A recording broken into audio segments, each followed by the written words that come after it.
ಇವರ ಪರಿಚಯ ನಿಮಗೆ ಇದ್ದೇ ಇರುತ್ತೆ. ಒಬ್ಬ ಅದ್ಭುತವಾದಂತಹ ಹಾಸ್ಯ ನಟ, ನಗುವಿನ ಔತಣವನ್ನ ಬಡಿಸಿರ್ತಕ್ಕಂತಹ ಕಲೆಗಾರ, that is one and only Anish Poojary ಅವರು. ಸೂಪರ್ ಆಗಿದ್ದೀನಿ, ದಪ್ಪಾಗಿದ್ದೀನಿ.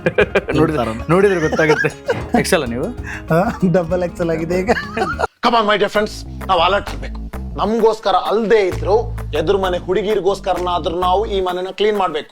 ಅಂದ್ರೆ ಊರಲ್ಲೆಲ್ಲ ಹೆಂಗೆ ಇತಿಹಾಸ ಸ್ಥಳಗಳನ್ನೆಲ್ಲ ಪರಿಚಯಿಸ್ಕೊಂಡು ಬಂದಂತವರಿಗೆ ಅದನ್ನ ಪರಿಚಯ ಮಾಡಿಸೋದು?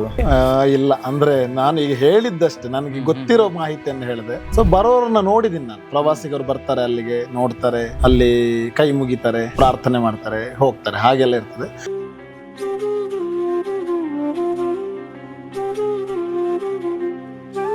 ಹೆಂಗಿತ್ತು ಬಾಲ್ಯ? ಬಾಲ್ಯ ತುಂಬಾ ನಂದು ಖರಾಬು.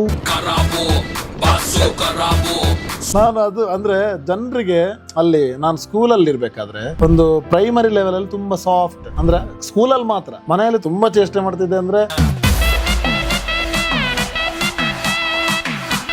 ಅನೀಶ್ ಫಸ್ಟ್ ಬೆಂಚಾ ಲಾಸ್ಟ್ ಬೆಂಚಾ? ನಾನು ಲಾಸ್ಟ್ ಬೆಂಚ್. Last bench. ನಾನು ಆವಾಗ್ಲೇ ಉದ್ದ ಇದ್ದೆ. ಕಷ್ಟ ಬಿದ್ದು ಓದಿಸಿದೀವಿ, ಯಾಕೆ ಬೇಕಿದೆಲ್ಲ ಟಿವಿಗೆ ಅಂತ ಹೇಳಿಲ್ವಾ? ಫಸ್ಟ್ ಪಕ್ಕ ಹೇಳಿದ್ದಾರೆ. ಅವರಿಗೆ ಅಂದ್ರೆ ಆ ನಾಲೆಡ್ಜ್ ಇರ್ಲಿಲ್ಲ ಹೇಗೆ ಇದ್ರದ್ದು. ಇವತ್ತಿಗೂ ಹೇಳ್ತಾರೆ ನನಗೆ. ಹೌದಾ? ಅದು ಯಾಕೆ ಹೇಳ್ತೇನೆ ಅಂದ್ರೆ ಅವ್ರಿಗೆ ಇಷ್ಟೆಲ್ಲ ನೋಡಿದ್ಮೇಲೆ ಅವ್ರಿಗೆ ಅಂದ್ರೆ ಗೊತ್ತಿಲ್ಲ ಅಂತ. ಅಂದ್ರೆ ಪಾಪ ಅವ್ರದ್ದು ನಾಲೆಜ್, fear ಇರುತ್ತೆ. ಅವರಿಗೆ ಒಂದು ಫಿಯರ್ ಇರುತ್ತೆ. ಅಂದ್ರೆ ಟೀಚಿಂಗ್ ವರ್ಕ್ ಅಂದ್ರೆ ಯೋಚನೆ ಮಾಡಿ, ಸ್ಕೂಲ್ಗೆ ಹೋಗ್ತಾರೆ, ಪಾಠ ಮಾಡ್ತಾರೆ ಅಂತ ಕರೆಕ್ಟ್ ರಿಜಿಸ್ಟರ್ ಆಗಿದೆ ಇವತ್ತಿಗೂ. ಅದು ಎಸ್ಪೆಷಲಿ ಫಸ್ಟ್ ಸೀಸನ್. ಅದು ನಮ್ಗೊಂದು ತುಂಬಾ ಖುಷಿ. ಬಿಕಾಸ್ ಅವ್ರು ಇವತ್ತಿಗೂ ನಮ್ಗೆ ಅನ್ನ ಕೊಡ್ತಾ ಇದ್ದಾರೆ. ನಾನು ಇವತ್ತಿಗೂ ತಿಂಗಳಲ್ಲಿ ಒಂದು 2-3 ಪ್ರೋಗ್ರಾಮ್ಗಾದ್ರೂ ಹೋಗ್ತೀನಿ, ಯಾರಾದ್ರೂ ಕರೀತಾರೆ. ಸೊ ನಾನು ಅನ್ಕೊಳ್ಳೋದಾಗ ನೋಡಿ, ಒಂದು ಜನ ನೆನ್ಪು ಎಷ್ಟು ಚೆನ್ನಾಗಿ ಇಟ್ಕೊಂಡಿದ್ದಾರೆ ಅಂದ್ರೆ ಇವತ್ತಿಗೂ ಅವ್ರು ನಮ್ಮನ್ನ ಮಾಡ್ತಿಲ್ಲ. ಏ ಕಳ್ಳ, ನೀವೇನಾದ್ರು ಅವ್ರ ಯಾಕೆ ಹಾಳು ಮಾಡ್ತಾರೆ ಪಾಪ? ಮತ್ತಿನ ನಾನ್ ಹಾಳು ಮಾಡಿದ್ದೇನೆ? ನನಗ್ ಬೈಯಕ್ ಬರ್ತಾಳೆ, ಕೈಯಲ್ಲಿ ರಂಗೋಲಿ ಪುಡಿದೆ ತಾನೆ. ಬೆಂಗಳೂರಿಗೆ ಬಂದ ತಕ್ಷಣ ಮೊದಲು ಇದ್ದದ್ದಲ್ಲಿ ಆ ಬೆಂಗಳೂರಿನ ಆ ದಿನಗಳು, ಆ ಕಷ್ಟಗಳು. ನಾವು ಹೊಸಕೆರೆಯಲ್ಲಿ ಹತ್ರ ಒಂದು ಲಾಡ್ಜ್ ಅಲ್ಲಿ ನಮ್ಮ ಕೊಟ್ಟಿದ್ರು. ಅಂದ್ರೆ ಮಂಗಳೂರಿನವರಿಗೆಲ್ಲ, ದೂರದವರಿಗೆಲ್ಲ ಚಾನಲ್ ಕಡೆಯಿಂದ ವ್ಯವಸ್ಥೆ ಮಾಡಿ. ಸೊ ಅಲ್ಲಿದ್ವಿ. ಈಗ ನಿಮ್ದು ಏನೆಲ್ಲ ಟೆಸ್ಟ್ ಮಾಡ್ಲಿ? ಯಾವ್ಯಾವ ಮಾಡಿ ಎಲ್ಲಾನೆ. ಬ್ಲಡ್ ಟೆಸ್ಟ್, ತಲೆ ಟೆಸ್ಟ್, ಕಣ್ ಟೆಸ್ಟ್, ಮೂಗ್ ಟೆಸ್ಟ್. ಈ ಕಾಮಿಡಿ ಗಿಲಾಡಿಗಳು ಅಪರ್ಚುನಿಟಿ ಬಂದಿದ್ದೆ. ಅಂದ್ರೆ ಫಸ್ಟ್ ಸೀಸನ್ ಬರುವಾಗ ಅಷ್ಟೊಂದು ಪ್ರಚಾರ ಇರಲಿಲ್ಲ. ಅಂದ್ರೆ ನಮ್ಮ ಮಂಗಳೂರು ಕಡೆ ಬರ್ತಾ ಇದೆ ಈ ಶೋ ಅಂತ ಟಿವಿಯಲ್ಲಿ ಅಡ್ವರ್ಟೈಸ್ಮೆಂಟ್ ಬರ್ತಾ ಇತ್ತು. ಈ ಕಾಮಿಡಿ ಕಿಲಾಡಿಗಳು ಸೆಟ್ಗೆ ಬಂದ ಮೇಲೆ ಸೆಟ್ ಅಲ್ಲಿ ಆದಂತಹ ಫನ್ನಿ ಎಕ್ಸ್ಪೀರಿಯನ್ಸಸ್ಗಳೇನು? ಕ್ಯಾಮ್ರಾ ಫೇಸ್ ಮಾಡಿದ್ದೆ ಹೆಂಗೆ? ಅದು ತುಂಬಾ ಅಂದ್ರೆ ತುಂಬಾ ಇದೆ. ಹೇಳಕ್ ಹೋದ್ರೆ 50,000 ರೂಪಾಯಿ ಕೊಟ್ಟಿದ್ದೀನಿ ಲಿಫ್ಟ್ ಇಲ್ಲಿ. ನಂಗೆ ಇವನ್ ಬೇಡ, ಈ ಸಣ್ಣ ದ್ರೌಪದಿ ಬೇಡ. ಫಸ್ಟ್ ನಾನು ಕ್ಯಾರೆಕ್ಟರ್ ಮಾಡಿರೋದು ಗಂಡು ದ್ರೌಪದಿ ಅಂತ. ಆ ಕ್ಯಾರೆಕ್ಟರ್ ಏನಂತಂದ್ರೆ ನಾನು ಫಸ್ಟ್ ಟೈಮ್ ಲೇಡಿ ಗೆಟಪ್ ಹಾಕೋದು. ಆಗ ಗಡ್ಡ ಮೀಸೆ ಎಲ್ಲ ತೆಗೆದು. ನಂದೊಂದು ಸಮಸ್ಯೆ ಏನು ಅಂತಂದ್ರೆ ನನಗೆ ಬೆವರೋದು ಜಾಸ್ತಿ. ಫಸ್ಟ್ ಎಂಟ್ರಿ ಬಂದು ಶಿವರಾಜ್ ಕೇರ್ಪೇಟೆ ಅವರು, ಸೆಕೆಂಡ್ ಎಂಟ್ರಿ ನಾನು ಫುಲ್ ಬೆವರಿದ್ದೀನಿ. ಲೇಡಿ ಗೆಟಪ್ ಬೇರೆ. ಇಲ್ಲಿ ಯಾವ್ದಾದ್ರು ರಂಗೋಲಿ ಇತ್ತಾ? ನಂಗೆ ಗೊತ್ತಿಲ್ಲಪ್ಪ. ಅದಾದ್ಮೇಲೆ ಏನ್ ಮಾಡಿದ್ರು, ಇವ್ರು ತುಂಬಾ ಚೆನ್ನಾಗಿ ಮಾಡ್ತಾರೆ ಲೇಡಿ ಗೆಟಪ್ ಅಂತ ಹೇಳಿ ನನಗೆ ಹಿತಿಗೆ ಕಂಟಿನ್ಯೂಸ್ ಲೇಡಿ ಗೆಟಪ್ ಮಾಡಿ ಮಾಡಿ ಮಾಡಿ. ಆಮೇಲೆ ಒಂದ್ ದಿವಸ ನಾನು ಹಿತಿ ಪ್ರಾಕ್ಟೀಸ್ ಮಾಡ್ತಿರ್ಬೇಕಾದ್ರೆ ನಾನು ಹೀಗೆ ಕೂತಿದ್ದೆ. ಹಿತಿ ಹೇಳ್ದೆ, ನೀನ್ ಕೂತ್ಕೊಂಡಿರೋದು ಒಂದ್ಸಲ ನೋಡಂತ. ಹೀಗೆ ಕೂತ ಸರಿ ಅದು. ಅವಾಗ ನಾನು ಹಿತಿ ಹೇಳಿದ್ದೆ, ಹೀಗೆ ಮಾಡಿದ್ರೆ ಕಷ್ಟ ಆಗ್ತದೆ, ಕೇಳುವ ಹೇಳುವ. ಅಂಬಿಕಾ ಅವರೇ, ಕಾಫಿ ಏನಾದ್ರು ಕುಡಿತೀರಾ? ಬೇಡ ಪ್ರಕಾಶ್ ಅವ್ರಿ, ಪರವಾಗಿಲ್ಲ. ಬೇಡವಾ? ಬೇಡ. ಡೈರೆಕ್ಷನ್ ಮಾಡಬೇಕು ಅಂತ ಗೀಳ್ ಹಿಡಿದಿದ್ಯಾ? ನನಗೇನಂದ್ರೆ ಸಿನಿಮಾದ ಡೈರೆಕ್ಟರ್ ಆಗ್ತೀನಿ ಅಂತ ದೇವರನ್ನ ಅನ್ಕೊಂಡಿರ್ಲಿಲ್ಲ. ಈಗ ಆಕ್ಟಿಂಗ್ ಎಲ್ಲ ಮಾಡ್ತಿರ್ಬೇಕಾದ್ರೆ ಆಲ್ ದಿ ಬೆಸ್ಟ್, ಒಳ್ಳೇದಾಗ್ಲಿ, ತುಂಬಾ ಚೆನ್ನಾಗಿ ಆಕ್ಟ್ ಮಾಡ್ತಾ ಇದ್ದೆ ಅಂತೆಲ್ಲ ಹೇಳ್ತಾ ಇದ್ದೆ. ಸೊ ಹಾಗೆ 1-2-3 ಜನ ನನಗೆ ಕಮೆಂಟ್ ಮಾಡಿದ್ದೆ, ನೀನ್ ಡೈರೆಕ್ಟರ್ ಆಗ್ತೀಯ ಫ್ಯೂಚರ್ ಅಲ್ಲಿ. ಆಗ ನಾನು ಅನ್ಕೊಂಡಿದ್ದೆ ತಮಾಷೆಯಾಗಿ.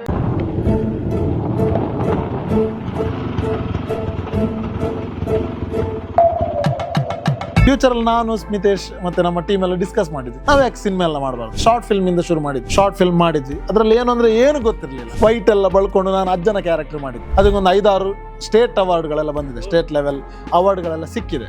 ಸೊ ಅದ್ರಲ್ಲಿ ಏನಾಗಿದೆ ಅಂದ್ರೆ ನಿಮ್ಗೆ ಆವಾಗ ನಮ್ಗೆ ಅದು ವಾವ್. 2018 ಅಲ್ಲಿ ಮಾಡಿದ್ವಿ ನಾವು. ನಮಸ್ಕಾರ. ಅದೇನೋ ಕಲಾವಿದರಿಗೆ ಕಲಾನಿಧಿ ಅಂತ ದುಡ್ಡು ಕೊಡ್ತೀರಂತಲ್ಲ. ಅದಾದ್ಮೇಲೆ ನಾವು ಮಾಡಿದ್ದು ದಸ್ಕತ್ ಅಂತ ಒಂದು ತುಳು ಚಲನಚಿತ್ರ. ಅದಕ್ಕೆ ತುಂಬಾ ಪ್ರಿಪೇರ್ ಆದ್ವಿ ನಾವು. ಕೇಪುಲ ಪಲ್ಕೆಯ ಕಲ್ಲು ಕಲ್ಲಾಗಿ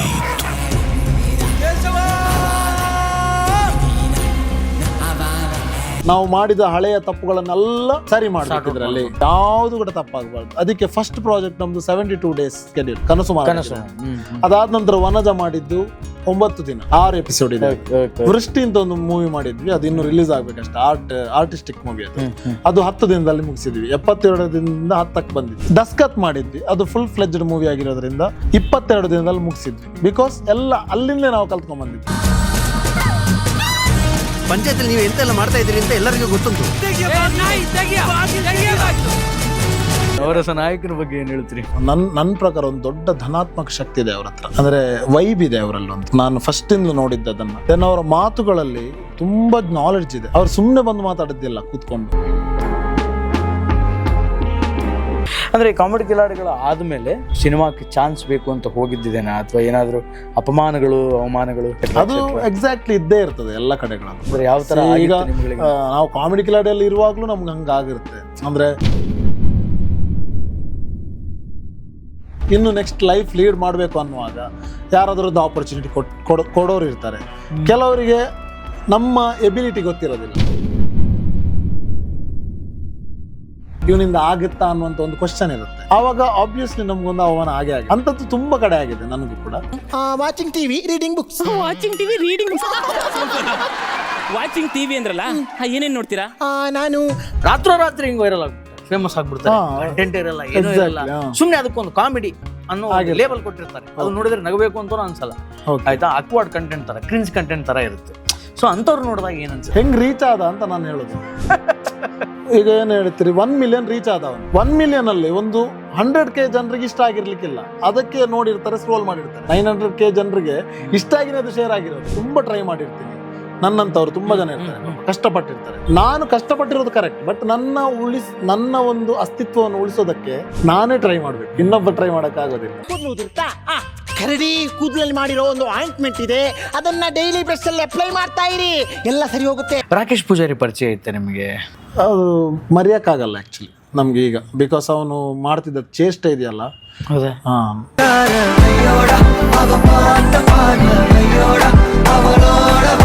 ಅನೀಶ್ ಅವ್ರು ಇಷ್ಟೆಲ್ಲ ನಗಿಸ್ತಾರೆ, ಹೇಳ್ಕೊಳಕ್ ಆಗದೆ ಇರುವಂತಹ ನೋವುಗಳೇನಾದ್ರು? ಈಗ ಎಲ್ಲ ಕಡೆ ಹೇಳಿದ್ದೀನಿ ನಾನು, ಹಾಗಾಗಿ ಏನ್ ತೊಂದರೆ ಇಲ್ಲ. ಹೇಳ್ಕೊಳಕ್ ಆಗದೆ ಇರುವಂತಹ ನೋವಿಲ್ಲ. ಈಗ ನಮ್ಮ ಗೆಳೆಯರ ಬಳಗ ಇರೋದ್ರಿಂದ ಅಥವಾ ನಮ್ಮ ಯಾರಾದ್ರೂ ತುಂಬಾ ಕ್ಲೋಸ್ ಇರೋದ್ರಿಂದಾಗಿ ನಮ್ಗೆ ಈಗ ಮತ್ತೆ ಮೆಚುರಿಟಿ ಇರುತ್ತೆ. ಅದನ್ನ ಹುದುಗಿಸಿಟ್ಕೊಂಡ್ರೆ ತುಂಬಾ ನೋವು ಜಾಸ್ತಿ ಇರ್ತದೆ. ಹಾಗಾಗಿ ನಮ್ಮ ತುಂಬಾ ಒಡನಾಟ ಇರುವವರಿಗೆಲ್ಲ ನಾವು ಹಂಚ್ಕೋಬೇಕು.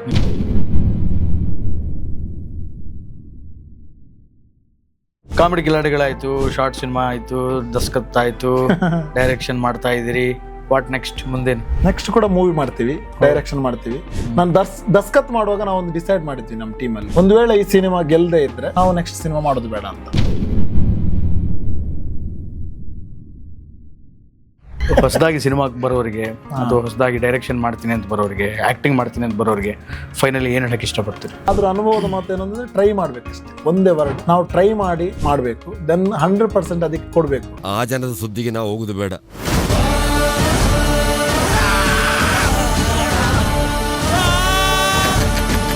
ಕಾಂತಾರ ತುಳು ವರ್ಷನ್ ಅಲ್ಲಿ ಹಾಡಾಡ್ಬಿಟ್ಟಿದ್ದೀರಂತೆ ನೀವು? ಇಲ್ಲ, ಕನ್ನಡದ್ದೇ ಹಾಡಿದ್ ನಾನು, ತುಳು ವರ್ಷನ್ ಅಲ್ಲ. ಅದು ತುಳು ಫಸ್ಟ್ 1-2 ವರ್ಡ್ ಸಿನಿಮಾದಲ್ಲೂ ಇದೆ, ಅದು ತುಳು ವರ್ಡ್. ಮತ್ತೆ ಆಲ್ಮೋಸ್ಟ್ ತುಳು ವರ್ಡ್ಗಳನ್ನ ಅಲ್ಲಲ್ಲಿ ಯೂಸ್ ಮಾಡಿದ್ದಾರೆ.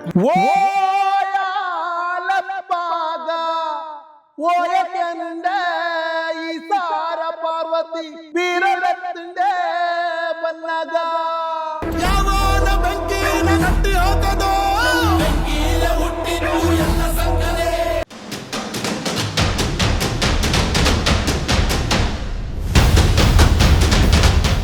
ಹಾಯ್, ಹಲೋ, ನಮಸ್ಕಾರ, ವೆಲ್ಕಮ್ ಟು ಬಿಯಾಂಡ್ ಲಿಮಿಟ್ಸ್. ನಾನು ಶ್ರೀನಿವಾಸ್ ವೈದ್ಯ. ನೀವು ರೆಗ್ಯುಲರ್ ಆಗಿ ಕಾಮಿಡಿ ಕಿಲಾಡಿಗಳನ್ನು ನೋಡಿದ್ದಿದ್ರೆ ಇವರ ಪರಿಚಯ ನಿಮಗೆ ಇದ್ದೇ ಇರುತ್ತೆ. ಒಬ್ಬ ಅದ್ಭುತವಾದಂತಹ ಹಾಸ್ಯ ನಟ, ತನ್ನ ಕಲೆ ಮೂಲಕ ಜನಗಳಿಗೆ ನಗುವಿನ ಔತಣವನ್ನು ಬಡಿಸಿರ್ತಕ್ಕಂತಹ ಕಲೆಗಾರ, ಅಂತಹ ಕಲಾವಿದ ಇವತ್ತು ಈ ಬಿಯಾಂಡ್ ಲಿಮಿಟ್ಸ್ನ ವಿಶೇಷ ಕಾರ್ಯಕ್ರಮದಲ್ಲಿದ್ದಾರೆ. That is one and only Anish Poojary ಅವರು. ನಮಸ್ಕಾರ. ನಮಸ್ಕಾರ. ಬಿಯಾಂಡ್ ಲಿಮಿಟ್ಸ್, ಹೇಗಿದ್ದೀರಿ? ಸೂಪರ್ ಆಗಿದ್ದೀನಿ, ದಪ್ಪಾಗಿದ್ದೀನಿ.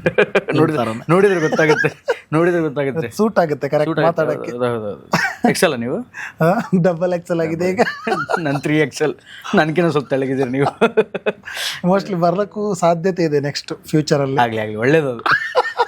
ಮನುಷ್ಯ ಬೆಳಿಬೇಕು ನೀವು ದಿನದಿಂದ ಹೇಳ್ಬೇಕು ದಿನಕ್ಕೆ. ಕಮ್ಮಿ ಆಗ್ಬೇಕು ಅಂತ, ನೀವು ಒಳ್ಳೇದಂತೀರಲ್ಲ. ಕಮ್ಮಿ ಆಗಬೇಕು ಅನ್ನೋದು ಯಾರು ಈಗ ನೋಡಿ, ಯಾರಾದ್ರೂ ಹಿಂದೆ ಬನ್ನಿ ಅಂತಾರ, ಸಾಧ್ಯನೇ ಇಲ್ಲ. ಮುಂದೆ ಹೋಗಿ ಅಂತಾರೆ. ನನಗೆ ಆದ್ರೆ ತುಂಬಾ ಖುಷಿ ಇದೆ. ನಾವು ತಿಂತಾ ಇರೋಣ, ತಿನ್ನೋದಕ್ಕೋಸ್ಕರ ಬದುಕ್ತಾ ಬದುಕ್ತಾ ಇರೋದು, ಅದಕ್ಕೆ ತಿಂತಾ ಇರ್ಬೇಕು, ದಪ್ಪ ದಪ್ಪ ಆಗ್ತಾ ಇರಬೇಕು, ಬೆಳಿತಾ ಇರಬೇಕು. ಹೇಳಿ ಅನೀಶ್ ಅವರೇ, ಮೂಲತಃ ಎಲ್ಲಿಯವರು? ನಾನು ಮೂಲತಃ ಬೆಳ್ತಂಗಡಿ ತಾಲೂಕಿನ ವೇಣೂರು ಎನ್ನುವಂಥ ಊರಿನವನು. ಸೊ ನಮ್ದು ಗ್ರಾಮ ಬಂದು ಮೂಡುಕೋಡಿ ಅಂತ. ಸೊ ಒಂದು ಹಳ್ಳಿ, ನಮ್ದು ಪುಟ್ಟ ಹಳ್ಳಿ, ಸುಂದರವಾದ ಹಳ್ಳಿ. ನಿಮಗೆ ಬಾಹುಬಲಿ ಅಂತ ಕೇಳಿರ್ತೀರಿ. ನಮ್ಮ ಒಂದು 4 ಕಡೆಗಳಲ್ಲಿ ಬಾಹುಬಲಿ ಕ್ಷೇತ್ರ ಇದೆ.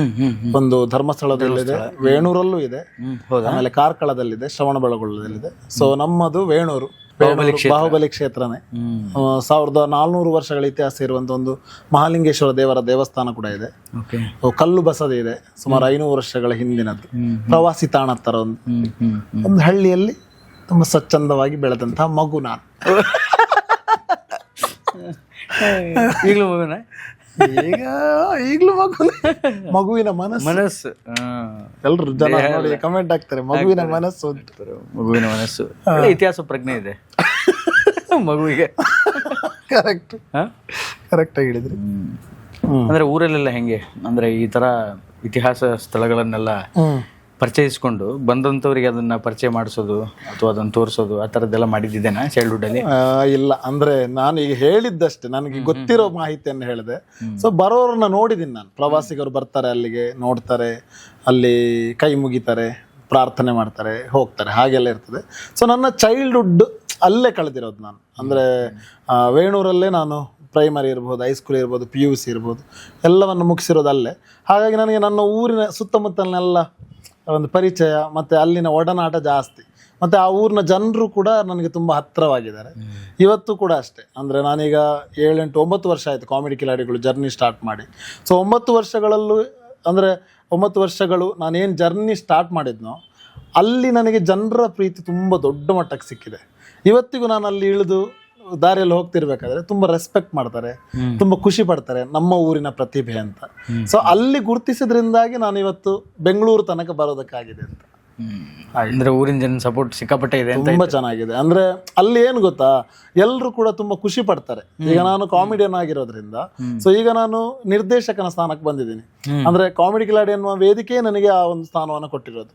ಒಂದು ವೇಳೆ ಕಾಮಿಡಿ ಕಿಲಾಡಿಗೆ ಬರ್ದೇ ಇರ್ತಿದ್ರೆ ನಾನೀಗ ಯಾವುದೋ ಒಂದು ಬೇರೆ ಕೆಲಸದಲ್ಲಿ ಇರ್ತಿದ್ದೆ. ಅಂದ್ರೆ ನಾನು ಮೂಲತಃ ಟೀಚಿಂಗ್ ವರ್ಕ್ ಮಾಡ್ತಿದ್ದು.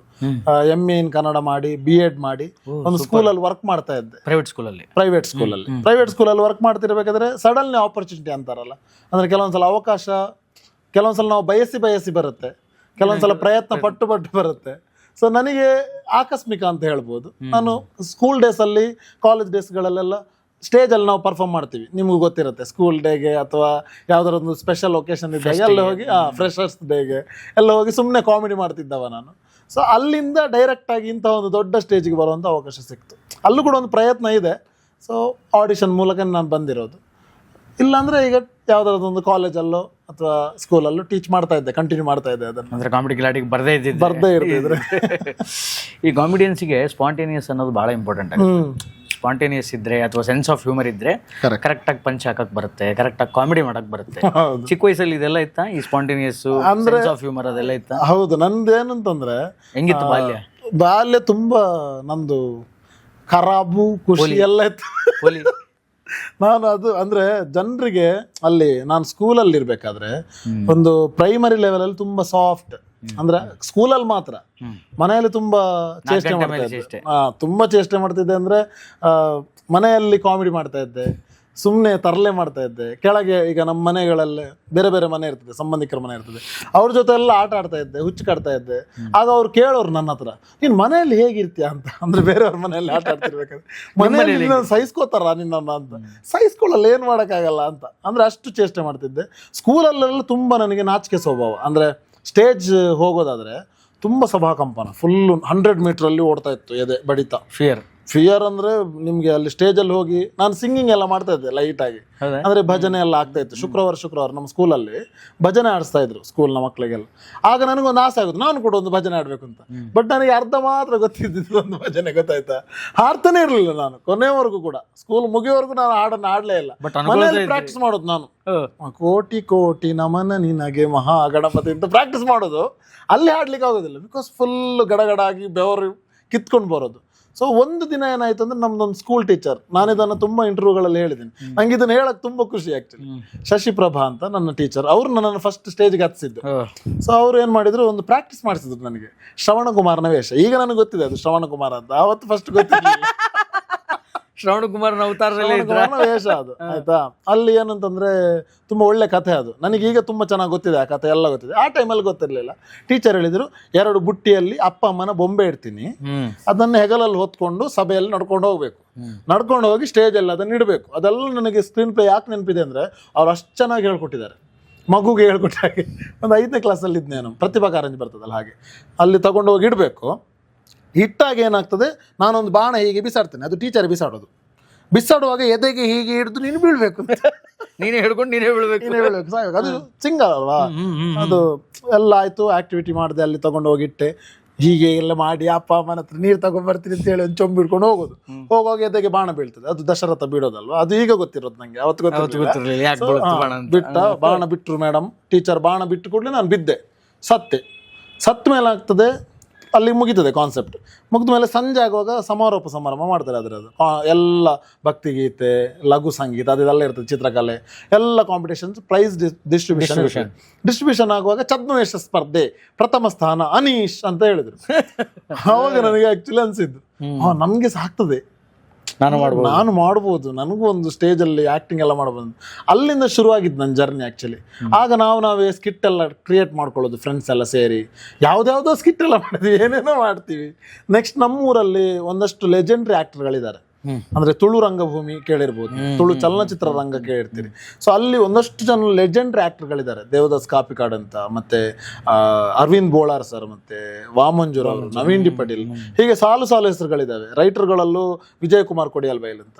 ಅವರೆಲ್ಲ ಏನಂತಂದ್ರೆ ಆಗ್ಲೇ ನಾವು ಪ್ರೈಮರಲ್ಲಿ ಇರುವಾಗಲೇ ಆಲ್ಮೋಸ್ಟ್ ಹಲವಾರು ನಾಟಕಗಳನ್ನು ಮಾಡಿದ್ದಾರೆ. ತುಂಬಾ ದೊಡ್ಡ ಸ್ಟಾರ್ಸ್ ಅಂದ್ರೆ ನಿಮ್ಗೆ ಅಲ್ಲಿ ನಾಟಕ ಅಂದ್ರೆ ಅಷ್ಟು ಇಷ್ಟ. ಅಂದ್ರೆ ಎಲ್ಲವೂ ಕೂಡ ಕಾಮಿಡಿ ನಾಟಕ, ತುಳು ಕಾಮಿಡಿ. ಸೊ ಅಲ್ಲಿ ಸಿಡಿಗಳು ಬರ್ತಾ ಇತ್ತು, ಕ್ಯಾಸೆಟ್ಗಳ ಮೂಲಕ ನೋಡ್ತಾ ಇದ್ವಿ. ಸೊ ಅವರು ತುಂಬಾ ಇನ್ಸ್ಪಿರೇಷನ್ ನನಗೆ ಕಾಮಿಡಿಗೆ. ಅಂದ್ರೆ ವಾಮಂಜೂರು ಅಂತ ಇದ್ದಾರೆ, ಭೋಜರಾಜ್ ವಾಮಂಜೂರ್ ಅಂತ. ಅವ್ರನ್ನ ನಾನು ಪ್ರೈಮರಿ ಹೈಸ್ಕೂಲಲ್ಲಿ ಇಮಿಟೇಟ್ ಮಾಡ್ತಾ ಇದ್ದೆ. ಸ್ಕೂಲ್ ಮಕ್ಕಳಿಗೆ ಗೊತ್ತಿಲ್ಲ ಇವನು ಇಮಿಟೇಟ್ ಮಾಡ್ತಿದ್ದಾನೆ, ಒಂದು ಸ್ವಂತ ಅಂತ. ನಾವೆಲ್ಲ ಗೊತ್ತಲ್ಲ ನಿಮಗೆ, ಕಾಪಿ ಮಾಡೋದು, ಅವ್ರನ್ನೇ ಕಾಪಿ ಮಾಡೋದು, ಅವ್ರ ತರನೇ ಇಮಿಟೇಟ್ ಮಾಡೋದು, ಅವ್ರ ತರನೇ ಆಕ್ಟಿಂಗ್ ಮಾಡೋದು ತುಂಬಾ ಇಷ್ಟಪಡ್ತಾ ಇದ್ರು. ಆಗ ಕ್ರಿಯೇಟ್ ಆಗ್ತಾ ಬರ್ತದೆ ನೋಡಿ ಫ್ಯಾನ್ ಬೇಸ್ ಅಂತ. ಅಂದ್ರೆ ಸೂಪರ್ ಆಗಿ ಮಾಡ್ತಾನೆ ಅಂತ. ಆಗ ನಮ್ಗೆ ಖುಷಿ ಆಗೋದು, ನನ್ನನ್ನು ಹೊಗಳ್ತಿದ್ದಾರೆ ಅಂತ. ಸೊ ಅದು ಕಂಟಿನ್ಯೂ ಆಗಿ ಸ್ಟೇಜ್ಗಳನ್ನೆಲ್ಲ ನಾವು ಮಾಡ್ತಾ ಇದ್ವಿ. ದೆನ್ ಜನರು ನಮ್ಮನ್ನ ನೋಡಿ ಖುಷಿ ಪಡ್ತಾ ಇದ್ರು. ಡಿಗ್ರಿಯಲ್ಲೂ ಅಷ್ಟೇ, ಎಲ್ಲ ಲೆಕ್ಚರರ್ಸ್ಗಳು ತುಂಬಾ ನಮ್ಮನ್ನ, ನಾನು ಆಕ್ಚುಲಿ ಎಲ್ಲರ ಹತ್ರ ತುಂಬಾ ಮಾತಾಡ್ತೀನಿ ಜಾಸ್ತಿ. ಅಂದ್ರೆ ಒಂದು ಟೈಮ್ ಸಿಕ್ಕಿದ್ರೆ ಸಾಕು, 5 minutes ಹೊರಗಡೆ ಕಾರಿಡಾರ್ ಅಲ್ಲಿ ಮಾತಾಡ್ಕೊಂಡು ಹೋಗೋದು ಎಲ್ಲರ ಹತ್ರ, ಆಯ್ತಾ? ಯಾರು ಸಿಗ್ತಾರೋ ಮಾತಾಡ್ತಾ ಇರೋದು. ಅದು ನನಗೆ ಆಗ ಗೊತ್ತಿರ್ಲಿಲ್ಲ ಅದು ಎಷ್ಟು ವ್ಯಾಲ್ಯೂಯೇಬಲ್ ಆಗಿತ್ತು ಅಂತ. ಈಗ ನನಗೆ ಖುಷಿ ಇದೆ, ಅವರೆಲ್ಲರೂ ನನ್ನ ನೆನಪಿಟ್ಕೊಂಡಿದ್ದಾರೆ. ಸೊ ಈಗಲೂ ಒಂದು ಟೆಕ್ಸ್ಟ್ ಮಾಡ್ತಾರೆ, ಯಾರು ಸರ್ನವ್ರು ಇರ್ಬೋದು, ಆಲ್ ದಿ ಬೆಸ್ಟ್ ಮಗ, ಒಳ್ಳೇದಾಗ್ಲಿ ನಿನ್ಗೆ ಅಂತ ಆಶೀರ್ವಾದ ಮಾಡ್ತಾರೆ. ಬಿಕಾಸ್ ಅವರಿಗೆ ನನ್ನ ಮೇಲೆ ಇರುವಂತಹ ಒಂದು ರೆಸ್ಪೆಕ್ಟ್ ಮತ್ತೆ ಪ್ರೀತಿ. ಆ ಹುಡುಗ ಅವತ್ತು ಕೂಡ ನಮ್ಮ ಹತ್ರ ಮಾತಾಡಿದ್ದ, ಇವತ್ತು ಮಾತಾಡ್ತಾನೆ, ಇವತ್ತು ಅಷ್ಟೊಂದು ವರ್ಕ್ ಮಾಡ್ತಿದ್ದಾನೆ, ಅಷ್ಟೊಂದು ಅಚೀವ್ಮೆಂಟ್ಗಳಿಗೆ ಟ್ರೈ ಮಾಡ್ತಿದ್ದಾನಲ್ಲ, ಅದು ನಮಗೆ ತುಂಬ ಖುಷಿ ಅಂತ ನಮ್ಮನ್ನ ಒಂದು ಖುಷಿ ಪಡ್ತಾರೆ ಎಲ್ಲರೂ ಕೂಡ. ಅದು ನನಗೆ ಯಾವಾಗಲೂ ಖುಷಿ ಇರುತ್ತೆ. ಅನೀಶ್ ಫಸ್ಟ್ ಬೆಂಚಾ ಲಾಸ್ಟ್ ಬೆಂಚಾ? ನಾನು ಲಾಸ್ಟ್ ಬೆಂಚ್. ನಾನು ಆವಾಗಲೇ ಉದ್ದ ಇದ್ದೆ. ಅಂದ್ರೆ ಉದ್ದ ಇದ್ರಿ ಅಂತ ಲಾಸ್ಟ್ ಬೆಂಚ್ ನನ್ನೊಂದು ಗ್ರೋತ್, ಹೋಲಿ ಕೆಲಸ ಮಾಡಬೇಕು ಅಂತ ಲಾಸ್ಟ್ ಬೆಂಚ್. ಹೌದು, ನನ್ನೊಂದು ಗ್ರೋತ್ ಇದೆ ಕೇಳಿ. ನಾನು ಜಗಳ ಮಾಡೋದ್ರಲ್ಲಿದ್ದೆ, ಹೋರಾಟ ಮಾಡೋದ್ರಲ್ಲೂ ಇದ್ದೆ, ಸಾಂಸ್ಕೃತಿಕ ಕಾರ್ಯಕ್ರಮದಲ್ಲೂ ಇದ್ದೆ, ಆಮೇಲೆ ಕಲಿಯೋದ್ರಲ್ಲೂ ಇದ್ದೆ. ಎಲ್ಲಿ ಗೊತ್ತಾ ಕಲಿಯೋದ್ರಲ್ಲಿ ಇದ್ದಿದ್ದು? ಪ್ರೈಮರಿಯಲ್ಲ, ಹೈಸ್ಕೂಲಲ್ಲೂ ಅಲ್ಲ, 10th ಅಲ್ಲೆಲ್ಲ ನಾನು just 2nd class pass. PUC ನಂತರ ನಾನು ಕಲಿಯಕ್ಕೆ ಶುರು ಮಾಡಿದ್ದು. ಆಲ್ಮೋಸ್ಟ್ ಈಗಿನ ಜನರೇಷನ್ ಹೇಗೆ ಆಗಿದೆ ಅಂದ್ರೆ, ಪ್ರೈಮರಿಯಲ್ಲಿ ಸ್ಕೋರ್ ಸೂಪರ್ ಟಾಪ್ ಇರ್ತಾರೆ, ಫಸ್ಟ್ ಕ್ಲಾಸ್ ಇರ್ತಾರೆ, ಹೈಸ್ಕೂಲ್ ಅಲ್ಲಿ ಡಿಸ್ಟಿಂಕ್ಷನ್ ಇರ್ತಾರೆ, PUC ಹೋಗುವಾಗ 2nd class ಬರ್ತಾರೆ, ಡಿಗ್ರಿ ಹೋಗುವಾಗ ಜಸ್ಟ್ ಪಾಸ್, ಕೆಲವರು ಫೇಲ್ ಆಗ್ತಾರೆ. ಅಂದ್ರೆ ಅಷ್ಟು ಮೈಂಡ್ ಸೆಟ್ ಕ್ರಿಯೇಟ್ ಆಗಿದೆ ಅಲ್ಲ. ನಂದು ಗ್ರೋತ್ ಆಗಲ್ಲ. ನಾನು PUC ಅಲ್ಲಿ ಫಸ್ಟ್ ಕ್ಲಾಸ್, ಡಿಗ್ರಿಯಲ್ಲಿ ಡಿಸ್ಟಿಂಕ್ಷನ್, PG ಅಲ್ಲಿ ಡಿಸ್ಟಿಂಕ್ಷನ್, B.Ed ಅಲ್ಲೂ ಡಿಸ್ಟಿಂಕ್ಷನ್. ಯಾಕೆ ಆಯ್ತು ಅಂದ್ರೆ ಗೊತ್ತಿಲ್ಲ, ನನಗೂ ಗೊತ್ತಿಲ್ಲ.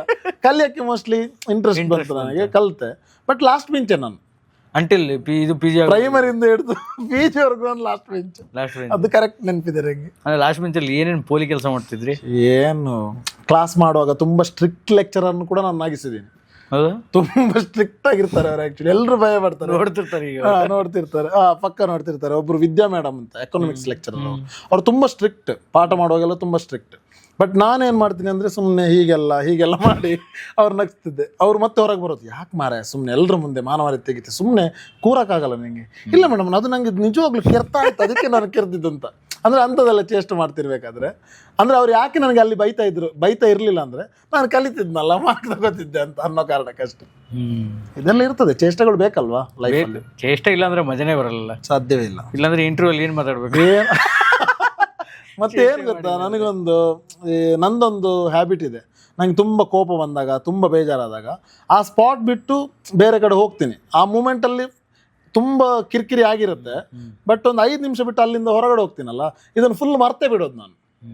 ಆ ಜಗಳನ ಮರ್ತು ಬಿಡೋದು, ಅಥವಾ ಅಲ್ಲಿ ಆಗಿರೋ ಇರಿಟೇಷನ್ನ ಮರ್ತು ಬಿಟ್ಟು, ಯಾರು ಹೊಸಬ ಸಿಕ್ಕಿರ್ತಾನೆ ನೋಡಿ ಅಲ್ಲಿ ಹೊರಗಡೆ, ಅವನ ಹತ್ರ ನಗ್ನಗ್ತಾ ಮಾತಾಡೋದು, ಖುಷಿ ಪಡೋದು. ನೆಕ್ಸ್ಟು ಮತ್ತೆ ಒಬ್ಬ ನಾನು ಈ ಕಡೆ ಬಂದರೆ ಮತ್ತೆ ನೆನಪಾಗ್ಬಿಡುತ್ತೆ. ಹಾಗೆ ನಂದು ಕೆಟಗರಿ. ಸೊ ನಾನೇನು ಮಾಡ್ತೀನಿ ಅಂದರೆ ಎಲ್ಲವನ್ನ ಸ್ವಲ್ಪ ಲೂಸ್ ಆಗಿ ತಗೊಳ್ಳೋದು ಅಂತಲ್ಲ, ಸ್ವಲ್ಪ ಖುಷಿ ಪಡಕ್ಕೆ ಟ್ರೈ ಮಾಡ್ತೀನಿ ಏನಾದರೂ ಸಮಸ್ಯೆ ಆದಾಗ, ತುಂಬ ಕಷ್ಟ ಆದಾಗ. ಸೊ ಹಾಗಾಗಿ ನಾನು ಕಾಮಿಡಿ ಗ್ಲಾಡಿಯಲ್ಲಿ ನನ್ನ ಜರ್ನಿ ಕಂಟಿನ್ಯೂ ಮಾಡಿದೆ ಅಂತ ಅನ್ಕೋತೀನಿ ನಾನು. ಅಪ್ಪ ಅಮ್ಮ ಏನು ಮಾಡ್ತಾರೆ? ಅಪ್ಪ ಕೂಲಿ ಕೆಲಸ ಎಲ್ಲ ಮಾಡ್ತಾರೆ. ಸೊ ಈಗಲೂ ಅವ್ರು ಮಾಡ್ತಾರೆ. ಈಗ ಒಂದು ಮಸಾಲ ಪ್ರಾಡಕ್ಟ್ ಮಾಡ್ತೀವಿ ನಾವು. ಆ್ಯಕ್ಚುಲಿ ಚಿಕನ್ ಮಸಾಲಾಗೆ ಒಂದು ಪ್ರಾಡಕ್ಟ್ ಮಾಡ್ತಾ ಇರ್ತೀವಿ. ಕೋಟ್ಯಪ್ಪ ಮಸಾಲ ಅಂತ ಹೆಸರು ಇಟ್ಟಿದ್ವಿ. ಅವ್ರ ಅಪ್ಪನ ಹೆಸರೇ ಅದು, ನಮ್ಮ ಅಪ್ಪನ ಹೆಸರೇ ಕೋಟ್ಯಪ್ಪ ಅಂತ. ಅವ್ರ ಹೆಸರೇ ಇಟ್ಕೊಂಡು ಅವರೇ ಮಾಡ್ತಾರೆ ಮನೆಯಲ್ಲೆಲ್ಲ. ಅವ್ರದೇ ಬ್ರ್ಯಾಂಡ್, ಅವರೇ ಅದನ್ನೆಲ್ಲ ಪುಡಿ ಮಾಡೋದು, ಅವರೇ CEO MD ಮ್ಯಾನೇಜರ್ ಎಲ್ಲ ಅವರೇ. ಸೊ ನಾನು ಆಗಾಗ ಹೋಗಿ ಹೆಲ್ಪ್ ಮಾಡ್ತಾ ಇರ್ತೀನಿ. ಅಮ್ಮ ಬೀಡಿ ಕಟ್ತಾರೆ. ಸೊ ಬೀಡಿಯ ಒಂದು ಮಹತ್ವ ನಿಮ್ಗೆ ಗೊತ್ತಿರುತ್ತೆ ಮೋಸ್ಟ್ಲಿ. ನಮ್ಮ ಕರಾವಳಿ ಭಾಗದಲ್ಲಿ ಅತಿ ಹೆಚ್ಚದು. ಆಲ್ಮೋಸ್ಟ್ ಹಿಂದಿನ ಕಾಲದಿಂದಲೂ ಬೀಡಿ ಕಟ್ಟಿಯೇ ಮದುವೆ ಮಾಡಿರೋದಿದೆ ತಮ್ಮ ಮಕ್ಕಳಿಗೆ, ಬೀಡಿಯ ಕಟ್ಟಿಯೇ ಕಾಲೇಜ್ ಓದಿಸಿರೋದಿದೆ, ಬೀಡಿಯ ಕಟ್ಟಿಯೇ ಜೀವನವನ್ನು ಕಟ್ಟಿಕೊಂಡಿರೋದಿದ್ದಾರೆ, ಮನೆ ಕಟ್ಟಿರೋರಿದ್ದಾರೆ. ಸೊ ಅಂದ್ರೆ ಅಷ್ಟು ವ್ಯಾಲ್ಯೂ ಇದೆ ನಮ್ಮ ಕಡೆ. ಅಂದ್ರೆ ಅದು ಧೂಮಪಾನ ಆರೋಗ್ಯಕ್ಕೆ ಹಾನಿಕರ, ಬಟ್ ಆ ಮೂಲಕ ಜೀವನ ಕಟ್ಕೊಂಡವರು ತುಂಬಾ ಜನ. ಇವತ್ತಿಗೂ ನಮ್ಮ ಅಮ್ಮ ಬೀಡಿ ಕಟ್ತಾರೆ. ಸೇದವರಿಗೆ ಹಾನಿಕರ, ಸ್ವಲ್ಪ ಸೇದ್ಬೇಕು. ಬಟ್ ಅದು ಏನಾಗಿದೆ ಅಂದ್ರೆ ನಿಮ್ಗೆ ಅಲ್ಲಿ ಕೆಲಸ ಅದನ್ನ ಕಲ್ತಿದ್ರಲ್ಲ ಮೊದಲೆಲ್ಲ, ಪಾಪ ಬೇರೆ ಕೆಲಸ ಇಲ್ಲದೆ ಇದ್ದಾಗ ಅದನ್ನೇ ಜೀವನೋಪಾಯವಾಗಿ ಮಾಡಿಕೊಂಡು ಎಷ್ಟೋ ಜನ ಜೀವನವನ್ನ ಕಟ್ಕೊಂಡಿದ್ದಾರೆ ಅಂತ. ಸೊ ಅಮ್ಮಂದಿರಿಗೆ ಎಲ್ರಿಗೂ ಒಂದು ದೊಡ್ಡ ಸಲಾಮ್. ಬಿಕಾಸ್ ನಾನು ಈಗ ತುಂಬಾ ದೊಡ್ಡ ಸ್ಟೈಲಿಸ್ಟ್ ಆಗಿ ನಿಮ್ಮ ಹತ್ರ ಮಾತಾಡ್ಬೇಕಾದ್ರೆ ನನ್ನ ಅಮ್ಮ ಬೀಡಿ ಕಟ್ಟಿದ್ರಿಂದ ಕಾರಣ, ನನ್ನ ಅಪ್ಪ ಕೂಲಿ ಕೆಲ್ಸಕ್ಕೆ ಹೋಗಿದ್ರಿಂದ ಕಾರಣ. ಸೊ ಅವರು ಅಷ್ಟು ನನ್ನನ್ನ ಸ್ಯಾಕ್ರಿಫೈಸ್ ಮಾಡ್ಕೊಂಡು ಸಾಕಿದ್ರಿಂದಾಗಿ ನಾನು ಇವತ್ತು ಇಲ್ಲಿ ಕೂರಕ್ಕಾಯ್ತು. ಇಲ್ಲ ನೀನು ಕಾಲೇಜ್ ಹೋಗ್ಬೇಡ ನಿಲ್ಸು ಅಂದಿದ್ರೆ ನನಗೆ ಮೋಸ್ಟ್ಲಿ ಇಲ್ಲಿ ಬಂದು ಕೂರಕ್ಕೂ ಅವಶ್ಯಕತೆ ಅಂದ್ರೆ ಅವಕಾಶ ಸಿಗ್ತಾ ಇರಲಿಲ್ವೇನೋ ಅಂತ. ಎಷ್ಟು ಜನ ನೀವು? 4 ಜನ ಇದೀವಿ. 4 ಜನ. ದೊಡ್ಡವಳು ಅಕ್ಕ, 2ನೇವನು ಅಣ್ಣ, 3ನೇವನು ನಾನು, ಮಹಾನ್ ಮೇಧಾವಿ, 4ನೇವಳು ತಂಗಿ. S, okay. ಈ PG ಎಲ್ಲ ಮುಗಿಸಿ ಒಳ್ಳೆ ಎಜುಕೇಷನಿಸ್ಟ್ ಆಗಿ ಅಂದರೆ ಒಬ್ಬ ಟೀಚರ್ ಆಗಿ ಮಕ್ಳಿಗೆ ಪಾಠ ಮಾಡೋ ಟೈಮಲ್ಲಿ ಮನೆಯಲ್ಲಿ ಅಪ್ಪ ಅಮ್ಮ ಯಾಕೆ ಬೇಕಿದೆಲ್ಲ, ಸುಮ್ಮನೆ ಆರಾಮ್ ಒಳ್ಳೆ ಟೀಚರ್ ಆಗಿದೆಯಾ, ಒಳ್ಳೆ ಸಂಬಳ ಬರುತ್ತೆ, ಒಂದು ಒಳ್ಳೆ ಹುಡುಗಿನ ನೋಡಿ ಮದುವೆ ಮಾಡೋಣ, ಲೈಫ್ ಸೆಟ್ಲ್ ಆಗಿ, ಭಾಳ ಕಷ್ಟ ಬಿದ್ದು ಓದಿಸಿದೀವಿ, ಯಾಕೆ ಬೇಕಿದೆಲ್ಲ ಟಿವಿ ಅಂತ ಹೇಳಿಲ್ವಾ? ಫಸ್ಟ್ ಪಕ್ಕ ಹೇಳಿದ್ದಾರೆ. ಪಕ್ಕ ಹೇಳಿದ್ದಾರೆ ಅಂದ್ರೆ ಹೇಳಿಲ್ಲ ಅಂದ್ರೆ ಅವ್ರ ಅಪ್ಪ ಅಮ್ಮನೇ ಅಲ್ಲ, ಅವ್ರಿಗೆ ಅಂದ್ರೆ ಆ ನಾಲೆಡ್ಜ್ ಇರ್ಲಿಲ್ಲ ಹೇಗೆ ಇದ್ರದ್ದು. ಇವತ್ತಿಗೂ ಹೇಳ್ತಾರೆ ನನಗೆ. ಹೌದಾ? ಅದು ಯಾಕೆ ಹೇಳ್ತಾರೆ ಅಂದ್ರೆ ಅವ್ರಿಗೆ ಇಷ್ಟೆಲ್ಲ ನೋಡಿದ್ಮೇಲೆ ಅವ್ರಿಗೆ ಅಂದ್ರೆ ಗೊತ್ತಿಲ್ಲ ಅಂತ. ಅಂದ್ರೆ ಪಾಪ ಅವ್ರದ್ದು ನಾಲೆಜ್, ಅವರಿಗೆ ಒಂದು ಫಿಯರ್ ಇರುತ್ತೆ. ಅಂದ್ರೆ ಟೀಚಿಂಗ್ ವರ್ಕ್ ಅಂದ್ರೆ ಯೋಚನೆ ಮಾಡಿ ನೀವು, ಸ್ಕೂಲ್ಗೆ ಹೋಗ್ತಾರೆ, ಪಾಠ ಮಾಡ್ತಾರೆ ಅಂತ ಕರೆಕ್ಟ್ ರಿಜಿಸ್ಟರ್ ಆಗಿದೆ ಇವತ್ತಿಗೂ, 9 ರಿಂದ 5. ಇವಾಗ ಏನಾಗಿದೆ ಹೇಳಿ, ಆರ್ಟಿಸ್ಟ್ ಅಂದಾಗ, ಕಲಾವಿದ ಅಂದಾಗ ಅವರಿಗೆ ಅದೊಂದು ಜಾಬ್ ಅಂತ ಇವತ್ತಿಗೆ ಯಾರು ಪರಿಗಣಿಸಿಲ್ಲ. ಜಾಬ್ ಇಲ್ಲಾರ್ದವ್ರು ಮಾಡೋ ಕೆಲಸ ಅಂತ, ಉದ್ಯೋಗ ಅನ್ನೋದನ್ನ ಪರಿಗಣಿಸಿಲ್ಲ. ಆಲ್ಮೋಸ್ಟ್ ನೀವು ಸುಮ್ಮನೆ ಕೇಳಿ ಕ್ಯಾಶುವಲ್ ಆಗಿ ಯಾರ ಹತ್ರ ಆದ್ರು, ಸಿನಿಮಾ ಅನ್ನೋದು ಹಾಗೆ, ಅದೊಂದು ಬಿಸ್ನೆಸ್, ಅದೊಂದು ವಾಣಿಜ್ಯ ಅಂದ್ರೆ ಏನಿದೆ ಅದಂತ ತುಂಬಾ ಪೇರೆಂಟ್ಸ್ಗಳು ಅನ್ಕೊಂಡಿರ್ಲ. ನಾನೀಗ ವರ್ಕ್ ಮಾಡುವಾಗ್ಲೂ ಅನ್ಕೊಳ್ತೇನೆ, ಇವನು ಯಾವಾಗ ಕೆಲ್ಸಕ್ಕೆ ಯಾವಾಗ ಹೋಗೋದು ಅಂತ ಅಂದ್ರೆ ಅಮ್ಮ ಹೇಳ್ತಾ ಇರ್ತಾರೆ. ಬಟ್ ಅವ್ರಿಗೆ ಈಗೀಗ ಗೊತ್ತಾಗಿದೆ, ಈಗೀಗ ಗೊತ್ತಾಗಿದೆ ಇವನು ಇದೇ ಕೆಲಸ ಮಾಡ್ತಿರೋದು, ಆಕ್ಟಿಂಗ್ ಮಾಡ್ತಿರೋದು. ಅಂದ್ರೆ ಕಾಮಿಡಿ ಕ್ಲಾಡ್ ಆದ ಕೂಡಲೇ ಅದೆಲ್ಲ ಗೊತ್ತಾಗಿದೆ. ಆದ್ರೂ ಒಂದೊಂದ್ಸಲ ಡೌಟ್ ಬರುತ್ತೆ ಅವರಿಗೆ, ಇವನು ಬೇರೆ ಕೆಲಸ ಯಾವಾಗ ಮಾಡ್ಬೋದು, ಅವನಿಗೆ ಹೋಗ್ಬೋದಿತ್ತು ಕಾಲೇಜ್ಗೆ ಲೆಕ್ಚರರ್ ಆಗಿ ಟೀಚಿಂಗ್ ಮಾಡ್ಬೋದು ಅಂತ ಸುಮ್ಮನೆ ಮಾತಾಡ್ಕೋತಾ ಇರ್ತಾರೆ. ಬಟ್ ಕಾಮಿಡಿ ಕಿಲಾಡಿ ಜರ್ನಿ ಮುಗ್ದು, ಈಗ ಪ್ರೋಗ್ರಾಮ್ ಕಾಂಪಿಟೇಷನ್ ಮುಗ್ದು ನಮ್ದು ಸೀಸನ್ 1 ಆದ್ಮೇಲೆ ನಾನು ಒಂದಷ್ಟು ಪ್ರೋಗ್ರಾಮ್ಗಳಿಗೆ ಹೋಗಿದ್ದೆ ಉತ್ತರ ಕರ್ನಾಟಕಕ್ಕೆ ಜಾಸ್ತಿ. ಅಲ್ಲಿ ನಮ್ಗೆ ತುಂಬಾ ಖುಷಿ ಅಂದ್ರೆ ಅವ್ರು ತುಂಬಾ ಪ್ರೀತಿಸ್ತಾರೆ, ಎಲ್ಲ ಕಡೆನೂ ಪ್ರೀತಿಸ್ತಾರೆ, ಕರ್ನಾಟಕದಾದ್ಯಂತ ಎಲ್ಲ ಯಾರೆಲ್ಲ ಕಾಮಿಡಿ ಕಿಲಾಡಿ ನೋಡಿದಾರೋ ಸೀಸನ್ 1 ನೋಡಿದವರಂತೂ ಇವತ್ತಿಗೂ ನಮ್ಮನ್ನು ಯೂಶಲಿ ಯಾವ್ದಾದ್ರು ಒಂದು ರಿಯಾಲಿಟಿ ಶೋ ಬಂದಾಗ ನಿಮ್ಗೂ ಗೊತ್ತಿರುತ್ತೆ, ಅದು ಒಂದು 6 ಮಂತ್ ಇರುತ್ತೆ. 6 ಮಂತ್ ಆದ್ಮೇಲೆ ಒಂದು 2 ವರ್ಷ ಆದ್ಮೇಲೆ ಮರ್ತು ಬಿಡ್ತಾರೆ ಬೇರೆ ಯಾವ್ದಾದ್ರು ಒಂದು ರಿಯಾಲಿಟಿ ಶೋನ. ಬಟ್ ಕಾಮಿಡಿ ಕಿಲಾಡಿಗಳು ಎನ್ನುವಂತ ಒಂದು ಶೋನ ಇವತ್ತು ಎಸ್ಪೆಷಲಿ ಫಸ್ಟ್ ಸೀಸನ್ ಅದು ನಮ್ಗೊಂದು ತುಂಬಾ ಖುಷಿ. ಬಿಕಾಸ್ ಅವ್ರು ಇವತ್ತಿಗೂ ನಮ್ಗೆ ಅನ್ನ ಕೊಡ್ತಾ ಇದ್ದಾರೆ. ನಾನು ಇವತ್ತಿಗೂ ತಿಂಗಳಲ್ಲಿ ಒಂದು 2-3 ಪ್ರೋಗ್ರಾಮ್ಗಾದ್ರೂ ಹೋಗ್ತೀನಿ, ಯಾರಾದ್ರೂ ಕರೀತಾರೆ ಅಂದ್ರೆ ನಮ್ಮ ಟೀಮಲ್ಲಿ ನಾವು ಹೋಗ್ತಾ ಇರ್ತೀವಿ, ಕಾಮಿಡಿ ಶೋ ಕೇಳ್ತಾ ಇರ್ತಾರೆ. ಸೊ ನಾನು ಅನ್ಕೊಳ್ಳೋದಾಗ ನೋಡಿ ಒಂದು ಜನ ನೆನಪು ಎಷ್ಟು ಚೆನ್ನಾಗಿ ಇಟ್ಕೊಂಡಿದ್ದಾರೆ ಅಂದ್ರೆ ಇವತ್ತಿಗೂ ಅವ್ರು ನಮ್ಮನ್ನು ಮರ್ತಿಲ್ಲ. ಮತ್ತೆ ಅಲ್ಲಿ ಹೋದಾಗ ಅವರ ರೆಸ್ಪಾನ್ಸ್ ಹೇಗಿರುತ್ತೆ ಅಂದ್ರೆ ಕೆಲವೊಂದು ಇನ್ಸಿಡೆಂಟ್ಗಳು ತುಂಬಾ ಕಾಡುತ್ತೆ ನಮ್ಗೆ. ಅಂದ್ರೆ ನಮ್ಮ ಶೋನಲ್ಲೂ ಅದು ಪ್ರಸ್ತಾಪ ಆಗಿದೆ ಕೂಡ. ಹಾಸ್ಪಿಟಲ್ ನೋಡಿದವರಿದ್ದಾರೆ ಈ ಪ್ರೋಗ್ರಾಮ್ ಅನ್ನ, ಹಾಸ್ಪಿಟಲ್ ನೋಡಿ ತುಂಬಾ ಹುಷಾರ್ ತಪ್ಪಿದವರು ಕೂಡ ನಕ್ಕಿದ್ದಿದೆ. ಅವರ ಒಂದು ಸ್ವಲ್ಪ ಏನ್ ಹೇಳ್ತಾರೆ ಜೀವನೋತ್ಸಾಹ ಸುಧಾರಿಸೋದಿದೆ. ಅವ್ರು ಹೇಳಿದ್ದಾರೆ ಆಕ್ಚುಲಿ ನನ್ನ ಮಗಳು ನಿಮ್ಮಿಂದ ಬದುಕಿದ್ಲು, ಅಂದ್ರೆ ಕಾಮಿಡಿ ಮಾಡಿದ್ರಿಂದ ಬದುಕಿದ್ಲು ಅಂತ. ಆಗ ನಮ್ಗೆಲ್ಲ ತುಂಬಾ ಖುಷಿ ಆಗುತ್ತೆ, ಆಗ್ಬೋದು ನಮ್ಮಿಂದ ಅದಾದ್ರೂ ಆಯ್ತಲ್ಲ, ನಾವು ದುಡ್ಡು ಕೊಟ್ಟಿಲ್ಲ ಅಥವಾ ಅವರಿಗೆ ಏನು ಆಸ್ತಿ ಪಾಸ್ತಿ ಕೊಟ್ಟಿಲ್ಲ, ನಾವು ಬರೀ ನಗು ಕೊಟ್ಟಿದ್ದೀವಿ, ಅವ್ರು ನಕ್ಕಿದ್ದಾರೆ. ಅಲ್ಲಿ ಇವತ್ತಿಗೂ ಉತ್ತರ ಕರ್ನಾಟಕ ಎಲ್ಲ ಹೋದಾಗ ನಾನು ಆಕ್ಚುಲಿ ಸೀಸನ್ 1 ನಲ್ಲಿ ಹೈಯೆಸ್ಟ್ ಲೇಡಿ ಗೆಟಪ್ ಹಾಕಿರೋದು. ಸೊ ಲೇಡಿ ಗೆಟಪ್ ಹಾಕಿದ್ದನ್ನ ನಾನೀಗ ಗಡ್ಡ ಬಿಟ್ಕೊಂಡು ಹೋದ್ರು ಕೂಡ ನೀವು ಲೇಡಿ ಗೆಟಪ್ ಹಾಕ್ತಿದ್ದವ್ರಲ್ವಾ ಅಂತ ಹೇಳ್ತಾರೆ. ಅದ್ರ ನೆನಪು ಬರೀ ಕಣ್ಣು ಈ ಶೇಪ್ ನೋಡಿನೇ ನೆನಪು ಇಟ್ಕೋತಾರೆ, ಕಣ್ಣು ನೋಡಿನೇ ಅವ್ರು ಎಷ್ಟು ಕನೆಕ್ಟ್ ಆಗಿದ್ರು ಅಂತ ನಾನು ಹೇಳಿದೆ. ಸೊ ಅದು ನಮ್ಗೆ ಯಾವತ್ತಿಗೂ ಮರೆಯೋದಕ್ಕೆ ಆಗೋದಿಲ್ಲ. ಇವತ್ತಿಗೂ ಯಾವುದೇ ಒಂದು ಪ್ಲೇಸಿಗೆ ಹೋದಾಗ್ಲೂ ಅದೇ ರೆಸ್ಪೆಕ್ಟ್ ಕೊಡ್ತಾರೆ. ಈಗ ನಮ್ಮ ಸೀಸನ್ ಅಂದ್ರೆ 1 ಕಾಮಿಡಿ ಕಿಲಾಡಿ ಸ್ಟಾರ್ಟ್ ಆಗಿ 9 ವರ್ಷ ಆಯ್ತು, ಇನ್ನೊಂದು ವರ್ಷ ಆದ್ರೆ 10 ವರ್ಷ ಆಗೋಗ್ತದೆ. ಅದಕ್ಕಿಂತ ಮುಂಚೆ ನಮ್ಮ ಅನುಶ್ರೀ ಮೇಡಮ್ ಇರ್ಬೋದು, ಕೂರಿ ಪ್ರತಾಪ್ ಇರ್ಬೋದು, ಮತ್ತೆ ನಮ್ಮ ಚಿಕ್ಕಣ್ಣ ಸರ್ ಇರ್ಬೋದು, ಅವರೆಲ್ಲ ಕಾಮಿಡಿ ಕಿಲಾಡಿಯಿಂದಲೇ ಬಂದವರು. ಅಂದ್ರೆ ಹಿಂದಿನ ಸೀಸನ್ ಅದು ಬಂದು ಮೋಸ್ಟ್ಲಿ 18-19 ವರ್ಷ ಆಯ್ತು. Still they are surviving, still they are ನಡೀತಾ ಇದೆ. ಅಂದ್ರೆ ಕಲಾವಿದರಿಗೆ ಅಷ್ಟೊಂದು ರೆಸ್ಪೆಕ್ಟ್ ಇದೆ, ಮತ್ತೆ ಕಲಾವಿದರಿಗೆ ಅಷ್ಟೊಂದು ಎಲ್ಲರೂ ಕೂಡ ಗೌರವ ಕೊಡ್ತಾರೆ, ಎಲ್ಲೇ ಹೋದ್ರು ಕೂಡ ಮರೆಯೋದಿಲ್ಲ. ಸೊ ಅದರಿಂದಲೇ ನಮ್ಮ ಜೀವನ ನಡೀತಾ ಇದೆ. ಚಿಕ್ಕ ವಯಸ್ಸಲ್ಲಿ ಏನು ಭಜನೆ ಪದಗಳನ್ನ ಹಾಡಕ್ಕೆಲ್ಲ ಹೋಗ್ತಾ ಇದ್ರೆ, ಅಂದ್ರೆ ನಿಮ್ ಕಡೆಯಲ್ಲೆಲ್ಲ ಜಾಸ್ತಿ ಅಲ್ಲ? ಹೌದು, ಅಂದ್ರೆ ನಮ್ ಕಡೆ ನಗರ ಭಜನೆ ಅಂತ ಮಾಡ್ತೀವಿ ನಾವು, ಇವತ್ತಿಗೂ ಇದೆ ಅದು. ಎಲ್ಲ ಮಂದಿರಗಳಿರ್ತವೆ, ಒಂದಷ್ಟು ಕಡೆ ಮಂದಿರಗಳಿರ್ತವೆ. ಅಲ್ಲಿ ಪ್ರತಿ ವರ್ಷವೂ ಕೂಡ ಈಗ ದಸರಾ ಅಂತ, ಈಗ ಯಾವುದು ದಸರಾ ಬರುತ್ತೆ, ನವರಾತ್ರಿ ಬರುತ್ತೆ, ಅಥವಾ ಗಣೇಶ ಚತುರ್ಥಿ ಇರುತ್ತೆ. ಈ ಸಂದರ್ಭಗಳಲ್ಲೆಲ್ಲ ಶಿವರಾತ್ರಿ ಇರುತ್ತೆ. ಶಿವರಾತ್ರಿಯಲ್ಲೆಲ್ಲ ಜಾಸ್ತಿ ಅಂದ್ರೆ ಜಾಗರಣೆ ಮಾಡ್ತಾರೆ. ರಾತ್ರಿ ಸಂಜೆ ಶುರು ಮಾಡಿದ್ರೆ ಮರುದಿನ ಬೆಳಗ್ಗೆವರೆಗೂ ಕೂಡ ಭಜನೆ ಮಾಡೋದಿದೆ. ಸೊ ಆ ಟೈಮಲ್ಲೆಲ್ಲ ಹೋಗಿದ್ದಿದೆ ನಾನು, ನಮ್ಮ ಗೆಳೆಯರ ಜೊತೆ ಎಲ್ಲ ಹೋಗಿ ಮನೆಗೆ ಹೋಗಿ ಕುಣ್ಕೊಂಡು ಭಜನೆ ಎಲ್ಲ ಮಾಡಿದ್ದಿದೆ. ಸೊ ಅದನ್ನೆಲ್ಲ ನಾನು ಈಗ ಏನು ಮಾಡಿದ್ದೀನಿ ಅಂದರೆ, ಕೆಲವೊಂದ್ಸಲ ನಮ್ಮ ಕಂಟೆಂಟ್ ಏನು ಮಾಡ್ತೀವಿ ಸಿನಿಮಾ ಮಾಡುವಾಗೆಲ್ಲ ಅದನ್ನೆಲ್ಲ ನಾವು ಅಡಾಪ್ಟ್ ಮಾಡ್ಕೋತೀವಿ. ನನ್ನ ಲೈಫಲ್ಲಾದಂತಹ ಒಂದಷ್ಟು ಹಾಸ್ಯ ಪ್ರವೃತ್ತಿಗಳೇನಿದ್ದಾವೆ ಅಥವಾ ಒಂದಷ್ಟು ನೈಜ ಘಟನೆಗಳೇನಿದ್ದಾವೆ, ನಾನು ನೋಡಿದಂತಹ ದೃಶ್ಯಾವಳಿಗಳೇನಿದ್ದಾವೆ, ಅವೆಲ್ಲವುಗಳನ್ನು ಕೂಡ ಸ್ವಲ್ಪ ನಾನು ಕನೆಕ್ಟ್ ಮಾಡ್ತಾ ಇರ್ತೀನಿ. ಅಂದ್ರೆ ನೋಡುಗನಿಗೆ ಅವರಿಗೂ ಕೂಡ ಒಂದೇನಂದ್ರೆ ನೆನಪು, ನಾನು ಅದನ್ನು ಮಾಡಿದ್ದೀನಿ. ನಾನು ಶಿವರಾತ್ರಿ ಸಂದರ್ಭಗಳಲ್ಲ ಸರ್, ನಮ್ ಕಡೆ ಏನ್ ಮಾಡ್ತೀವಿ ಅಂದ್ರೆ ಪಡ್ಡೆ ಹುಡುಗರು ಅಂದ್ರೆ ನಾವೆಲ್ಲ ಏನ್ ಮಾಡ್ತೀವಿ, ಕೆಲವರು ಭಜನೆ ಮಾಡ್ತಾ ಇರ್ತಾರೆ, ಮನೆಗಳು ಹೋಗಿ ಭಜನೆ ಮಾಡ್ತಾರೆ, ಮತ್ತೆ ಮಂದಿರಗಳಲ್ಲಿ ಭಜನೆ ನಡೀತಾ ಇರ್ತದೆ. ನಮ್ ಕಡೆ ಕೆಲವರು ಏನ್ ಮಾಡ್ತಾರೆ ಅಂದ್ರೆ ಕದಿಯಕ್ ಹೋಗ್ತಾರೆ, ಜಾಗರಣೆ ಮಾಡುದು ಅಂತ. ಅಂದ್ರೆ ಅದೇನಂದ್ರೆ ರಾತ್ರಿ ಇಡೀ ಮಲಗಲ್ಲ ಅವರು, ಏನೋ ಒಂದು ಚೇಷ್ಟೆ ಮಾಡ್ಬೇಕು. ಕದಿಯೋಕಂದ್ರೆ ದುಡ್ಡು ಕದಿಯೋದಕ್ಕಲ್ಲ, ಏನ್ ಮಾಡ್ತಾರೆ ಗೊತ್ತಾ, ರಾತ್ರಿ ಹೋಗ್ತಾರೆ, ಯಾವ್ದೋ ಒಂದು ಮನೆ ಕಲ್ಲು ಬಿಸಾಡೋದು, ಅವರನ್ನ ಎಬ್ಸೋದು, ಮತ್ತೆ ಎಲ್ಲೋ ಒಂದು ಕಡೆ ಹೋಗೋದು, ನೀರು ತುಂಬಿಸಿರ್ತಾರೆ ಪಾಪ ಎಲ್ಲ ಪಾತ್ರೆಗಳೆಲ್ಲ, ಅದನ್ನೆಲ್ಲ ಮಗಚಿ ಹಾಕಿ ಬರೋದು. ಮತ್ತೆ ಯಾವ್ದಾದ್ರು ಬಸಳೆ ಸೊಪ್ಪು ಅದೆಲ್ಲ ಇರ್ತದಲ್ಲ, ಅದೆಲ್ಲ ಕಟ್ ಮಾಡಿ ಬೇರೆಯವ್ರ ಮನೆಯ ಜಗಲೆಯಲ್ಲಿ ತಗೊಂಡೋಗಿ ಇಡೋದು, ಮರುದಿನ ಬೆಳಗ್ಗೆ ಅವನಿಗೆ ಪದಾರ್ಥಕ್ಕೆ, ಇಂಥದೆಲ್ಲ ಮಾಡಿದ್ವಿ. ಸೊ ಅದನ್ನೆಲ್ಲ ನಾನು ಲಾಸ್ಟ್ ಟೈಮ್ ನಾವು ದಸ್ಕತ್ ಅಂತ ಒಂದು ಸಿನಿಮಾ ಮಾಡಿದ್ವಿ ತುಳುವಲ್ಲಿ, ಅದನ್ನೆಲ್ಲ ಅದಕ್ಕೆ ನಾನು ಅಡಾಪ್ಟ್ ಮಾಡಿದ್ದೆ. ತುಂಬಾ ಎಂಜಾಯ್ ಮಾಡಿದ್ರು ಜನ, ನಾನು ಮಾಡಿದ್ದೆ ಅಂತ ಹೇಳಿದ್ದಿದೆ.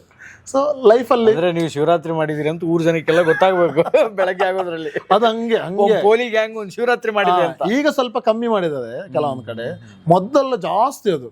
ಯಾರ್ದೋ ಮನೆ ಗೇಟ್ ಅನ್ನು ಇನ್ನೊಂದು ಯಾವ್ದೋ ಮನೆ ಗೇಟ್ಗೆ ತಗೊಂಡೋಗಿಡೋದು. ಮತ್ತೆ ಸರ್ಕಲ್ ಇರಲ್ಲ ರೋಡಲ್ಲಿ, ಈ ಕಸದ ತೊಟ್ಟಿ ಇರುತ್ತಲ್ಲ ಅದನ್ನು ತೆಗೆದು ತಗೊಂಬಂದು ರೋಡಲ್ಲಿ ಇಡೋದು, ಅದು ಸರ್ಕಲ್ ತರ ಸೆಂಟ್ರಲ್ಲಿ ಸೆಂಟ್ರಲ್ ಇರೋದು, ಅದೆಲ್ಲ ಮಾಡಿದ್ವಿ. ಮತ್ತೆ ಬಾಟ್ಲ್ಗಳೆಲ್ಲ ಇರ್ತಾವಲ್ಲ, ಈಗ ಯಾವ್ದು ಸಿಕ್ಸರ್ ಬಾಟ್ಲ್ಗಳು, ಕೂಲ್ ಡ್ರಿಂಕ್ಸ್ ಬಾಟ್ಲ್ಗಳು, ಖಾಲಿ ಬಾಟ್ಲ್ ಇರುತ್ತೆ ನೋಡಿ, ಅದು ಯಾವ್ದೋ ಸಂಬಂಧ ಪಡೆದೇ ಇರೋ ಅಂಗಡಿಯ ಮುಂದೆ ತಗೊಂಡೋಗಿಡೋದು. ಇದೆಲ್ಲ ಅಂದ್ರೆ ನೆನ್ಪು ಬರುತ್ತೆ ಎಲ್ಲ ಆ ಬಾಲ್ಯದ ದಿನಗಳಲ್ಲೆಲ್ಲ.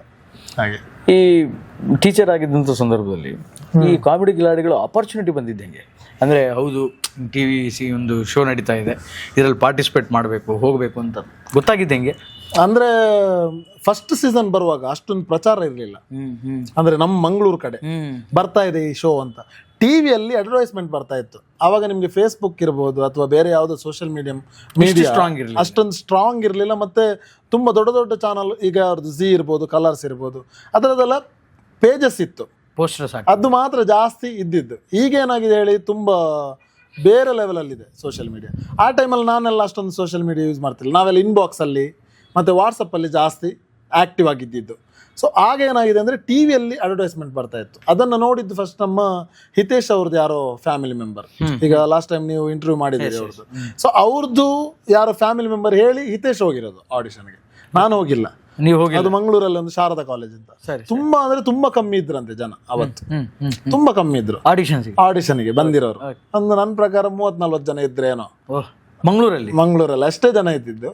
ಸೊ ಅವರು ಆಡಿಷನ್ ಅಲ್ಲಿ ಆಕ್ಟ್ ಮಾಡಿ ಅವ್ರಿಗೆ ಇಂಪ್ರೆಸ್ ಆಗಿದೆ, ಯಾರಿಗೆ ಆಡಿಷನ್ ಮಾಡಕ್ ಬಂದವರಿಗೆ. ಅವ್ರು ನನಗೆ ಕಾಲ್ ಮಾಡ್ದ. ನಾವು ಆಲ್ರೆಡಿ ಫ್ರೆಂಡ್ಸೇ ಮೊದಲೇ ಪ್ರೋಗ್ರಾಮ್ ಎಲ್ಲ ಇದ್ದವರು. ಅಂದ್ರೆ ನಾವು ಒಂದು ಗುರುಮಿತ್ರ ಸಮೂಹ ಅಂತ ಒಂದು ಟೀಮ್ ಇದೆ ನಮ್ದು, ಅದ್ರಲ್ಲಿ ನಾವು ಯೋಜನಾ ಮೇಳ, ಯೋಜನೋತ್ಸವಕ್ಕೆಲ್ಲ ಹೋಗ್ತಾ ಇದ್ವಿ. ಅವಾಗ ನಾನು ಹಿತೇಶ್ ಇಬ್ರು ಹಾಡ್ತಾನೆ ಇದ್ದಿದ್ದು, ಹಂಸಾಳೆ ಹಾಡು ಅದೆಲ್ಲ ಹಾಡ್ತಾ ಇದ್ವಿ ನಾವು.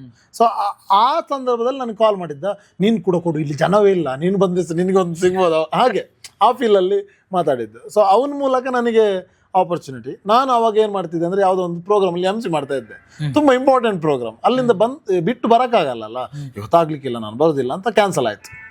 ಇನ್ನೊಂದ್ಸಲ ನೋಡಿ ಅವಕಾಶ ಹೇಗೆ ಸಿಗುತ್ತೆ ಅನ್ನೋದಕ್ಕೆ. ಅವತ್ತು ನನಗೆ ಅವಕಾಶ ಸಿಗ್ಲಿಲ್ಲ, ಅಲ್ಲಿ ಮುಗ್ದೋಗಿಲ್ಲ ಅನ್ಕೊಂಡೆ, ಬೇಡ ಪರವಾಗಿಲ್ಲ, ನೀನು ಹೋಗಿದ್ಯಲ್ಲ ತೊಂದರೆ ಇಲ್ಲ ಅಂತ. ಮತ್ತೆ ಅವನಿಗೆ ಬೆಂಗಳೂರಿಗೆ ಬರೋ ಅವಕಾಶ ಸಿಕ್ತು. ಯಾರಿಗೆ? ಹಿತೇಶ್ಗೆ.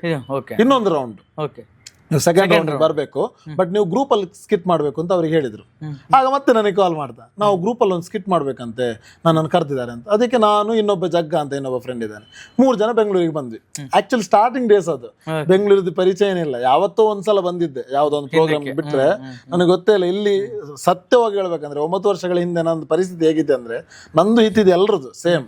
ನಾವು ಬಂದಾಗ ಇಲ್ಲಿ ಟ್ರಾಫಿಕ್ ಇರುತ್ತಲ್ಲ ಸರ್, ಒಂದು ಫುಲ್ ಗಾಡಿಗಳು ಹೋಗ್ತಾ ಇರ್ತದೆ. ನಾನು ಗಾಡಿಯನ್ನು ನೋಡುದು, ಈಗ ಟಚ್ ಆಗ್ತದೆ, ಈಗ ದೇವರಣೆ, ಹೌದು ಈಗ ಟಚ್ ಆಗ್ತದೆ, ಈಗ ಒಂದು ಕಾರಿಗೆ ಟಚ್ ಆಯ್ತು ಆಕ್ಸಿಡೆಂಟ್ ಆಗ್ತದೆ ಅಂತ. ಆದ್ರೆ ಆಕ್ಸಿಡೆಂಟ್ ಆಗೋದಿಲ್ಲ, ಬಿಕಾಸ್ ನಿಮ್ಗೆ ಇಲ್ಲಿ ಅಭ್ಯಾಸ ಅಲ್ವಾ. ನಾನು ಹಿತೇಶ್ ನೋಡುದು, ಈಗ ನೋಡುದು ಪದೇ ಪದೇ. ಅಂದ್ರೆ ಅಷ್ಟೊಂದು ಏನ್ ಹೇಳ್ತೀವಿ, ಅಷ್ಟೊಂದು ಇದಿತ್ತು ನಮ್ಗೆ, ಇನ್ನೋಸೆನ್ಸ್ ಇತ್ತು. ಸೊ ನಮ್ಮನ್ನ ಯಾರೋ ಕರ್ಕೊಂಡು ಹೋಗೋದು ಆಡಿಷನ್, ಹಂಗೆಲ್ಲ ಇತ್ತು. MG ರೋಡ್ ಅಲ್ಲಿ ಕರೆದ್ರು, ಅಲ್ಲೊಂದು ಸ್ಕಿಟ್ ಮಾಡಿದ್ವಿ, ನಾನು ಹಿತೇಶ್ ಇನ್ನೊಬ್ಬ ಫ್ರೆಂಡ್ ಮಾಡಿದ್ವಿ. ನಂದು ಕೂಡ ಫಾರ್ಮ್ ಫಿಲ್ಅಪ್ ಮಾಡಿ ಕೇಳಿದ್ರು, ಯಾಕೆ ಅಂತ. ಅಲ್ಲಿ ಫಾರ್ಮ್ ಫಿಲ್ಅಪ್ ಎಲ್ಲ ಆಯ್ತು. ಫಿಲ್ಅಪ್ ಆದ್ಮೇಲೆ ನಾನು ಎಲ್ಲ ಮನೆಗೆಲ್ಲ ಬಂದ್ವಿ, ನಾವು ಎಲ್ಲ ಆ್ಯಕ್ಟ್ ಎಲ್ಲ ಮಾಡಿದ್ವಿ. ಓಕೆ, ಇನ್ನು ಎಕ್ಸ್ಟ್ರಾ ಎಲ್ಲ ಮಾಡಿಸಿದ್ವಿ, 3 ಜನರನ್ನು ಒಟ್ಟಿಗೆ ನಿಲ್ಲಿಸಿ ಏನೇನೆಲ್ಲ ಮಾಡಿ ಆಯಿತು. ಊರಿಗೆ ಬಂದ್ವಿ. ಊರಿಗೆ ಬಂದು ಮತ್ತೆ ನಂದು ರುಟೀನ್, ಸ್ಕೂಲ್ಗೆ ಹೋಗಿದ್ದೀನಿ. ಸ್ಕೂಲ್ಗೆ ಹೋಗಿ ವಾಪಸ್ ಮನೆಗೆ ಬರುವಾಗ ನಂಗೆ ಕಾಲ್ ಬಂತು ಆ್ಯಕ್ಚುಲಿ ಜಿ ಕನ್ನಡದಿಂದ, ನೀವು ಜಿ ಕನ್ನಡದ ಕಾಮಿಡಿ ಕಿಲಾಡಿಗೆ ಸೆಲೆಕ್ಟ್ ಆಗಿದ್ದೀರಿ ಅಂತ. ಸೂಪರ್. ಅದು ಹೇಗೆ ನೋಡಿ, ಅವನ ಮೂಲಕ ಕರ್ಸಿರೋದು. ಯಾರಾದ್ರೂ ಎಕ್ಸ್ಟ್ರಾ ಇದ್ರೆ ತಗೊಳ್ಳೋಣ ಅನ್ನೋ ಪ್ಲಾನ್ ಇರ್ಬೋದು ಮೋಸ್ಟ್ಲಿ. ನಾನು ಬಂದೆ, ಸೆಲೆಕ್ಟ್ ಆದೆ, ಇವತ್ತು ಕಾಮಿಡಿ ಕಿಲಾಡಿ ಅನ್ನುವಂಥ ಒಂದು ಹೆಸರು ಜೊತೆಗೆ ಬದುಕ್ತಾ ಇದ್ದೀನಿ. ಅಂದ್ರೆ ಬೇಡ ಅಂತ ಬಿಟ್ಟ ಅವಕಾಶ ನಿಮ್ಮನ್ನೇ ಹುಡ್ಕೊಂಡು ಬಂದ. ಬೇಡ ಅಂದ್ರೆ ಅದೇ ಅವಾಗ ಆಗ್ಲಿಲ್ಲ ನಂಗೆ, ಫಸ್ಟ್ ಟೈಮ್ ಆಗ್ಲಿಲ್ಲ, ಸೆಕೆಂಡ್ ಟೈಮ್ ಮತ್ತೆ ಅದೇ ನಿಮ್ಮ ಮತ್ತೆ ದೇವರ ದಯೆಯಿಂದ ಮೋಸ್ಟ್ಲಿ ಇರಬಹುದು, ನಾವು ನಂಬುವಂತ ದೈವ ದೇವರ ಆಶೀರ್ವಾದದಿಂದ ಮತ್ತೆ ನನಗೆ ಸಿಕ್ತು. ಇಮಿಡಿಯೇಟ್ ನನ್ನ ಮನೆಯಲ್ಲಿ ಕೂಡ ಹೇಳಿದೆ ನಾನು ಸೆಲೆಕ್ಟ್. ನನಗೆ ಅವತ್ತು ಶಾಕ್ ಮಾತ್ರ, ಹೌದಾ ಇದು ಕನ್ಫ್ಯೂಷನ್ ಕೂಡ. ಆಮೇಲೆ ಮತ್ತೆ ಹೋಗೋದಾ ಬಿಡೋದಾ, ಸ್ಕೂಲು ಬಿಡೋದಾ ಅಂತ. ಬಟ್ ನನಗೆ ಫ್ರಾಂಕ್ ಆಗಿ ಹೇಳ್ಬೇಕಂದ್ರೆ ಆ ಸ್ಕೂಲಲ್ಲಿ ತುಂಬ, ಅಂದರೆ ಆ ಸ್ಕೂಲಲ್ಲಿ ನಾನು ಇರುವಾಗ ನನಗೆ ಬಿಡಬೇಕು ಅಂತಲೇ ಫೀಲ್ ಅಲ್ಲಿ ಇದ್ದೆ ನಾನು. ಅಂದರೆ ಅಲ್ಲಿರುವ ವ್ಯವಸ್ಥೆ ನನಗೆ ಸರಿ ಹೊಂದಿಸ್ತಾ ಇರಲಿಲ್ಲ. ನನ್ನ ಸ್ಯಾಲ್ರಿ ಸಾಕಾಗ್ತಾ ಇರಲಿಲ್ಲ, ಮನೆ ನಿಭಾಯಿಸೋಕ್ಕೆಲ್ಲ ಕಷ್ಟ ಆಗ್ತಾಯಿತ್ತು. ಸೊ ಇಮಿಡಿಯೇಟ್ ನನ್ನ ಮನೆಯಲ್ಲಿ ಹೇಳಿದೆ, ಹೋಗು ನಿನ್ನ ಇಷ್ಟ ಅಂತ. ಆ್ಯಕ್ಚುಲಿ ಸಪೋರ್ಟ್ ಮಾಡಿದ್ದಾರೆ, ಬಟ್ ಅವ್ರಿಗೊಂದು ಆತಂಕ ಇತ್ತು, ಇಮಿಡಿಯೇಟ್ ನೀನು ಕೆಲಸ ಬಿಟ್ಟು ಹೋದ್ರೆ ನೆಕ್ಸ್ಟ್ ಇಯರ್ ಕೆಲಸ ಸಿಗದೆ ಇದ್ರೆ ಅಂತಲ್ಲ. ಬಟ್ ಅವರು ಕೂಡ ಆಶೀರ್ವಾದ ಮಾಡಿದ್ರು, ನಾನು ಬಂದೆ. ಹಿತೇಶ್ ಕೂಡ ಬಂದ. ಇಬ್ರು ಕೂಡ ಆಕ್ಚುಲಿ ಸ್ಟಾರ್ಟಿಂಗ್ ಡೇಸ್ ಅಲ್ಲಿ ಹೇಳಿರ್ತಾನೆ, ಮೊನ್ನೆ ತುಂಬಾ ಕಷ್ಟಪಟ್ಟಿದ್ವಿ. ಇಲ್ಲಿ ಸ್ಲ್ಯಾಂಗ್ ನಮ್ಗೆ ಸ್ಪೀಡ್ ನಾವು ಒಂದೊಂದ್ಸಲ ಮಾತಾಡೋದು. ಈಗ ಆಕ್ಚುಲಿ ಮ್ಯಾಚ್ ಮಾಡಿ ರ್ಯಾಪೋ ಮ್ಯಾಚ್ ಆಗಿದೆ. ಬಟ್ ಫಸ್ಟ್ ಬರುವಾಗ ನಾವು ಹೇಳೋದು ಕೆಲವರಿಗೆ ಅರ್ಥನೇ ಆಗ್ತಿರ್ಲಿಲ್ಲ, ಪಟಪಟ ಮಾತಾಡಿ ಮುಗಿಸ್ಬಿಡೋದು. ಅಂದ್ರೆ ನಮ್ಗೆ ಏನು ಅಂದ್ರೆ ತಲೆಯಲ್ಲಿ ಒಂದ್ಸಲ ಮುಗಿಸ್ಬಿಡ್ಬೇಕು, ಯಾವ್ದಾದೊಂದು ವಿಷಯವನ್ನು ಹೇಳಲಿಕ್ಕಿದ್ರೆ ಮುಗಿಸ್ಬಿಡ್ಬೇಕು ಅಂತ. ಸೊ ಹಾಗಿದ್ದವರು ನೆಕ್ಸ್ಟ್ ಬಿಲ್ಡ್ ಆಗಿ ಆಗಿ ಆಗಿ ಆಗಿ ಈ ಹಂತಕ್ಕೆ ಸ್ಲೋ ಆಗಿ ಈ ಹಂತಕ್ಕೆ ಬಂದಿದ್ದೀರಿ. ಬೆಂಗಳೂರಿಗೆ ಬಂದ ತಕ್ಷಣ ಮೊದಲು ಇದ್ದದ್ದಲ್ಲಿ ಆ ಬೆಂಗಳೂರಿನ ಆ ದಿನಗಳು, ಆ ಕಷ್ಟಗಳು, ಬೆಂಗಳೂರಲ್ಲಿ ಬೆಂಗಳೂರು ಅವಾಗ ನಾವು ಹೊಸಕೆರೆಹಳ್ಳಿ ಹತ್ರ ಒಂದು ಲಾಡ್ಜ್ ಅಲ್ಲಿ ನಮಗೆ ಕೊಟ್ಟಿದ್ರು. ಅಂದ್ರೆ ಮಂಗಳೂರಿನವರಿಗೆಲ್ಲ, ದೂರದವರಿಗೆಲ್ಲ ಚಾನಲ್ ಕಡೆಯಿಂದ ವ್ಯವಸ್ಥೆ ಮಾಡಿ. ಸೊ ಅಲ್ಲಿದ್ವಿ ನಾವು. ಕಂಪ್ಲೀಟ್ ಸೀಸನ್ ಮುಗಿಯೋ ತನಕ. ಅಲ್ಲಿದ್ವಿ 6 months ಅಲ್ಲೇ ಇದ್ವಿ ನಾವು. 6 months ಅಂದ್ರೆ ಒಂದು 4 months ಅಲ್ಲಿದ್ವಿ. ಆಮೇಲೆ ಶಿಫ್ಟ್ ಮಾಡಿದ್ರು ಅಲ್ಲೇ ಚೌಟ್ರಿ ಹತ್ರನೇ. ಬಟ್ ಚೆನ್ನಾಗಿತ್ತು ವ್ಯವಸ್ಥೆಗಳೆಲ್ಲ ನಮಗೆ, ಅಲ್ಲಿದ್ವಿ. ಸೊ ನಾನು ಫಸ್ಟ್ ಹೇಳಿದಾಗೆ ನಮಗೆಲ್ಲ ಸ್ಟಾರ್ಟಿಂಗ್ ಡೇಸ್ ಅಲ್ಲಿ ನಮ್ಗೆ ಹೇಗೆ ಅಂದ್ರೆ ಒಂಥರ ಹೊಸತು. ಇದು ಇಲ್ಲಿನ ವೆದರ್ ಹೊಸದು, ಮತ್ತೆ ಇಲ್ಲಿನ ಜನ ಹೊಸಬ್ರು, ಮತ್ತೆ ಟೀಮ್ ಹೊಸದು. ಮತ್ತೆ ಸ್ಟಾರ್ಟಿಂಗ್ ಸೀಸನ್ 1 ಹೇಗಿತ್ತು ಅಂದ್ರೆ ನಿಮ್ಗೆ ಸೇಮ್ ನಿನಾಸಂ ರಂಗಾಣದಲ್ಲಿ ಇದ್ದವರು ಆಕ್ಚುಲಿ ನಮ್ಗೆ ಅಲ್ಲಿ ಮೆಂಟರ್ನಗಳಾಗಿತ್ತು. ಅವ್ರು ಅಲ್ಲಿನ ಏನಿದೆ ಪ್ರೊಸೆಸ್ ಸೇಮ್ ಇಲ್ಲಿ ಅದನ್ನ ಮಾಡಿದ್ರು. ನಮ್ಗೆ ಆಕ್ಚುಲಿ ಅಲ್ಲಿ ಕಲಿಯಕ್ಕೆ ಸಿಕ್ಕಿತ್ತು. ಬರೀ ನಾವು ಆಕ್ಟ್ ಮಾಡಿದ್ದಲ್ಲ ಸ್ಟೇಜ್ ಅಲ್ಲಿ, ನಮ್ಗೆ ಅಲ್ಲಿನ ತಯಾರಿ ಅಷ್ಟು ಚೆನ್ನಾಗಿತ್ತು, ತುಂಬಾ ಚೆನ್ನಾಗಿತ್ತು. ಅಂದ್ರೆ ಕಲಾಗ್ರಾಮ ಅಂತ, ಕಲಾಗ್ರಾಮಕ್ಕೆ ನಮ್ಮನ್ನು ಕರ್ಕೊಂಡು ಹೋಗಿ ಬೆಳಗ್ಗೆ 7 ಗಂಟೆಗೆ ನಾವು ಅಲ್ಲಿ ಹೋಗಿ ರೀಚ್ ಆಗ್ಬೇಕು. ಹೌದಾ? ರೀಚ್ ಆಗಿ ಆಲ್ಮೋಸ್ಟ್ 9 ಗಂಟೆವರೆಗೂ ಎಕ್ಸಸೈಸ್ ನಮ್ದು. ಅವಾಗ ಕಣ್ಣಲ್ಲಿ ರಕ್ತ ಎಲ್ಲ ಬಂದಿತ್ತು. ಅಂದ್ರೆ ಇರಿಟೇಷನ್ ಆಗುತ್ತೆ, ಅಯ್ಯೋ ಯಾರು ಅಂತ. ಅಂದ್ರೆ ಬೆಳಗ್ಗೆ ಹೇಳೋದೇ ಲೇಟ್ ಅಲ್ಲ ಮನೆಯಲ್ಲೆಲ್ಲ ಇರುವಾಗ. ಸೊ ಇದು ಯಾರಿಗಾಗ್ಬೋದು. ಬಟ್ ನಮ್ಗೆ ದಿನ ಹೋದ ಹಾಗೆ ಅದ್ರಲ್ಲೊಂದು ದೊಡ್ಡ ವಿಷಯ ನಮ್ಗೆ ಸಿಕ್ತು. ಅಂದ್ರೆ ಇವತ್ತಿಗೂ ಅದು ನಾನು ಇಷ್ಟು ಕಾನ್ಫಿಡೆನ್ಸ್ ಆಗಿ ಮಾತಾಡಬೇಕಾದ್ರೆ ಅದು ದೊಡ್ಡ ರೀಸನ್. ಸೊ ನಾನು ಈಗ ಒಂದು ಡೈರೆಕ್ಷನ್ ಮಾಡ್ತೀನಿ ಅಂದ್ರೆ ಅದು ಕೂಡ ಒಂದು ದೊಡ್ಡ ರೀಸನ್. ಸೊ ಅವತ್ತೆಲ್ಲ ಅನ್ಕೋತೀವಿ ಸ್ಕೂಲಲ್ಲೂ ಹಾಗೆ ಅಲ್ವಾ. ಬಟ್ ನಮ್ಗೆ ಅಂತ ಸಿಚುವೇಶನ್ ಬಂದಾಗ ನಾವು ಅವರ ಒಂದು ಏನ್ ಹೇಳ್ತೀವಿ, ಅವ್ರ ಗುರುಗಳು, ನಾವು ಶಿಷ್ಯಂದ್ರು, ಹಾಗೆ ಮಾಡ್ಬೇಕಾಗ್ತದೆ. ಶಾಪ ಇಟ್ಕೊಂಡೆಲ್ಲ ಮಾಡೋದು ಎಲ್ಲರೂ. ಬಟ್ ಅವ್ರ ಮುಂದೆ ಬೈಯಂಗಿಲ್ಲ, ಹಂಗೆಲ್ಲ ಇತ್ತು. ಬಟ್ ಅವ್ರನ್ನ ಇವತ್ತಿಗೂ ನಾವು ಯಾವತ್ತು ತುಂಬಾ ದೊಡ್ಡ ಮಟ್ಟಕ್ಕೆ ರೆಸ್ಪೆಕ್ಟ್ ಮಾಡ್ತೀವಿ. ಬಿಕಾಸ್ ಗಣಪ ಸರ್ ಅಂತ ಇದ್ದಾರೆ, ಪ್ರಭು ಸರ್ ಅಂತಿದ್ದಾರೆ, ದೆನ್ ವಿಜಿ ಸರ್ ಅಂತಿದ್ದಾರೆ, ಮೆಂಟರ್ಗಳು ನಮ್ದು. ಸೊ ಅವರೆಲ್ಲರೂ ಕೂಡ ಏನು ಅಂತಂದ್ರೆ ಇವತ್ತಿಗೂ ನಮ್ಮ ಜೊತೆ ತುಂಬಾ ಚೆನ್ನಾಗಿ ಕನೆಕ್ಟೆಡ್ ಆಗಿದ್ದಾರೆ. ಅಂದ್ರೆ ನಮ್ಮನ್ನ ತುಂಬಾ ಪ್ರೀತಿಯಿಂದ ಸ್ವೀಕರಿಸ್ತಾರೆ. ನಾವು ಬರೀ ಕಾಮಿಡಿ ಕಿಲಾಡಿಗೆ ಸೀಮಿತ ಆಗಿಲ್ಲ, ಆಮೇಲೆ ಬೇರೆ ಬೇರೆ ಕೆಲಸಗಳನ್ನು ಮಾಡಿದಾಗ ಅವ್ರು ನಮ್ಮನ್ನು ಅಪ್ರಿಷಿಯೇಟ್ ಮಾಡಿದ್ದಾರೆ, ಬೆನ್ ತಟ್ಟಿದ್ದಾರೆ, ನೀನು ಮಾಡಿದೆಯಲ್ಲ ಅಂತ. ಸೊ ಹಾಗಾಗಿ ಬೆಂಗಳೂರು ನಮಗೆ ಅವತ್ತು ಹೊಸದು, ಬಟ್ ಇವತ್ತು ಒಂದು ಅನ್ನ ಕೊಟ್ಟಂತ ಒಂದು ಪ್ಲೇಸ್. ಹಾಗಾಗಿ ಯಾವತ್ತೂ ಮರೆಯೋದಕ್ಕೆ ಸಾಧ್ಯ ಇಲ್ಲ. ಅಂದ್ರೆ ಕಂಪ್ಲೀಟ್ಲಿ ಈಗ ಬೆಂಗಳೂರಿನ ವೆದರ್ಗೆ, ವಾತಾವರಣಕ್ಕೆ ಅಡ್ಜಸ್ಟ್ ಆಗ್ಬಿಟ್ಟಿದೆ. ಈಗ ಏನು ಗೊತ್ತಾ, ನಾನು ಯಾರಾದ್ರೂ ಕಾಲ್ ಮಾಡಿದ್ರೆ ಊರಲ್ಲಿದ್ದಾಗ ಇವತ್ತು ಹೊರಟು ಬರ್ತೀನಿ ಒಬ್ನೇ, ನಾಳೆ ಮತ್ತೆ ಊರಿಗೆ ಹೋಗ್ತೀನಿ. ಅಂದ್ರೆ ಅಷ್ಟು ಕನೆಕ್ಟೆಡ್ ಆಗಿದೆ. ಕೆಲವರು ಹೇಳ್ತಾರೆ ನೀನೇನು ಅತ್ತೆ ಮನೆಗೆ ಹೋದಾಗ ಹೋಗಿ ಬರೋದಾ ಅಂತ ಕೆಲವರು ತಮಾಷೆ ಮಾಡೋದಿದೆ. ಮೊದಲೆಲ್ಲ ಬೆಂಗಳೂರಿಗೆ ಬರ್ಬೇಕಾದ್ರೆ ತುಂಬಾ ಟೆನ್ಷನ್, ನಾನು ಹೋಗ್ಬೇಕು, ಟಿಕೆಟ್ ಬುಕ್ ಮಾಡಬೇಕು, ಆಮೇಲೆ ಪ್ಯಾಕಿಂಗ್ ಎಲ್ಲ ಮಾಡಬೇಕು, ಅದೆಲ್ಲ ತುಂಬಾ ಕೆಲಸ. ಈಗ ಏನಿಲ್ಲ, 8 ಗಂಟೆಗೆ ಬಸ್ ಆದ್ರೆ 7:55 ಪ್ಯಾಕ್ ಮಾಡಿ ಹೊರಡುದು ಅಂತ ಸಿಚುವೇಶನ್ ಕ್ರಿಯೇಟ್ ಆಗಿದೆ. ಕಾನ್ಫಿಡೆನ್ಸ್ ಮೈಂಡ್ ಸೆಟ್ ಪ್ರಾಕ್ಟೀಸ್ ಆಗಿ. ಈ ಕಾಮಿಡಿ ಕಿಲಾಡಿಗಳು ಸೆಟ್ಗೆ ಬಂದ ಮೇಲೆ ಸೆಟ್ ಅಲ್ಲಿ ಆದಂತಹ ಫನ್ನಿ ಎಕ್ಸ್ಪೀರಿಯನ್ಸಸ್ಗಳೇನು? ಅಂದ್ರೆ ಫಸ್ಟ್ ಕ್ಯಾಮ್ರಾ ಫೇಸ್ ಮಾಡಿದ್ದೆ ಹೆಂಗೆ, ಏನ್ ಕತೆ? ಅದು ತುಂಬಾ ಅಂದ್ರೆ ತುಂಬಾ ಇದೆ. ಹೇಳಕ್ ಹೋದ್ರೆ ಒಂದು ಈರುಳು 10 ಹಗಲು ಬೇಕಾಗುತ್ತೆ. ಒಂದ್ ಈರುಳು ಸಾಕ 10 11 ಈರುಳು 10 ಹಗಲು ಆಗ್ಬೇಕ್ರಿ. ಅಲ್ಲಿ ಸ್ಟಾರ್ಟಿಂಗ್ ನಾನು ಯಾವ ಸಬ್ಜೆಕ್ಟ್ ಪಾಠ ಮಾಡ್ತಿದ್ರಿ ನೀವು? ಕನ್ನಡ. ಸುಮ್ಮನೆ ಇರ್ಲಿ ನಗ್ಲಿ ಅಂತ. ಆಗ ಅವ್ರು ಲೆಕ್ಕ ಹಾಕ್ತಾರಲ್ಲ, 10 ಈರುಳು ಅಲ್ಲ, ಒಂದು ಈರುಳು 10 ಹಗಲು ಅಂದಾಗ ಅವ್ರು ಯೋಚನೆ ಮಾಡ್ಬೋದು ಏನ್ ಮಾತಾಡ್ತಿದ್ದೇನೆ ಅವನು ಅಂತ. ಅದಕ್ಕೆ ಫಸ್ಟ್ ನಾನು ಕ್ಯಾರೆಕ್ಟರ್ ಮಾಡಿರೋದು ಗಂಡು ದ್ರೌಪದಿ ಅಂತ. ಆಯ್ತಾ, ಗಂಡು ದ್ರೌಪದಿ ಅಂತ ಒಂದು ಕ್ಯಾರೆಕ್ಟರ್ ಮಾಡಿದ್ದೆ. ಆ ಕ್ಯಾರೆಕ್ಟರ್ ಏನಂತಂದ್ರೆ ನಾನು ಫಸ್ಟ್ ಟೈಮ್ ಲೇಡಿ ಗೆಟಪ್ ಹಾಕೋದು. ಆಗ ಅದಕ್ಕಿಂತ ಮುಂಚೆ ನಾನು ಎಲ್ಲೂ ಹಾಕಿರಲಿಲ್ಲ. ಸ್ಕೂಲ್ ಡೇಸಲ್ಲಿ ಯಾವುದೋ ಒಂದು ಪ್ರೈಮರಿ ಎಲ್ಲ ಹಾಕಿದ್ನೇನೋ ಬಿಟ್ಟರೆ ಫಸ್ಟ್ ಟೈಮ್ ನಾನು ಅಲ್ಲಿ ಲೇಡಿ ಹಾಕಿದ್ದು, ಗಡ್ಡ ಮೀಸೆ ಎಲ್ಲ ತೆಗೆದು. ನನ್ನೊಂದು ಸಮಸ್ಯೆ ಏನು ಅಂತಂದ್ರೆ ನನಗೆ ಬೆವರೋದು ಜಾಸ್ತಿ.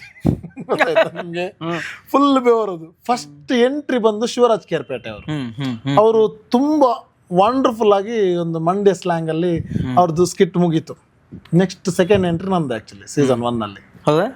ಸೆಕೆಂಡ್ ಎಂಟ್ರಿ ನಾನು ಫುಲ್ ಬೆವರಿದ್ದೀನಿ. ಲೇಡಿ ಗೆಟಪ್ ಬೇರೆ ಫುಲ್. ನಮ್ದೊಂದು ಖುಷಿ ಏನಂದ ನಮ್ದೆಲ್ಲ, ನಾನು ಹಿತೇಶ್ ಎಲ್ಲ ಏನಾದ್ರು ಸ್ಟೇಜ್ಗೆ ಹೋಗಿ ಸ್ಟಾರ್ಟ್ ಮಾಡಿದ್ರೆ ಮುಗಿಸ್ಬಿಡ್ತೀವಿ. ಏನು ಮಿಡ್ಲಲ್ಲಿ ಏನು ಪ್ರಾಬ್ಲಮ್ ಆಗಲ್ಲ ನಮ್ಗೆ. ಏನಾದ್ರು ಮಿಸ್ಟೇಕ್ ಆದ್ರೂ ಕೂಡ ಏನಾದ್ರು ಒಂದು ಮಾಡಿ ಅಲ್ಲಿ ಏನಾದ್ರು ಒಂದು ಸೆಗಣಿ ಸಾರಿಸಿ ಆದ್ರೂ ಮುಗಿಸಿ ಅಲ್ಲಿ ಬಂದು ಕೂರ್ತೀವಿ. ನಂದು ಅದೇ ಕತೆ ಆಯ್ತು. ಫುಲ್ ಬೆವರಿದ್ದೀನಿ, ಎಂಟ್ರಿ ಆಗೋಗ್ಲೇ ಬೆವರಿದ್ದೀನಿ. ಆಮೇಲೆ ಜಗ್ಗಣ್ಣನಿಗೆಲ್ಲ ಡೈಲಾಗ್ ಹೇಳಲಿಕ್ಕಿದೆ.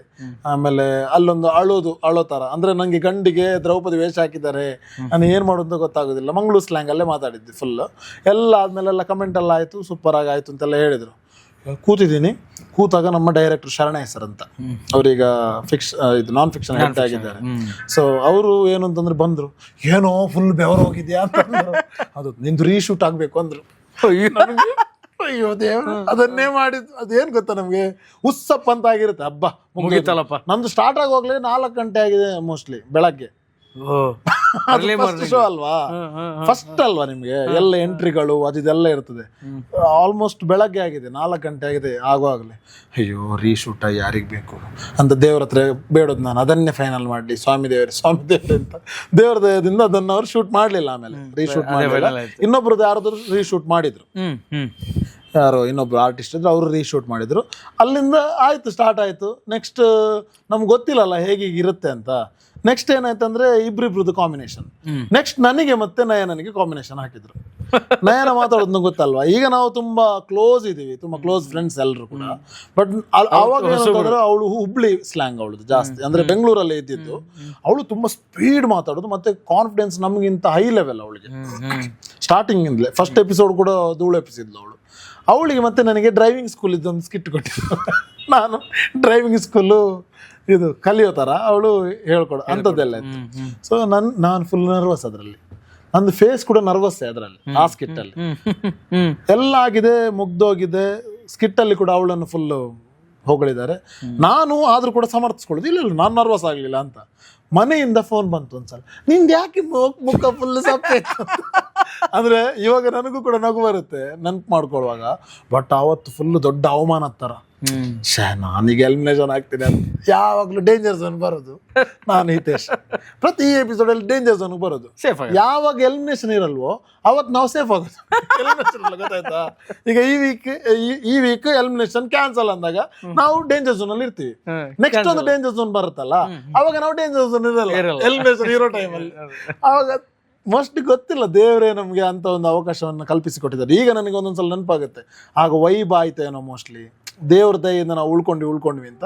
ನಾವು ಫೈನಲ್ ವರೆಗೂ ಬಂದ್ವಿ. ನೆಕ್ಸ್ಟ್ ಏನಾಯ್ತು, ಒಂದು ಲೇಡಿ ಗೆಟಪ್ ಕೊಟ್ರು. ಇನ್ನೇನು ಮನೆಗೆ ಹೋಗ್ಬೇಕು ಅನ್ನೋಷ್ಟರಲ್ಲಿ ಒಂದು ಲೇಡಿ ಗೆಟಪ್ ಕೊಟ್ರು. ನಾನು, ಜಿ ಮತ್ತೆ ಲೋಕಿ ಫ್ರೀ ಆಗಿರೋ ರುಕ್ಕು ಅಂತ.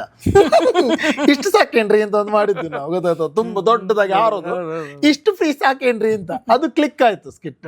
ಅದಾದ್ಮೇಲೆ ಏನ್ ಮಾಡಿದ್ರು, ಇವ್ರು ತುಂಬಾ ಚೆನ್ನಾಗಿ ಮಾಡ್ತಾರೆ ಲೇಡಿ ಗೆಟಪ್ ಅಂತ ಹೇಳಿ ನನಗೆ ಹಿತಿಗೆ ಕಂಟಿನ್ಯೂಸ್ ಲೇಡಿ ಗೆಟಪ್ ಮಾಡಿ ಮಾಡಿ ಮಾಡಿ. ಆಮೇಲೆ ಒಂದು ದಿವಸ ನಾನು ಹಿತಿ ಪ್ರಾಕ್ಟೀಸ್ ಮಾಡ್ತಿರ್ಬೇಕಾದ್ರೆ ನಾನು ಹೀಗೆ ಕೂತಿದ್ದೀನಿ ನಾನು. ಹಿತಿ ಹೇಳ್ದೆ, ನೀನು ಕೂತ್ಕೊಂಡಿರೋದು ಒಂದ್ಸಲ ನೋಡಂತ. ಹೀಗೆ ಕೂತ ಸರಿ ಅದೇ ಅಂದ್ರೆ ಏನಾಗಿತ್ತು ಗೊತ್ತದು, ಮಾಡಿ ಮಾಡಿ ಪ್ರತಿ ವಾರ ಮಾಡೋದಲ್ವಾ.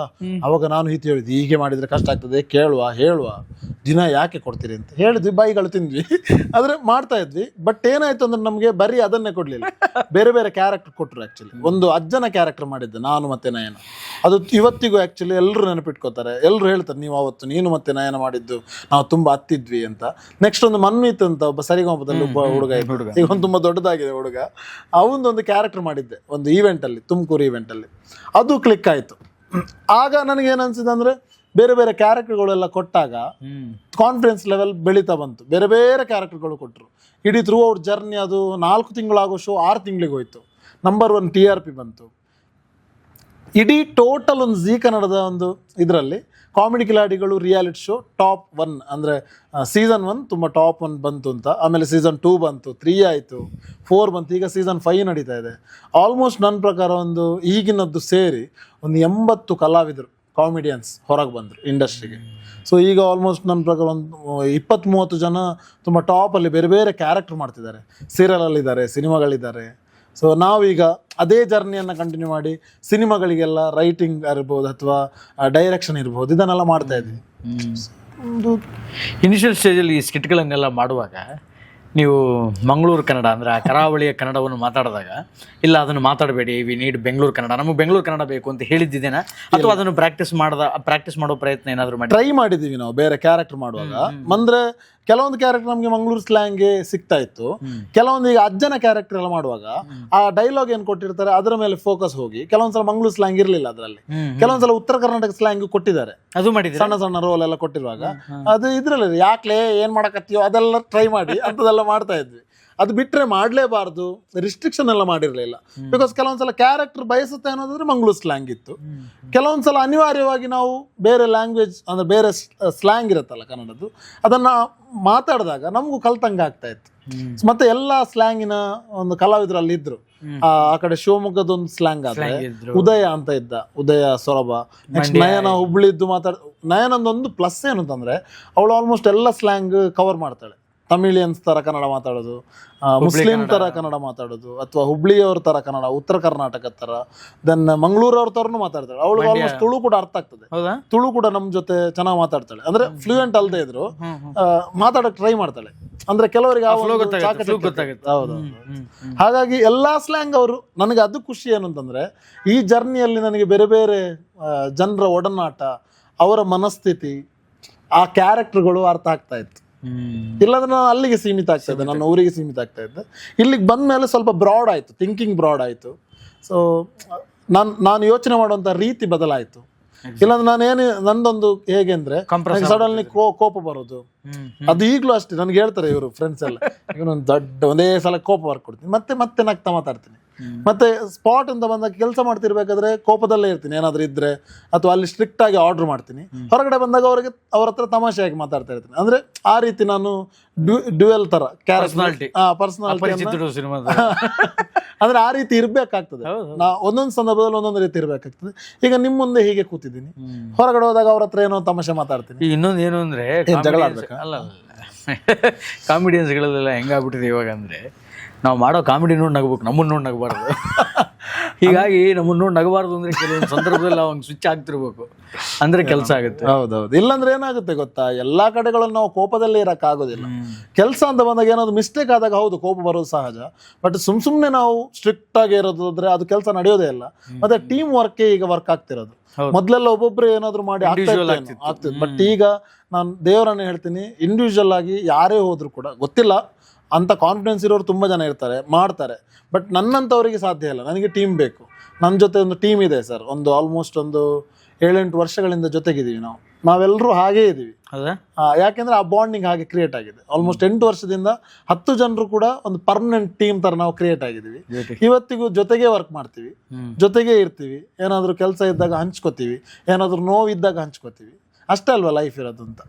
ಸೊ ನಮ್ಮ ನೋವನ್ನ ಇನ್ನೊಬ್ನಿಗೆ ಹೇಳಿದಾಗ ಅವನಿಗೆ ನನ್ನ ಭಾವನೆ ಏನು ಅಂತ ಅರ್ಥ ಆಗ್ಬೇಕು. ಇಲ್ಲಾಂದ್ರೆ ಸುಮ್ಮನೆ ಅವ್ನು ನನ್ನ ಜೊತೆ ಇದ್ದು ವೇಸ್ಟ್ ಆಗುತ್ತೆ.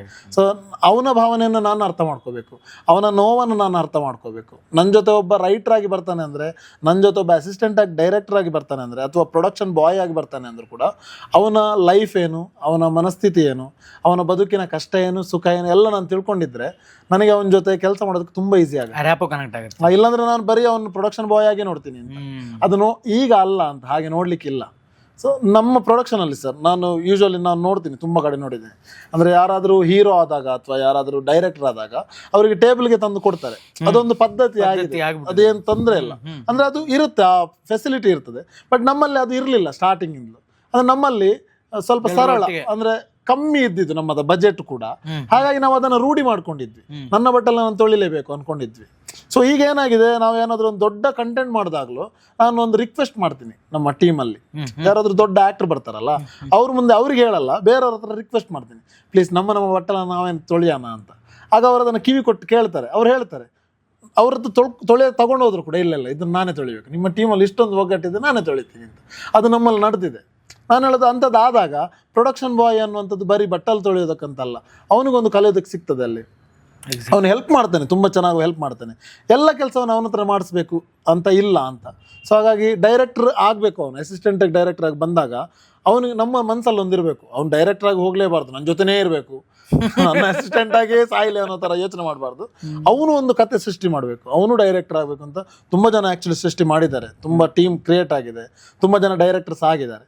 ಸೊ ಹಾಗಾಗಿ ನಮ್ದೊಂದು ಯೋಚನೆ, ನಮ್ಮ ಟೀಮಲ್ಲಿ ಎಲ್ಲರೂ ಡೈರೆಕ್ಟರ್ ಆಗಬೇಕು ಅಂತ. ನಮ್ಮಲ್ಲಿ ಆಲ್ಮೋಸ್ಟ್ ಒಂದು 6-7 ಜನ ರೈಟರ್ಸ್ ಇದ್ದಾರೆ, ಅವರೆಲ್ಲರೂ ಡೈರೆಕ್ಟರ್ ಆಗಬೇಕು ಅಂತ. ಈಗ ಆಲ್ರೆಡಿ ಒಂದು 3-4 ಜನ ಡೈರೆಕ್ಟರ್ ಆಗಿದ್ದಾರೆ.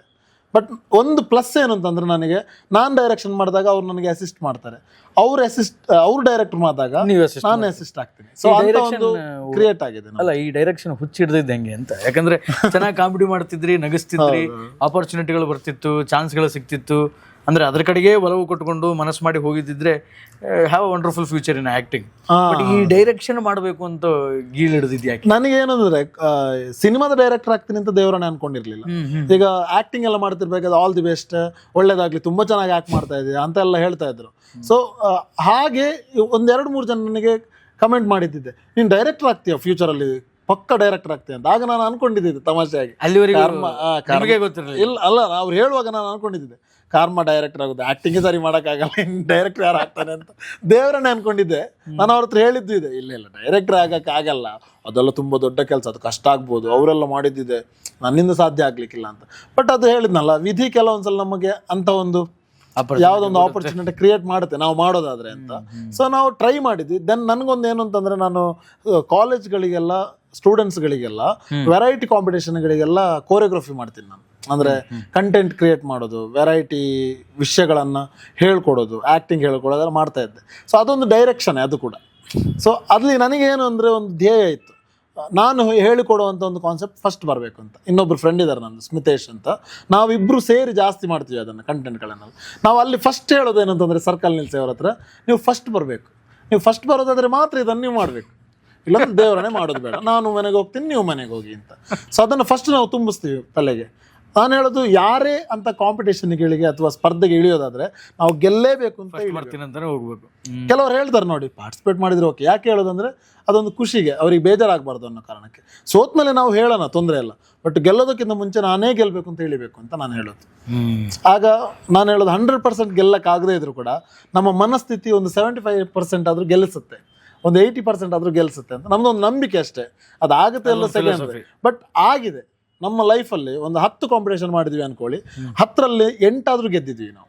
2 ಯಾವುದೋ ಒಂದು ಲೂಪ್ಸ್ ಅಲ್ಲಿ ಹೋಗಿರ್ಬೋದು, ಅದು ನಾನು ಕಾನ್ಫಿಡೆಂಟ್ ಆಗಿ ಹೇಳ್ತೀನಿ. ಆ ಒಂದು ಹುಚ್ಚು ನನಗೆ ಕಂಟಿನ್ಯೂ ಆಗಿ ಕಾಮಿಡಿ ಕ್ಲಬ್ಗೆ ಹೋಗಿದ್ರಿಂದಾಗಿ ಫ್ಯೂಚರ್ ಅಲ್ಲಿ ನಾನು, ಸ್ಮಿತೇಶ್ ಮತ್ತೆ ನಮ್ಮ ಟೀಮ್ ಎಲ್ಲ ಡಿಸ್ಕಸ್ ಮಾಡಿದ್ವಿ, ನಾವ್ ಯಾಕೆ ಸಿನಿಮಾ ಎಲ್ಲ ಮಾಡಬಾರ್ದು ಅಂತ. ಶಾರ್ಟ್ ಫಿಲ್ಮ್ ಇಂದ ಶುರು ಮಾಡಿದ್ವಿ, ಶಾರ್ಟ್ ಫಿಲ್ಮ್ ಮಾಡಿದ್ವಿ. ಅದ್ರಲ್ಲಿ ಏನು ಅಂದ್ರೆ ಏನು ಗೊತ್ತಿರ್ಲಿಲ್ಲ, ಸುಮ್ಮನೆ ಆಕ್ಟಿಂಗ್, ವೈಟ್ ಎಲ್ಲ ಬಳ್ಕೊಂಡು ನಾನು ಅಜ್ಜನ ಕ್ಯಾರೆಕ್ಟರ್ ಮಾಡಿದ್ದೆ. ಇವತ್ತು ಅದನ್ನ ಈಗಲೂ ಯೂಟ್ಯೂಬ್ ಅಲ್ಲಿ ಇದೆ, ಅಂತರಂಗ ಅಂತ ಒಂದು ಶಾರ್ಟ್ ಫಿಲ್ಮ್. ಅದಕ್ಕೊಂದು 5-6 ಸ್ಟೇಟ್ ಅವಾರ್ಡ್ಗಳೆಲ್ಲ ಬಂದಿದೆ, ಸ್ಟೇಟ್ ಲೆವೆಲ್ ಅವಾರ್ಡ್ಗಳೆಲ್ಲ ಸಿಕ್ಕಿದೆ. ಸೊ ಅದ್ರಲ್ಲಿ ಏನಾಗಿದೆ ಅಂದ್ರೆ, ನಿಮ್ಗೆ ಆವಾಗ ನಮ್ಗೆ ಅದು ವಾವ್ 2018 ಮಾಡಿದ್ ನಾವು. ಆವಾಗ ನಮ್ಗೆ ಏನಂದ್ರೆ ಟೀಮಲ್ಲಿ ಸೂಪರ್ ಆಗಿ ಮಾಡಿದ್ವಿ, ನಾವು ಸೂಪರ್ ಆಗಿ ಮಾಡಿದ್ವಿ ಅಂತ ನಾವು ಹೇಳೋದು. ಈಗ ಅದನ್ನ ನೋಡುವಾಗ ನಾನೆಲ್ಲ ನೋಗ್ತೀವಿ, ನಾವು ಏನು ಆಕ್ಟಿಂಗ್ ಮಾಡಿದ್ರಿ ಗುರು, ನಾನು ಚೆನ್ನಾಗಿಲ್ಲ. ಮೇಕಿಂಗ್ ವೈಸ್ ಇವತ್ತಿಗೂ ನಾನು ಅದನ್ನು ಒಪ್ತೀನಿ. ಇವತ್ತು ನಮ್ಮ ಕ್ಯಾಮರಾಮನ್ ಅವನೇ, ಸಂತೋಷ್ ಅಂತ, ಇವತ್ತಿಗೂ ಅವನೇ ಇರೋದು. ಶಾರ್ಟ್ ಫಿಲ್ಮ್ ಇಂದ ನಮ್ಮ ಜೊತೆ ಇದ್ದವನು, ಈಗ ದೊಡ್ಡ ಮೂವಿ ಮಾಡ್ತಾನೆ, ಮತ್ತೆ ಅಷ್ಟು ಕೆಪಾಸಿಟಿ ಇದೆ. ಅವತ್ತು ಅವನು ವಾವ್ ಮೇಕಿಂಗ್ ಮಾಡಿದ್ದ, ಇವತ್ತಿಗೂ ಅದು ನನ್ಗೆ ಇಷ್ಟನೇ ಆ ಮೇಕಿಂಗ್. ಬಟ್ ಆಕ್ಟಿಂಗ್ ನೋಡುವಾಗ ವೈಟ್ ಬಳ್ಕೊಂಡಿದೀವಿ ಸರ್ ನಾವು, ಯಾವುದೋ ಒಂದು ಪೌಡರ್ ಹಾಕಿದ್ದೀನಿ ಆಯ್ತಾ, ಆಕ್ಚುಲಿ ಅದು ಪರ್ಫೆಕ್ಟ್ ಅಲ್ಲ ಅಂತ ಅರ್ಥ. ಸೊ ಅಪ್ಡೇಟ್ ಆಗಿದ್ದೀನಿ ಅಂತ ನನಗೆ ಅನ್ಸುತ್ತೆ, ಈಗ ಇಂಪ್ರೂವ್ ಆಗಿ ನೋಡುವಾಗ ಅನ್ಸುತ್ತೆ ಅಪ್ಡೇಟ್ ಆಗಿರ್ಲಿಲ್ಲ ಅವತ್ತು, ಈಗ ಅಪ್ಡೇಟ್ ಆಗಿದ್ದೀವಿ. ಸೊ ಅದು ಕಂಟಿನ್ಯೂ ಆಯ್ತು. ಸಿನಿಮಾ ಮಾಡಿದ್ವಿ, ಫಸ್ಟ್ ಒಂದು ಕನಸು ಮಾರಾಟಕ್ಕಿದೆ ಅಂತ ಮಾಡಿದ್ವಿ, ಅದು ಸ್ಮಿತೇಶ್ ಅಂತ ಡೈರೆಕ್ಷನ್ ಮಾಡಿದ್ರು, ನಾನು ಅಸೋಸಿಯೇಟ್ ಆಗಿದ್ದೆ. ನೆಕ್ಸ್ಟ್ ವನಜ ಅಂತ ಒಂದು ವೆಬ್ ಸೀರೀಸ್ ಮಾಡಿದ್ವಿ, ಅದೊಂದು ಟಾಕೀಸ್ ಅಂತ ಆಪ್ ಅಲ್ಲಿ ನಾವು ಇದೆ, ನಾವು ಕಂಟಿನ್ಯೂಸ್ ಅದರಲ್ಲಿ ಮಾಯೆ, ವನಜ, ಗಿಲ್ಬಿಸ್ಟ್ ಫ್ಯಾಮಿಲಿ, ಹೀಗೆ ಒಂದಷ್ಟು ವೆಬ್ ಸೀರೀಸ್ಗಳನ್ನು ಮಾಡಿದ್ವಿ. ಅದರಲ್ಲಿ ನಾನು ಡೈರೆಕ್ಷನ್ ಮಾಡಿದ್ದೆ, ಇನ್ನೊಂದಷ್ಟು ನಮ್ಮ ಹುಡುಗರು ಡೈರೆಕ್ಷನ್ ಮಾಡಿದ್ರು. ಅದಾದ್ಮೇಲೆ ನಾವು ಮಾಡಿದ್ದು ದಸ್ಕತ್ ಅಂತ ಒಂದು ತುಳು ಚಲನಚಿತ್ರ. ಅದಕ್ಕೆ ತುಂಬ ಪ್ರಿಪೇರ್ ಆದ್ವಿ ನಾವು ಮಾಡಿದ ಹಳೆಯ ತಪ್ಪುಗಳನ್ನೆಲ್ಲ ಸರಿ ಮಾಡಬೇಕು, ಇದರಲ್ಲಿ ಯಾವುದು ಕೂಡ ತಪ್ಪಾಗಬಾರ್ದು. ಅದಕ್ಕೆ ಫಸ್ಟ್ ಪ್ರಾಜೆಕ್ಟ್ ನಮ್ದು 72 days ಸ್ಕೆಡ್ಯೂಲ್. ಫಸ್ಟ್ ಪ್ರಾಜೆಕ್ಟ್ ತಪ್ಪುಗಳು ತುಂಬ ಮಾಡಿದ್ವಿ, ಅಲ್ಲ ಕನಸು ಮಾರಾಟ. ಅದಾದ ನಂತರ ವನಜ ಮಾಡಿದ್ದು 9 ದಿನ, 6 ಎಪಿಸೋಡ್ ಇದೆ. ವೃಷ್ಟಿ ಅಂತ ಒಂದು ಮೂವಿ ಮಾಡಿದ್ವಿ, ಅದು ಇನ್ನು ರಿಲೀಸ್ ಆಗ್ಬೇಕಷ್ಟೇ, ಆರ್ಟಿಸ್ಟಿಕ್ ಮೂವಿ ಅದು 10 ದಿನದಲ್ಲಿ ಮುಗಿಸಿದ್ವಿ. 72 ದಿನದಿಂದ 10ಕ್ಕೆ ಬಂದಿದ್ವಿ. ಸೊ ದಸ್ಕತ್ ಮಾಡಿದ್ವಿ, ಅದು ಫುಲ್ ಫ್ಲೆಜ್ಡ್ ಮೂವಿ ಆಗಿರೋದ್ರಿಂದ 22 ದಿನದಲ್ಲಿ ಮುಗಿಸಿದ್ವಿ. ಬಿಕಾಸ್ ಎಲ್ಲ ಅಲ್ಲಿಂದ ನಾವು ಕಲ್ತ್ಕೊಂಡ್ ಬಂದಿದ್ವಿ. ಅಂದ್ರೆ 22 ದಿನ ಕಂಪ್ಲೀಟ್ ಎಲ್ಲ ಶೂಟ್ ಮುಗಿಸಿದ್ವಿ. ಶೂಟ್ ಅಷ್ಟೇ, ಶೂಟ್, ಪೋಸ್ಟ್ ಪ್ರೊಡಕ್ಷನ್ ಅದೆಲ್ಲ ನೆಕ್ಸ್ಟ್ ಒಂದು 8-9 ತಿಂಗಳಲ್ಲಿ ಮುಗಿಸಿದ್ವಿ ಟೋಟಲ್ ಪ್ರಾಜೆಕ್ಟ್ ನ. ಶೂಟಿಂಗ್ ಅದು 72 ದಿನ ಫಸ್ಟ್ ಪ್ರಾಜೆಕ್ಟ್ ಶೂಟಿಂಗ್, ಇದೆ 22 ದಿನ. ಅಂದ್ರೆ ಅಷ್ಟು ನಾವು ಕಲ್ತ್ವಿ ಅಂತ, ನಮ್ಮ ತಪ್ಪುಗಳನ್ನೇ ನಾವು ನೋಡಿದ್ವಿ. ನಾವು ಅದು ತಪ್ಪು ಮಾಡಿದ್ವಿ, ಅದು ಸರಿಯಾಗಿ ಇದು ಇಲ್ಲಿ ಆಗ್ಬಾರ್ದು, ನಾವು ಅಲ್ಲಿ ಪ್ರಿಪೇರ್ ಆಗಲಿಲ್ಲ, ಇಲ್ಲಿ ಪ್ರಿಪೇರ್ ಆಗಬೇಕು. ಸೊ ಇಲ್ಲಿ ಆರ್ಟಿಸ್ಟ್ಗಳು ರಿಯಾಲಿಟಿ ಆಗಿರಬೇಕು, ಆಡಿಯನ್ಸ್ ನೋಡುವಾಗ ಅವ್ನು ನಿಜವಾಗ್ಲೂ ನನ್ನ ಮನೆ ಹತ್ರದವನು ತನ್ಸ್ಬೇಕು ಅಂಥದ್ದೆಲ್ಲ ನಾನು ಸ್ಟ್ರಾಟಜಿ ಯೂಸ್ ಮಾಡಿದೆ. ಸೊ ದಸ್ಕತ್ತಲ್ಲಿ ನಮ್ಮ ಟೀಮ್ ಅಷ್ಟು ಸ್ಟ್ರಾಂಗ್ ಆಗಿ ಹಾಗೆ ಯೂಸ್ ಮಾಡಿದ್ವಿ, ಅದು ಗೆಲ್ತು. Complete story ನಿಮ್ದೇನಾ? ಹೌದು ದಸ್ಕತ್ ಟೀಮ್ ವರ್ಕ್, ಅಂದ್ರೆ ಎಲ್ಲರೂ ಸೇರಿ ಕ್ಯಾರೆಕ್ಟರ್ ಹೀಗೆ ಬರಬೇಕು, ಕಂಟೆಂಟ್ ಹೀಗಿರ್ಬೇಕು ಅಂತ. ಸೊ ಫ್ಯೂಚರ್ ಅಲ್ಲಿ ಈಗ OTT ಅಲ್ಲಿ ಕೂಡ ಬರ್ತೀವಿ ಆದಷ್ಟು ಬೇಗ. Super, thank you. ಬೇಗ ಬನ್ನಿ. ಅದಾದ್ಮೇಲೆ ಅಂದ್ರೆ ಕಾಮಿಡಿ ಕಿಲಾಡಿಗಳು ಮಾಡುವಂಥ ಟೈಮಲ್ಲಿ ಅಥವಾ ಕಾಮಿಡಿ ಕಿಲಾಡಿಗಳು ಆದಮೇಲೆ ನೀವು ಸಿನಿಮಾಕ್ಕೆ ಬರಬೇಕು ಅಂತ ಯಾವುದೋ ಆಪರ್ಚುನಿಟಿ ಬರಲ್ವಾ? ಯಾಕಂದ್ರೆ ಮೊನ್ನೆ ಹಿತೀಶ್ ಅವ್ರು ಬಂದಾಗ ಅವ್ರ ಇಂಟರ್ವ್ಯೂ ಅಲ್ಲಿ ಹೇಳ್ತಿದ್ರು ದರ್ಶನ್ ಅವ್ರ ಜೊತೆ ಸಿನಿಮಾ ಮಾಡೋ ಅವಕಾಶ ಸಿಕ್ತು, ಬೇರೆ ದೊಡ್ಡ ದೊಡ್ಡ ಸ್ಟಾರ್ಸ್ಗಳ ಜೊತೆ ಸಿನಿಮಾ ಮಾಡೋ ಅವಕಾಶ ಸಿಕ್ತು. ಇವನ್ KR ಪೇಟೆ ತಾವೇ ಲೀಡ್ ಅಲ್ಲಿ ಆಕ್ಟಿಂಗ್ ಮಾಡುವಂತ ಶಿವಣ್ಣ ಶಿವರಾಜ್ KR ಪೇಟೆ, ಅದಕ್ಕೆ ನಯನ ಆಗಿರ್ಬೋದು. ಸೊ ನಿಮ್ಗಳಿಗೆ ಏನಾದ್ರು ಚಾನ್ಸ್ ಸಿಕ್ತಾ ಅಂತ? ಸಿಕ್ತು ನನಗೆ ಆಕ್ಚುಲಿ. ಅಂದ್ರೆ ಉಪೇಂದ್ರ ಸರ್ದು ಐ ಲವ್ ಯು ಮೂವಿಯಲ್ಲಿ ಕೂಡ ನನಗೆ ಸಿಕ್ಕಿತ್ತು. ಓಕೆ. ಆಗ ನಾನು ಚಾಂಪಿಯನ್ಶಿಪ್ ಅಲ್ಲಿ ಇದ್ದೆ ಜಿ ಕನ್ನಡದಲ್ಲಿ. ಯಾವ್ದೊಂದು ಒಂದು ಚಾನಲ್ ಬಂದಿದ್ದೀನಿ ಅಷ್ಟೇ ಅವ್ರದ್ದು ಸಿನಿಮಾದಲ್ಲಿ. ಅದು ಬಿಟ್ರೆ ಒಂದಷ್ಟು ಸಿನಿಮಾಗಳಲ್ಲಿ ಆಕ್ಟ್ ಮಾಡಿದ್ದೀನಿ. ಅಂದ್ರೆ ಕನ್ನಡ ಸಿನಿಮಾಗಳಲ್ಲಿ ಆಕ್ಟ್ ಮಾಡಿದ್ದೀನಿ, ತುಳು ಸಿನಿಮಾ 1-2 ಸಿನಿಮಾಗಳಲ್ಲಿ ಆಕ್ಟ್ ಮಾಡಿದ್ದೀನಿ. ತುಂಬಾ ಲೀಡ್ ಅಂತ ನಾನು ಆಕ್ಚುಲಿ ಮಾಡಿಲ್ಲ. ನಂದು ಆಮೇಲೆ ತಲೆ ಹೋಗಿದ್ದು ಇದಕ್ಕಲ್ವಾ, ರೈಟಿಂಗ್. ಸೊ ಅದು ಫೋಕಸ್ ಜಾಸ್ತಿ ಮಾಡ್ಲಿಲ್ಲ ನಾನು ಆಕ್ಚುಲಿ ಆಕ್ಟಿಂಗ್. ದೆನ್ ನನಗೆ ಅಷ್ಟೊಂದು ದೊಡ್ಡ ಅವಕಾಶಗಳು ಸಿಗ್ಲಿಲ್ಲ. ಬಟ್ ಹಿತಿಗೆ ಇರ್ಬೋದು, ಶಿವಣ್ಣನಿಗಿರ್ಬೋದು, ಅಥವಾ ನಯನನಿಗಿರ್ಬೋದು, ಜಿ ಆಕ್ಚುಲಿ ತುಂಬಾ ಸಿನಿಮಾ ಮಾಡ್ತಿದ್ದಾರೆ ಈಗ. ಸುದೀಪ್ ಸರ್ ಜೊತೆನೆ ಮಾಡಿದ್ರು, KGF ಅಲ್ಲಿ ಮಾಡಿದ್ರು, ಯಶ್ ಸರ್ ಜೊತೆ. ಸೊ ಹಾಗಾಗಿ ಅವರನ್ನೆಲ್ಲ ನೋಡುವಾಗ ತುಂಬಾ ಖುಷಿ ಆಗ್ತಿತ್ತು ನನಗೆ. ಅಂದ್ರೆ ನಾವು ಒಂದು 10 ಜನ ಇದ್ವಿ ಕಾಮಿಡಿ ಕಿಲಾಡಿ ಸೀಸನ್ 1 ಅಲ್ಲಿ. ಫೈನಲ್ ವರೆಗೂ 10 ಜನ ಇದ್ವಿ. ನಾವು ಒಂದು ಫ್ಯಾಮಿಲಿ ತರ ಇದ್ವಿ. ಸೊ ಅವರೆಲ್ಲರೂ ಆ ಸಿನಿಮಾಗಳಲ್ಲಿ ಬರುವಾಗ ತುಂಬ ಖುಷಿ ಪಟ್ಟಿದ್ದೆ ನಾನು ಆ್ಯಕ್ಚುಲಿ. ಅದಾದಮೇಲೆ ನಾನು ಈಗ ಬೇರೆ ಕಂಟೆಂಟ್ ಮಾಡೋದ್ರಿಂದಾಗಿ ನನಗೊಂದು ಆಸೆ ಇದೆ. ಅಂದರೆ ಅವರು ನನ್ನ ಕಂಟೆಂಟಲ್ಲಿ ಇಲ್ಲ ಯಾರು ಕೂಡ. ನೆಕ್ಸ್ಟ್ ಮಾಡೋದ್ರಲ್ಲಿ ಕರೆಕ್ಟಾಗಿ ಕ್ಯಾರೆಕ್ಟರ್ ಸೂಟ್ ಆದಾಗ ನನ್ನ ಸ್ನೇಹಿತರನ್ನು ಕೂಡ ಅದಕ್ಕೆ ಅಡಾಪ್ಟ್ ಮಾಡ್ಕೋಬೇಕು ಅಂತ. ಸೊ ಜಿ ಮತ್ತು ನಾನು ಒಂದು ಸಿನಿಮಾ ಮಾಡಿದ್ವಿ ರೀಸೆಂಟ್ಲಿ. ನಾನು ಡೈರೆಕ್ಷನ್ ಮಾಡಿದೆ, ಅವ್ರು ಲೀಡ್ ಮಾಡಿದ್ರು. ಸೊ ಅದು ಅನೌನ್ಸ್ ಆಗ್ಬೇಕಷ್ಟೇ. ಒಂದು ಉತ್ತರ ಕರ್ನಾಟಕ ಭಾಷೆಯ ಒಂದು ಸಿನಿಮಾವನ್ನು ಮಾಡಿದೀವಿ ನಾವು. ನಾನು ಮಂಗಳೂರವನು, ಬಟ್ ಜಿ ಮಾಡಿದ್ರೆ ನಾನು ಆಕ್ಟ್ ಮಾಡಲಿಲ್ಲ, ಡೈರೆಕ್ಷನ್ ಮಾಡಿದೆ. ಜಿ ಮಧ್ಯ ಕರ್ನಾಟಕ. ನಾವಿಬ್ರು ಸೇರಿ ಉತ್ತರ ಕರ್ನಾಟಕ ಸ್ಲ್ಯಾಂಗ್ ಅನ್ನು ಇಟ್ಕೊಂಡು ಒಂದು ಕಥೆಯನ್ನು ಹೆಣೆದಿದ್ದಾರೆ ಜಿ. ಅದಕ್ಕೆ ಸ್ಕ್ರೀನ್ ಪ್ಲೇ ಡೈಲಾಗ್ ಎಲ್ಲ ನಾವಿಬ್ರು ಸೇರಿ ಮಾಡಿ ಈಗ ಅದನ್ನ ಒಂದು 1 ಮಂತ್ ಅಲ್ಲಿ ಅನೌನ್ಸ್ ಮಾಡ್ತೀವಿ. ಏನ್ ಟೈಟಲ್, ಹೇಗಿರುತ್ತೆ ಸಿನಿಮಾ ಅಂತ. Complete comedy, full comedy, full fledged comedy ಇದು. ಅದರಲ್ಲಿ ನಮ್ಮ ವೈಜನಾಥ್ ಬಿರಾದರ್ ಸರ್ ಇದ್ದಾರೆ, ಉಮೇಶ್ ಕಿನ್ನಾಳ ಕಾಮಿಡಿ ಕಿಲಾಡಿಯಲ್ಲಿ, ಸೂರಜ್ ಡ್ರಾಮಾ ಜೂನಿಯರ್ ಈಗ ಫುಲ್ ಸೋಷಿಯಲ್ ಮೀಡಿಯಾ ಇನ್ಫ್ಲುಯೆನ್ಸರ್, ನಮ್ಮ ಮಲ್ಯ ಬಾಗಲಕೋಟೆ ಸರ್ ಇದ್ದಾರೆ, ಪ್ರಿಯಾ ಸವದಿ ಇದ್ದಾರೆ, ಕಸ್ತೂರಿ ಅಂತ ತುಂಬಾ ಜನ ಇದ್ದಾರೆ. ಉತ್ತರ ಕರ್ನಾಟಕದವರನ್ನೇ ಹಾಕೊಂಡು ಮಾಡಿರುವಂತ ಸಿನಿಮಾ. ಅದು ಬರುತ್ತೆ ಫ್ಯೂಚರ್ ಅಲ್ಲಿ. All the best. Thank you so much. Comedy ಕಿಲಾಡಿಗಳಿಂದ ಅನೀಶ್ ಗಳಿಸಿದೆಷ್ಟು? ಅಂದ್ರೆ ದುಡ್ಡು ಮಾಡ್ಕೊಂಡ್ರೆ ಇಷ್ಟು ಅಂದ್ರೆ ಇಷ್ಟು ಪ್ರೀತಿ ಇಷ್ಟಿಲ್ವಾ, ಇಷ್ಟು ವಾತ್ಸಲ್ಯ ಇಷ್ಟಿಲ್ವಾ, ಇಷ್ಟು ಅಭಿಮಾನ. ಅಲ್ಲಲ್ಲಿ ಸ್ವಲ್ಪ ದುಡ್ಡು ಗಳಿಸಿದ್ವಿ. ಮತ್ತೆ ನಿಮ್ಗೆ ಗೊತ್ತಲ್ವಾ ನಮ್ದು ಆರ್ಟಿಸ್ಟ್ಗಳ ಲೈಫ್ ಹೇಗೆ ಅಂತಂದ್ರೆ, ಗಳಿಸ್ತೀವಿ ಅಲ್ಲಿ ಅಷ್ಟೇ ಖರ್ಚು ಮಾಡ್ತೀವಿ. ಹಿಂಗೆ ಬಂದು ಹಿಂಗೆ ಹೋಗಿ ಮತ್ತೆ ಹಿಂಗೆ ಬಂದು ಹಿಂಗೆ ಹೋಗಿ ಹಂಗೆ ಎಲ್ಲ ಆಗಿ. ಬಟ್ ಒಂದೇನು ಅಂತಂದ್ರೆ ಬದುಕಕ್ಕೆ ಕಲೆ ತುಂಬ ಚೆನ್ನಾಗಿ ಹೇಳ್ಕೊಟ್ಟಿದೆ. ಸೊ ಸಂಪಾದನೆ ಆಗ್ತಾ ಇದೆ. ಸೊ ಎಷ್ಟು ಬೇಕಷ್ಟು ಖರ್ಚು ಮಾಡಬೇಕಾಗತ್ತೆ. ಸೊ ಊಟಕ್ಕೆ ಕಮ್ಮಿ ಆಗಿಲ್ಲ ಕಾಮಿಡಿ ಕಿಲಾಡಿಗೆ ಬಂದ್ಮೇಲೆ. ಫಸ್ಟ್ ಪೇಮೆಂಟ್ ಎಷ್ಟು ಜಿ ಕನ್ನಡದಲ್ಲಿ ಕಾಮಿಡಿ ಕಿಲಾಡಿಗಳು ಬಂದ? ಜಿ ಕನ್ನಡದಲ್ಲಿ ನಮಗೆ ಫಸ್ಟ್ ಸೀಸನ್ ಮುಗ್ದಾಗ 50,000 ರೂಪೀಸ್ ಕೊಟ್ಟಿದ್ರು ನನಗೆ. ಟೋಟಲ್ ಮುಗ್ದಾಗ ನಿಮ್ಗೆ ಅಷ್ಟೇನಾ? ಫೈನಲಿಸ್ಟ್ ಗಳಿಗೆ 50,000 ಎಲ್ರಿಗೂ ಕೊಟ್ಟಿದ್ದು. ಅದರಲ್ಲಿ 35,000 ಬಂದಿತ್ತು. ಅಂದ್ರೆ 50,000 ಕಟ್ ಆಗುತ್ತಲ್ಲ. ಅಂದ್ರೆ 6 ತಿಂಗಳು ಸೇರಿ 35,000. ಹೌದು. ಅಂದ್ರೆ ನಿಮ್ಗೆ ಫಸ್ಟ್ ಕಾಂಪಿಟೇಷನ್ ಆಗಿರೋದ್ರಿಂದ ಪೇಮೆಂಟ್ ಇರೋದಿಲ್ಲ. ಸೀಸನ್ 1 ಅಲ್ಲಿ ಫೆಸಿಲಿಟೀಸ್ ಎಲ್ಲ ಅವ್ರದೇ ಫುಲ್. ನಾನು ಬರೀ ಆಕ್ಟ್ ಮಾಡಿದ್ರೆ ಆಯ್ತು, ಮೇಕಪ್ ಅವರೇ ಮಾಡ್ತಾರೆ, ಡ್ರೆಸ್ ಅವರೇ ಕೊಡ್ತಾರೆ ಅನ್ನೋ ತರ. ಸೊ ಎಲ್ಲವೂ ಇತ್ತು. ಸೊ ಎಂಡ್ ಅಲ್ಲಿ ನಮ್ಗೆ ಒಂದು ಏನ್ ಹೇಳ್ತೀವಿ ಪ್ರಶಸ್ತಿ ಅನ್ನೋ ತರ ಗೌರವಧನ ಅಂತ ಕೊಟ್ಟಿದ್ರು. ಅದಾದ್ಮೇಲೆ ಕಾಮಿಡಿ ಕಿಲಾಡಿಗಳು ಸೀಸನ್ 1 ಮುಗಿದ ಕೂಡಲೇ ಉತ್ತರ ಕರ್ನಾಟಕದ ಆದ್ಯಂತ ತಿರುಗಾಡಿದ್ವಿ. ಎಷ್ಟಾಗಿದೆ ಕಾರ್ಯಕ್ರಮ ಟೋಟಲ್? ಅದೊಂದು ತುಂಬಾ ಖುಷಿ ಇದೆ. ಬಿಕಾಸ್ ನಿಮ್ಗೆ ಹೋಗುವಾಗ ಅಲ್ಲಿ ರಾಶಿ ಬಿದ್ದವರು ಇದ್ದಾರೆ, ಕಚ್ಚಿದವರು ಇದ್ದಾರೆ. ನಾನು ಅದನ್ನೇ ಕೇಳೋಣ ಅಂತ ಅನ್ಕೊಂಡಿದ್ದೆ. ಈ ನಿಮ್ಮೂರದ್ದು ಹೇಳಿದ್ರಿ ನೀವು. ಹೌದು. ನಿಮ್ಮ ಊರಲ್ಲೆಲ್ಲ ಜನ ಹೆಂಗೆ ರೆಸ್ಪೆಕ್ಟ್ ಕೊಡ್ತಾರೆ, ಹೆಂಗೆ ಅಲ್ಲಿ ನಮ್ಮೂರ ಕಡೆ ಏನು ಗೊತ್ತಾ, ಅಂತ ಜಾಸ್ತಿ ರಾಶಿ ಬೀಳುದಿಲ್ಲ. ಅಂದ್ರೆ ಖುಷಿ ಪಡ್ತಾರೆ, ಮಗ ಚೆನ್ನಾಗಿದ್ಯಾ, ಒಳ್ಳೇದು ಮಾಡ್ತಾರೆ, ಒಳ್ಳೆ ಚೆನ್ನಾಗಿ. ನಮ್ಮ ಈ ಕಡೆ ಅಷ್ಟು ಜಾಸ್ತಿ ಪ್ರೀತಿ ತೋರಿಸ್ತಾರೆ. ಅಂದ್ರೆ ತುಂಬಾ ಅವರು ಹತ್ರ ಬರ್ತಾರೆ. ಸರ್ ನಿಮ್ ಕಾಮಿಡಿ ಅಂದ್ರೆ ತುಂಬಾ ಇಷ್ಟ ಅಂತಾರೆ. ಅಂದ್ರೆ ಅಷ್ಟೊಂದು ಪ್ರೀತಿ ಜಾಸ್ತಿ, ಅಂದ್ರೆ ನಮ್ ಕಡೆನೂ ಪ್ರೀತಿ ಜಾಸ್ತಿನೇ, ಬಟ್ ಇವ್ರ ತರ ಎಕ್ಸ್ಪ್ರೆಸ್ ಜಾಸ್ತಿ ಸ್ಟೇಜ್ ಅಲ್ಲೇ ಇರ್ತಾರೆ. ಆಲ್ಮೋಸ್ಟ್ ನಾನು ಗೋಕಾಕ್ಗೆಲ್ಲ ಹೋದಾಗ ನಮ್ಮ ಪ್ರವೀಣ್ ಗಸ್ತಿ ತುಂಬಾ ಪ್ರೋಗ್ರಾಮ್ ಕರ್ಕೊಂಡು ಹೋಗಿದ್ದೆ ನಮ್ಮನ್ನ ಆ ಟೈಮಲ್ಲಿ. ಅವರ ಊರಲ್ಲೆಲ್ಲ ನನ್ ಖುಷಿ ಏನಂತಂದ್ರೆ ನಾವಿಲ್ಲಿ ಆಕ್ಟ್ ಮಾಡ್ತಾ ಇರ್ತೀವಿ, ಆಡಿಯನ್ಸ್ ಇಲ್ಲೇ ಇರ್ತಾರೆ ಹತ್ರನೇ, ಅಣ್ಣ ಸೂಪರ್ ಆಗಿ ಮಾಡ್ತೀರಣ್ಣ ಅಂತ ಸ್ಟೇಜ್ ಮೇಲೆ ಬಂದ್ಬಿಡ್ತಾರೆ, ಸ್ಟೇಜ್ ಮೇಲೆ ಬರ್ತಾರೆ. ಮತ್ತೆ ಅವ್ರಿಗೆ ಬೈಯಂಗಿಲ್ಲ ಪಾಪ, ಅವ್ರ ಅಭಿಮಾನದಿಂದ ಬಂದು ಕೂರೋದಲ್ವಾ. ಸೊ ನಾವು ಹಿತೇಶ್ ಎಲ್ಲ ಎಂಜಾಯ್ ಮಾಡುದು, ನೋಡು ಇಲ್ಲೇ ಕೂತಿದಾರಲ್ಲ ಖುಷಿ ಪಡ್ತಿದ್ದಾರೆ ಅಂತ. ಮತ್ತೆ ಬಿಜಾಪುರ ಕಡೆ ಹೋಗಿದ್ದೀವಿ, ಗುಲ್ಬರ್ಗ, ಧಾರವಾಡ, ಹುಬ್ಳಿ, ಮತ್ತೆ ನಮ್ಮ ಕುಂದಾಪುರದ ಕಡೆನೂ ಅಷ್ಟೇ. ಕುಂದಾಪುರದ ಕಡೆ ಎಲ್ಲ ಏನಂತಂದ್ರೆ ಆಡಿಯನ್ಸ್ ಹೇಗಿರ್ತಾರೆ ಅಂದ್ರೆ ಬೆಳಗ್ಗೆವರೆಗೂ ಕೂರ್ತಾರೆ ನಮ್ಮ ಮಂಗಳೂರಲ್ಲೂ ಅಷ್ಟೇ ಯಕ್ಷಗಾನ ಕೂರ್ತಾರೆ. ದೆನ್ ಅಷ್ಟೇ ಅಭಿಮಾನದಿಂದ ನೋಡ್ತಾರೆ. ಒಂದು ಸ್ಕಿಟ್ ಕೂಡ ಕಣ್ಣು ಮಿಟಿಕ್ಸದೆ ಅಲ್ಲೇ ಕೂತ್ಕೊಂಡು ನೋಡ್ತಾರೆ. 3 ಸ್ಕಿಟ್ ಮಾಡಿಸ್ತಾರೆ ಕೆಲವು ಕಡೆ. ಮಾಡಿ ಸರ್ ಇನ್ನೊಂದು ಮಾಡಿ. ಈ ನಿಮ್ ಸ್ಕಿಟ್ಗಳೆಲ್ಲ ಬಹಳ ಫೇಮಸ್ ಅಲ್ಲ ಈ ಕಡೆ, ಅಂದ್ರೆ ಸ್ಕಿಟ್ ಮಾಡಿದ್ರೆ ಬಹಳ ಎಂಜಾಯ್ ಮಾಡ್ತಾರೆ ನಿಮ್ ಕಡೆಗೆ. ಸ್ಕಿಟ್ ಮಾಡಿದ್ರೆ ಹೌದು, ನಮ್ ಕಡೆ ನಮ್ ಕಡೆ ಸ್ಟ್ಯಾಂಡ್ ಅಪ್ ಕಾಮಿಡಿ ಎಲ್ಲ ತುಂಬಾ ಕಮ್ಮಿ, ಸ್ಕಿಟ್ಗಳು ಜಾಸ್ತಿ. ಹಾಫ್ ಅನ್ ಅವರ್ ಸ್ಕಿಟ್ ಎಲ್ಲ ತುಂಬಾ ಎಂಜಾಯ್ ಮಾಡಿ. ಕಾನ್ಸೆಪ್ಟ್ ಈ ಪ್ರಾಣೇಶ್ವರ್ ಯಾವಾಗ್ಲೂ ಪ್ರಾಣೇಶ್ವರ್ ಹೇಳ್ತಾರೆ, ಬಟ್ ಅವ್ರನ್ನ ಇಷ್ಟಪಟ್ಟಿದ್ದಾರೆ, ಬಟ್ ಅವ್ರು ಅದನ್ನೇ ಕಾಮಿಡಿ ಆಗಿ ಟರ್ನ್ ಮಾಡಿದ್ದಾರೆ. ಅದು ಇನಿಷಿಯಲ್ ಸ್ಟೇಜ್ ಅಲ್ಲಿ ಆಗಿದ್ ನಿಜ. ಅಂದ್ರೆ ಅವ್ರು ಗಂಟೆಗಟ್ಲೆ ನಿಂತು ಮಾತಾಡಿ ನಗಿಸಿದ್ರು, ಭಾಷಣ ಕೇಳಕ್ಕೆ ರೆಡಿ ಇರಲ್ಲ ಜನ. ಎಂತ ಮಾರ ನಿಮ್ ಬರೀ ಆಟ, ಇದು ಮಾತಾಯ್ತು, ಆಟ ಯಾವಾಗ ಅಂತ ಕೇಳ್ತಾರೆ. ಸೊ ನಿಮ್ದೆಲ್ಲ ಆಟ ಜಾಸ್ತಿ ಅಂತ ಆಯ್ತು. ಈಗ ಆಟ ಆಡ್ಬೇಕಾಗತ್ತಲ್ಲ, ವಯಸ್ಸಲ್ಲಿ ಆಟ ಆಡದಿದ್ರೆ ಬಹಳ ಕಷ್ಟ ಆಗ್ತದೆ. ಎಂಟರ್ಟೈನ್ಮೆಂಟ್ ಬಗ್ಗೆ ಹೇಳ್ತಿರೋದು ನಾನು.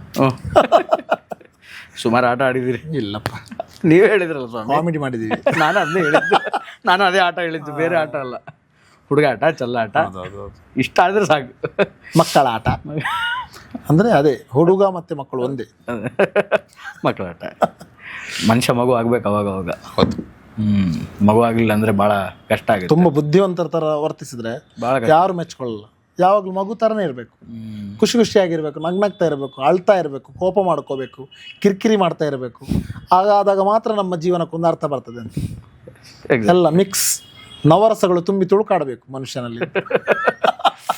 ನವರಸ ಅಂದ್ಮೇಲೆ ನೆನಪಾಯ್ತು, ನವರಸ ನಾಯಕನ ಬಗ್ಗೆ ಏನ್ ಹೇಳ್ತೀರಿ?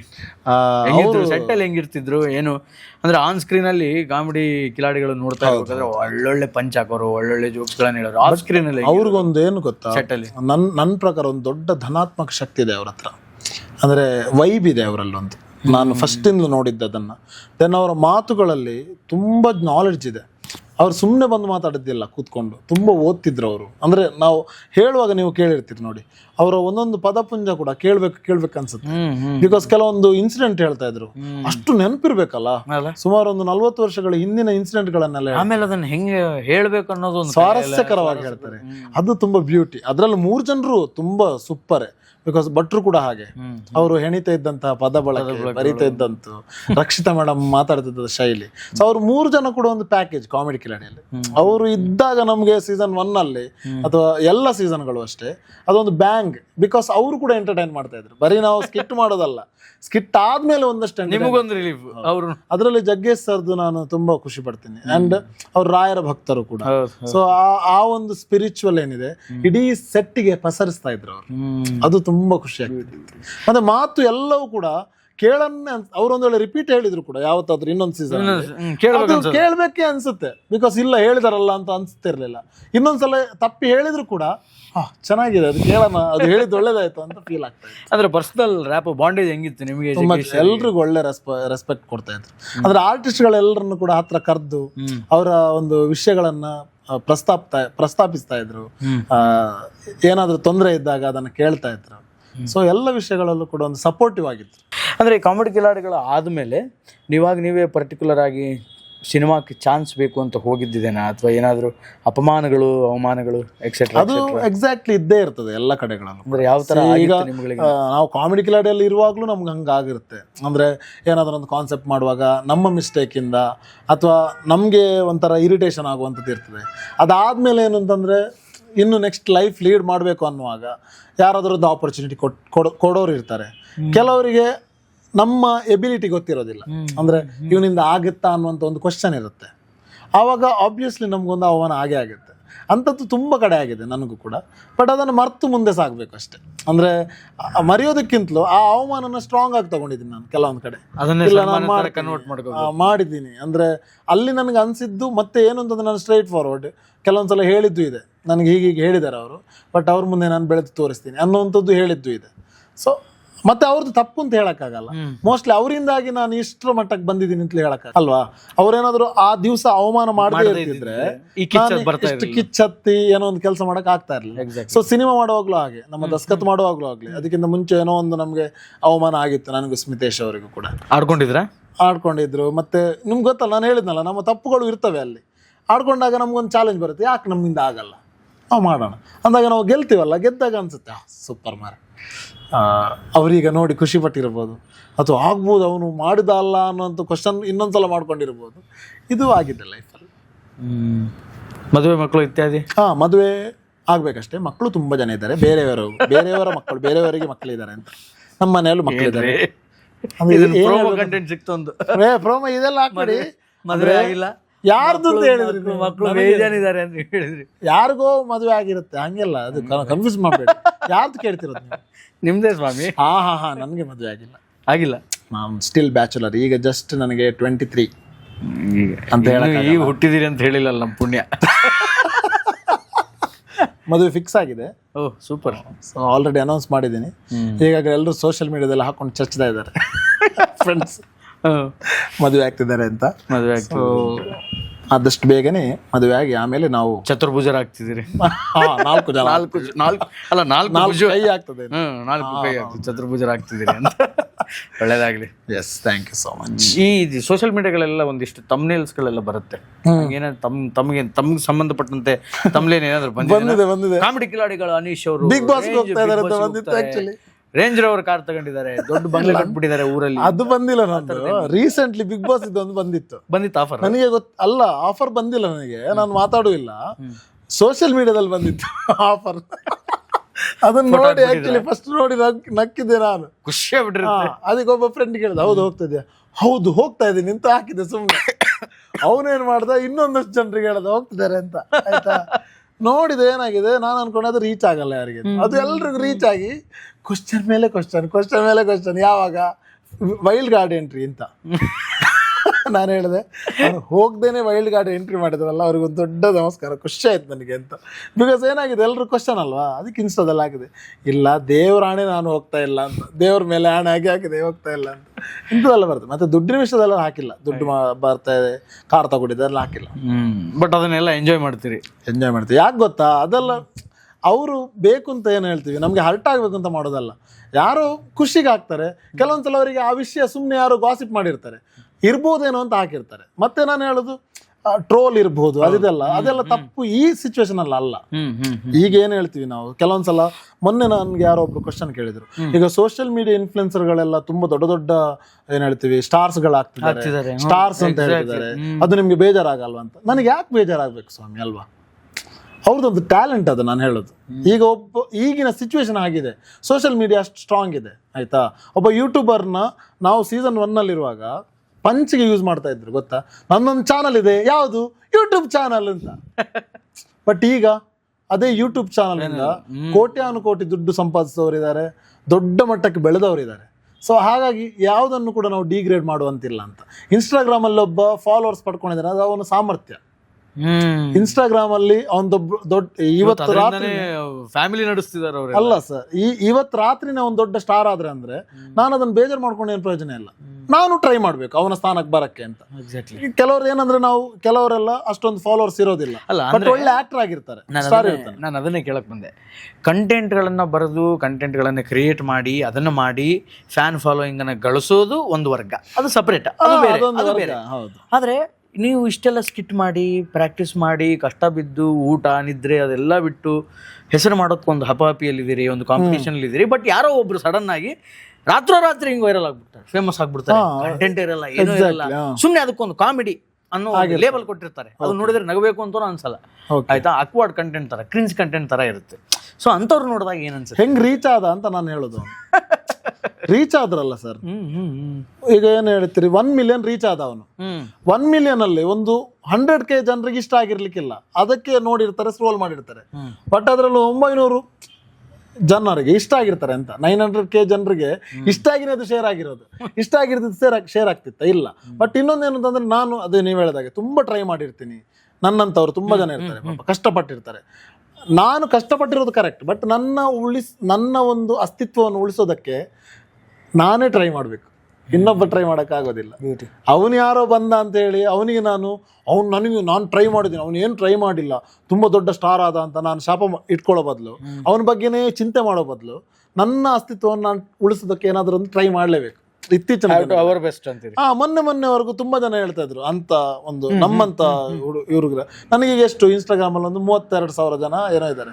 ಸೀಸನ್ 1 9 ವರ್ಷದಿಂದ ನೀವು ಲೆಕ್ಕ ಹಾಕಿದ್ರು, ನಾನಾದ್ರೂ ತುಂಬಾ ಆಕ್ಟಿವ್ ಇರ್ತಿದ್ರೆ ಈಗ ಒಳ್ಳೆ ಫಾಲೋವರ್ಸ್ ಇರ್ತಿದ್ರೇನ, ನಂದೇ ತಪ್ಪಲ್ವಾ? ನಾನು ಇತ್ತೀಚೆಗೆ 1-2 ವರ್ಷದಿಂದ Instagram ಅಲ್ಲಿ ಆಕ್ಟಿವ್ ಆಗಿದ್ದೀನಿ. ಯಾರ್ದು ತಪ್ಪ? ಅವನು ತಪ್ಪಲ್ಲ. ಅವನು 9 ವರ್ಷದಿಂದ ಏನೋ ಒಂದು ಸುಮ್ಮನೆ ಹಾಕ್ತಾ ಇದ್ದ, ಬಟ್ ಮೊನ್ನೆ ಒಂದೇ ಸಲಕ್ಕೆ ರೀಚ್ ಆಯ್ತು. ಅದ ಹಾಗೆ ಅಂದ್ರೆ ಒಬ್ರಿಗಿರೋ ಸಿಚುವೇಶನ್ಸ್ಗಳು ಇನ್ನೊಬ್ರಿಗಿರಲ್ಲ. ಈಗ ನೀವೇ ಹೇಳಿದ್ರಿ, ನಾನು 9 ವರ್ಷದಿಂದ Instagram ಮಾಡ್ಕೊಂಡಿದ್ರಿ, 1 ಲಕ್ಷಗಟ್ಟಲೆ ಫಾಲೋವರ್ ಇರ್ತಿದ್ರು ಅಂತ. ಸೇಮ್ ಆಸ್ ಅದೇ ಕಂಟೆಂಟ್ ಕ್ರಿಯೇಟರ್ಗಳಿಗೆ ನಿಮ್ ತರ ಪ್ರೀತಿ ಸಿಗಲ್ಲ, ಈಗ ಅವಕಾಶಗಳು ಸಿಗಲ್ಲ. ಈಗ ನೀವು ಇಡೀ ರಾಜ್ಯಾದ್ಯಂತ ಸ್ಟೇಜ್ ಪ್ರೋಗ್ರಾಮ್ಗಳನ್ನು ಕೊಡ್ತೀರಿ, ಅದನ್ನ ಕಂಟೆಂಟ್ ಕ್ರಿಯೇಟರ್ ಮಾಡಕ್ಕಾಗಲ್ಲ ಸಡನ್ ಆಗಿ, ಸ್ಪಾಂಟೇನಿಯಸ್ ಆಗಿ. ಬಟ್ ಅದೇ ನಾನು ಅನ್ಕೊಂಡಿರೋದೇನಂದ್ರೆ, ಸೋಷಿಯಲ್ ಮೀಡಿಯಾ ಈಗ ಇರುವಂತ ಸಿಚುವೇಶನ್ಗೆ ಅದು ಕರೆಕ್ಟ್ ಇದೆ ಅಂತ. ಸೊ ಈ ಕಡೆ ಅದ್ರಲ್ಲಿ ನೆಗೆಟಿವ್ ಇದೆ, ಪಾಸಿಟಿವ್ ಇದೆ. ಸೇಮ್ ನಮ್ಮಲ್ಲೂ ಹಾಗೆ ಅಂತ. ಈಗ ಯಾರು ನೀವು ಹೇಳದಾಗೆ ತುಂಬಾ ಶ್ರಮಪಟ್ಟು ಕ್ರಿಯೇಟ್ ಮಾಡೋರು ಇರ್ತಾರೋ, ಅಲ್ಲೊಂದು ದೊಡ್ಡ ಲಾಭಿಗಳು ನಡೀತವೆ, ಅಲ್ಲೊಂದು ಚಾನ್ಸ್ ಸಿಗೋದನ್ನು ತಪ್ಪಿಸುವಂತ ವಿಷಯಗಳು ನಡೀತವೆ. ಬಟ್ ಅದು ಸೋಷಿಯಲ್ ಮೀಡಿಯಾದಲ್ಲಿ ಬಂದಿರೋದಿಲ್ಲ. ಒಬ್ಬ ಡೈರೆಕ್ಟರ್ ಆಗ್ಬೇಕು ಅನ್ನೋಷ್ಟರ ಹೊತ್ತಿಗೆ ಕ್ಯಾನ್ಸಲ್ ಆಗಿರ್ತಾನೆ, ಒಬ್ಬ ಹೀರೋ ಆಗ್ಬೇಕು ಅನ್ನೋಷ್ಟರ ಮಟ್ಟಿಗೆ ಅವನ ಪ್ಲೇಸ್ಗೆ ಬೇರೆ ಯಾರೋ ಬಂದಿರ್ತಾರೆ. ಬಟ್ ಅದು ಸೋಷಿಯಲ್ ಮೀಡಿಯಾದಲ್ಲಿ ಬಂದಿರಲ್ಲ. ಸೊ ಇಂಥ ಸಿಚುವೇಶನ್ ಅಲ್ಲಿ ಕ್ರಿಯೇಟ್ ಆಗ್ತಾ ಇರ್ತವೆ. ಹಾಗಾಗಿ ನಾವೆಲ್ಲವನ್ನು ಒಂದೇ ರೀತಿ ತಗೋಬಹುದು ಅಂತ. ಅಂದ್ರೆ ಕೆಲವೊಂದ್ಸಲ ಅದನ್ನ ನೆಗೆಟಿವ್ ಆಗಿ ತಗೊಳ್ತಾರೆ ತುಂಬಾ ಜನ. ಅದು ನೆಗೆಟಿವ್ ಅಲ್ಲ, ಅದರಲ್ಲೂ ಒಂದು ಪಾಸಿಟಿವಿಟಿ ಅಲ್ವಾ. ಈಗ ಅನ್ನ ಅವ್ರಿಗೆ ಅದರಲ್ಲಿ ಸಿಕ್ಕಿರುತ್ತೆ. ಈಗ ಬಿಗ್ ಬಾಸ್ ಅಲ್ಲಿ ರಕ್ಷಿತಾ ಅವರು ಇದ್ದಾರೆ, ನಮ್ಮೂರಿನವರು. ಅವ್ರು ನೋಡುವಾಗ ನನಗೆ ಫಸ್ಟ್ ನೀವು ಹೇಳಿದ್ರಿ ನೋಡಿ, ಸ್ಟಾರ್ಟಿಂಗ್ ಡೇಸ್ಗಳಲ್ಲೆಲ್ಲ ಗೊತ್ತಿರಲಿಲ್ಲ ಹೇಗಿರ್ತಾರೆ. ಕಂಟೆಂಟ್ ನೋಡುವಾಗ ಕೆಲವೊಂದ್ಸಲ ಕಾಮಿಡಿ ಎಲ್ಲ ಮಾಡುವಾಗ ತುಂಬ ಜನ ಬೈಕೊಂಡಿದ್ದು ಇದೆ ಅದನ್ನು ನೋಡಿ. ಬಟ್ ಈಗ ನೋಡುವಾಗ ನನಗೆ ತುಂಬ ಖುಷಿ ಅನ್ಸೋದು, ಆ ಒಂದು ಪ್ಲಾಟ್ಫಾರ್ಮ್ ಇಂದ ಸೀದಾ ಬಿಗ್ ಬಾಸ್ಗೆ ಬರೋದಕ್ಕೆ ಒಂದು ಅವಕಾಶ ಸಿಕ್ತು. ಅದು ಅಲ್ಲದೆ ಅವರ ಏಜ್ ಬಂದು ಬರೀ 23 ವರ್ಷ. ಅಲ್ಲಿ ಅವರಿಗಿಂತ ಡಬಲ್ ಏಜ್ ಅವರು ಇದ್ದಾರೆ, ಅವರನ್ನು ಡಾಮಿನೇಟ್ ಮಾಡೋರು ಇದ್ದಾರೆ. ಅವ್ರು ನೋಡಲ್ಲ ನಮ್ಗಿಂತ ಸಣ್ಣ ಹುಡುಗಿ, ನನಗಿಂತಲೂ 20 ವರ್ಷ ಸಣ್ಣವಳು ಅಂತ ಅವ್ರು ನೋಡಲ್ಲ. ಬಟ್ ಡಾಮಿನೇಟ್ ಮಾಡ್ತಾರೆ. ಯಾಕೆ ಡಾಮಿನೇಟ್ ಮಾಡ್ತಾರೆ ಅಂದ್ರೆ, ಅವಳು ನನ್ನ ಕಾಂಪಿಟೇಟರ್, ಅವಳು ಹೊರಗೆ ಹೋದ್ರೆ ನನಗೆ ಒಂದು ಅಸ್ತಿತ್ವ ಇರಬಹುದು ಅನ್ನುವಂಥ ಮನಸ್ಥಿತಿನೂ ಇರಬಹುದು. ಸೊ ಹಾಗಾಗಿ ನಾನು ಹೇಳೋದು, ಕೆಲವೊಂದು ಪ್ಲಾಟ್ಫಾರ್ಮ್ ಹಾಗೆ ಹಾಗೆ ಬದುಕು ಕೊಡುತ್ತೆ, ಅನ್ನ ಕೊಡುತ್ತೆ. ಸೊ ಇದಕ್ಕಿಂತ ಬೇರೆ ಏನು ಬೇಕಲ್ವಾ, ಖುಷಿಯಾಗಿದ್ರೆ ಸಾಕು ಅಂತ ಹೇಳೋದು. ಈ ಹಾಸ್ಯಗಳಲ್ಲಿ ಅನೇಕ ರೀತಿಯ ಹಾಸ್ಯಗಳು ನಾವು ಕಾಣ್ತೀವಿ. ರಾಜ ಹಾಸ್ಯ ಕಾಣ್ತೀವಿ, ವಿಡಂಬನೆ ಹಾಸ್ಯ ಕಾಣ್ತೀವಿ, ಅದಾದ್ಮೇಲೆ ಅಧಿಕ ಪ್ರಸಂಗದ ಹಾಸ್ಯ ಕಾಣ್ತೀವಿ. ಈ ಕಾಮಿಡಿ ಕಿಲಾಡಿಗಳು ಸೀಸನ್ 1 ಅಂದ್ರೆ ನಿಮ್ಮ ಟೈಮ್ ಎರಾದಲ್ಲಿ ಎಲ್ಲೂ ಅಶ್ಲೀಲತೆಯನ್ನ ಹೆಚ್ಚಾಗಿ ನೋಡೇ ಇಲ್ಲ. ಸೀಸನ್ 1 ಡಬಲ್ ಮೀನಿಂಗ್ ಜೋಕ್ ಆಗಿರ್ಬೋದು, ಅದಾಗಿರ್ಬೋದು, ಪ್ಯೂರೆಸ್ಟ್ ಕಾಮಿಡಿ. ನಾನು ನೋಡ್ದಂಗೆ ವೆರಿ ಪ್ಯೂರೆಸ್ಟ್ ಕಾಮಿಡಿ. ಬರ್ತಾ ಬೇರೆ ಕಾಮಿಡಿ ಶೋಸ್ಗಳಲ್ಲಿ ಅದು ಜಾಸ್ತಿ ಆಗ್ತಾ ಇದೆ. ಅಶ್ಲೀಲನೆ ಮಾಡಿನೇ ಜನಗಳನ್ನ ನಗಿಸ್ಬೇಕಾ? ಹಿಂಗೆ ಕಾಮಿಡಿಯನ್ ಆಗಿ ಅಂದರೆ ನೀವು ಆ ಶೋನಲ್ಲಿ ಪಾರ್ಟಿಸಿಪೇಟ್ ಮಾಡಿರೋದ್ರಿಂದ, ಆ್ಯಕ್ಟರ್ ಆಗಿರೋದ್ರಿಂದ, ಡೈರೆಕ್ಟರ್ ಆಗಿರೋದ್ರಿಂದ ಆ ಥರದ ಪದಗಳನ್ನು ಹಾಕಿನೇ ಅಥವಾ ಆ ಥರದ ಪದಗಳನ್ನು ಪಂಚ್ ಮಾಡಿನೇ ಜನಗಳನ್ನ ನಗಿಸ್ಬೇಕಾ? ಅದನ್ನು ಇಷ್ಟಪಡುವಂಥ ಒಂದು ವರ್ಗ ಇದೆ, ಇಲ್ಲ ಅಂತ ಹೇಳಲ್ಲ ನಾನು, ಅದನ್ನು ಇದು ಮಾಡೋಕ್ಕೆ ಹೋಗಲ್ಲ. ಬಟ್ ಅದಕ್ಕೊಂದು ಎಕ್ಸಾಂಪಲ್ ನಾನು ಹೇಳ್ತೀನಿ. ಅದನ್ನ ಹಾಕದೇನೆ ನಗಿಸ್ಬೋದು ಅನ್ನೋದಕ್ಕೆ ಇತ್ತೀಚೆಗೆ ರಿಲೀಸ್ ಆದಂತ ಒಂದು ಸೂ ಫ್ರಮ್ ಸೋ ಅಂತ ಒಂದು ಸಿನಿಮಾ ನೀವು ನೋಡಿ, ಅದರಲ್ಲಿ ಒಂದು ಸ್ವಲ್ಪವೂ ಅಶ್ಲೀಲತೆ ಇಲ್ಲ, ಪ್ಯೂರ್ ಕಾಮಿಡಿ ಇದೆ ಅದರಲ್ಲಿ. ಅದನ್ನು ನೋಡುವಾಗ ನನ್ಗೆ ಅನ್ಸುತ್ತೆ ಅಂತ ಅಶ್ಲೀಲತೆ ಬೇಕು ಅಂತ ಇರಲ್ಲ ಅಂತ. ಬಿಕಾಸ್ ಅಷ್ಟು ಚೆನ್ನಾಗಿ ನಗಿಸಿದ್ದಾರೆ ಎಲ್ಲ ಫ್ರೇಮಲ್ಲೂ ಕೂಡ, ಎಲ್ಲೂ ಕೂಡ ಗಲೀಜ್ ಮಾಡದೆ, ಡಬಲ್ ಮೀನಿಂಗ್ ಹೇಳದೆ ಥ್ರೂ ಔಟ್ ಸಿನಿಮಾ ನೀವು ನೋಡಿರ್ತೀರಿ. ಸೊ ಥ್ರೂ ಔಟ್ ಸಿನಿಮಾದಲ್ಲೂ ಕೂಡ ಸೇಮ್ ಅದು ಶೋಗೆ ನಾವು ಅಪ್ಲೈ ಮಾಡ್ಕೋಬಹುದು. ಅಂದ್ರೆ ಕೆಲವೊಂದ್ಸಲ ಹೇಳ್ತಾರೆ, respectively I am not talking about cinema ಅಂದಮೇಲೆ ಒಂದು ಈಗ ನೋಡಿ, ಸೂ ಫ್ರಮ್ ಸೂನ ಎದ್ದೇಳು ಮಂಜುನಾಥ ಕಂಪೇರ್ ಮಾಡಕ್ಕಾಗಲ್ಲ, ಸಾಧ್ಯವಿಲ್ಲ. ಅದೇ ನಾನು ಹೇಳ್ತೀನಿ, ಅದನ್ನ ಹೇಳಕ್ ಬಂದೆ ನಾನು, ಮಟ್ಟಕ್ಕೆ ಕಂಪೇರ್ ಮಾಡಕ್ಕಾಗಲ್ಲ. ಅದನ್ನ ಹೇಳಕ್ ಬಂದೆ ನಾನು. ಕೆಲವೊಂದ್ಸಲ ಆ ಕೆಟಗರಿ ಇರುತ್ತಲ್ಲ, ಅಂದ್ರೆ ಒಂದೊಂದು ಕೆಟಗರಿಯ ಮನಸ್ಥಿತಿಯ ಜನರು ಇರ್ತಾರೆ. ಈಗ ಕಮೆಂಟೇ ನೋಡ್ಬೋದು ನೀವು, 100 ಕಮೆಂಟಲ್ಲಿ 100 ಕಮೆಂಟ್ಗಳು ಒಂದೇ ಇರೋದಿಲ್ಲ. 100ರಲ್ಲಿ ಒಂದು 10 ಬೇರೆ, 5 ಬೇರೆ, ಒಂದು 3 ಬೈಯೋರೇ ಇರ್ತಾರೆ. ಯಾವನು ಅಂತ ಏನು ಗಲೀಜ್ ಪದದಲ್ಲೇ ಬೈಯೋರೇ ಇರ್ತಾರೆ. ಆಕ್ಚುಲಿ ಆ ಕಂಟೆಂಟ್ ಅದಕ್ಕೆ ವಿಷಯ ಸಂಬಂಧನೇ ಇರೋದಿಲ್ಲ. ಅಂದ್ರೆ ಅದಕ್ಕೆಂತಲೇ ರೆಡಿ ಇರ್ತಾರೆ ಬರೆಯೋರು. ಅಂದ್ರೆ ನನಗೆ ಕೆಲವೊಂದ್ಸಲ ಅನ್ಸೋದು, ಎಷ್ಟು ಒಂದೊಂದು 2 ಪೇಜ್ ಬರೀತಾರಲ್ಲ, ಇವರು ಪುರ್ಸೊತ್ತೆ ಯಾವಾಗಿರ್ತದೆ ಅಂತ. ನಮ್ದು ಕೆಲವು ಗೆಳೆಯರ ಬಳಗೆಲ್ಲ ಇದೆ, ಅವರೆಲ್ಲ ನಾನು ಕೇಳೋದು, ನಿನ್ಗೆ ಪುರ್ಸೊತ್ತೆ ಯಾವಾಗ ಸಿಗ್ತದೆ ಇಷ್ಟೆಲ್ಲ ಬರೀಲಿಕ್ಕೆ ಅಂತ. ಅಲ್ಲ, 1-2 ಬರೆಯಕ್ಕೆ ಉದಾಸೀನ ಆಗೋ ಸಮಯ ಇದು. ಬಟ್ ಅಂದ್ರೆ ಅಂತ ಒಂದು ಮನಸ್ಥಿತಿಯ ಜನ ಇರುವಾಗ ಡಬಲ್ ಮೀನಿಂಗ್ ಜೋಕ್ ಇಷ್ಟಪಡೋರು ಇರ್ತಾರೆ, ಸ್ಟ್ರೈಟ್ ಕಾಮಿಡಿ ಇರೋ ಇಷ್ಟಪಡೋರು ಇರ್ತಾರೆ. ಇಲ್ಲ ನನಗೆ ಇದು ಯಾವುದು ಇಷ್ಟ ಅಲ್ಲ, ನಾನು ಹೇಳಲ್ಲ ನಿಮಗೆ, ಅದೊಂದು ಹೇಳ್ತೀನಿ, ಚಾನಲ್ಲೇ ಚೇಂಜ್ ಮಾಡಲ್ಲ ರೀ ಡಬಲ್ ಮೀನಿಂಗ್ ಇದ್ದರೂ ಕೂಡ, ಮತ್ತೆ ಬೈತಾರೆ. ಗೊತ್ತಾಯ್ತಾ ನಿಮಗೆ, ಕೆಲವ್ರ ಮನಸ್ಥಿತಿ ಹಂಗಿರ್ತಾರೆ. ಸೊ ಇಂಥ ಒಂದೊಂದು ಸಿಚುವೇಶನ್ಸ್ ನಾವು ಫೇಸ್ ಮಾಡಬೇಕಾಗತ್ತೆ ಅಂತ ಅಷ್ಟೇ. ನೀವು ಹೇಳಿದ್ದಕ್ಕೆ ನನ್ನ ಹತ್ರ ಸಂಪೂರ್ಣವಾದ ಆನ್ಸರ್ ಖಂಡಿತವಾಗಿ ಹೇಳೋದಿಲ್ಲ, ಬಿಕಾಸ್ ನಾನು ಕೂಡ ಡಬಲ್ ಮೀನಿಂಗ್ ಜೋಕ್ ಹೇಳಿದ್ದೀನಿ. ನೀವೀಗ ಸೀಸನ್ 1 ಹೇಳಿದ್ರಿ, ನೀವು ನೋಡುವಾಗ ಮೋಸ್ಟ್ಲಿ ಪ್ಯೂರಿಸಿ, ಬಟ್ ಅದರಲ್ಲೂ ಒಂದು 2-3 ನಾವು ಡಬಲ್ ಮೀನಿಂಗ್ ಹೇಳೇ ಇರ್ತೀವಿ, ಅದು ಸ್ವಲ್ಪ ಇಂಡೈರೆಕ್ಟ್ ಆಗಿ ಹೇಳಿರ್ತೀವಿ ಏನೋ. ಸೊ ಹಾಗಾಗಿ ನಾನು ಕೂಡ ತಪ್ಪಿತಸ್ತಾನೆ ಅಲ್ಲಿ.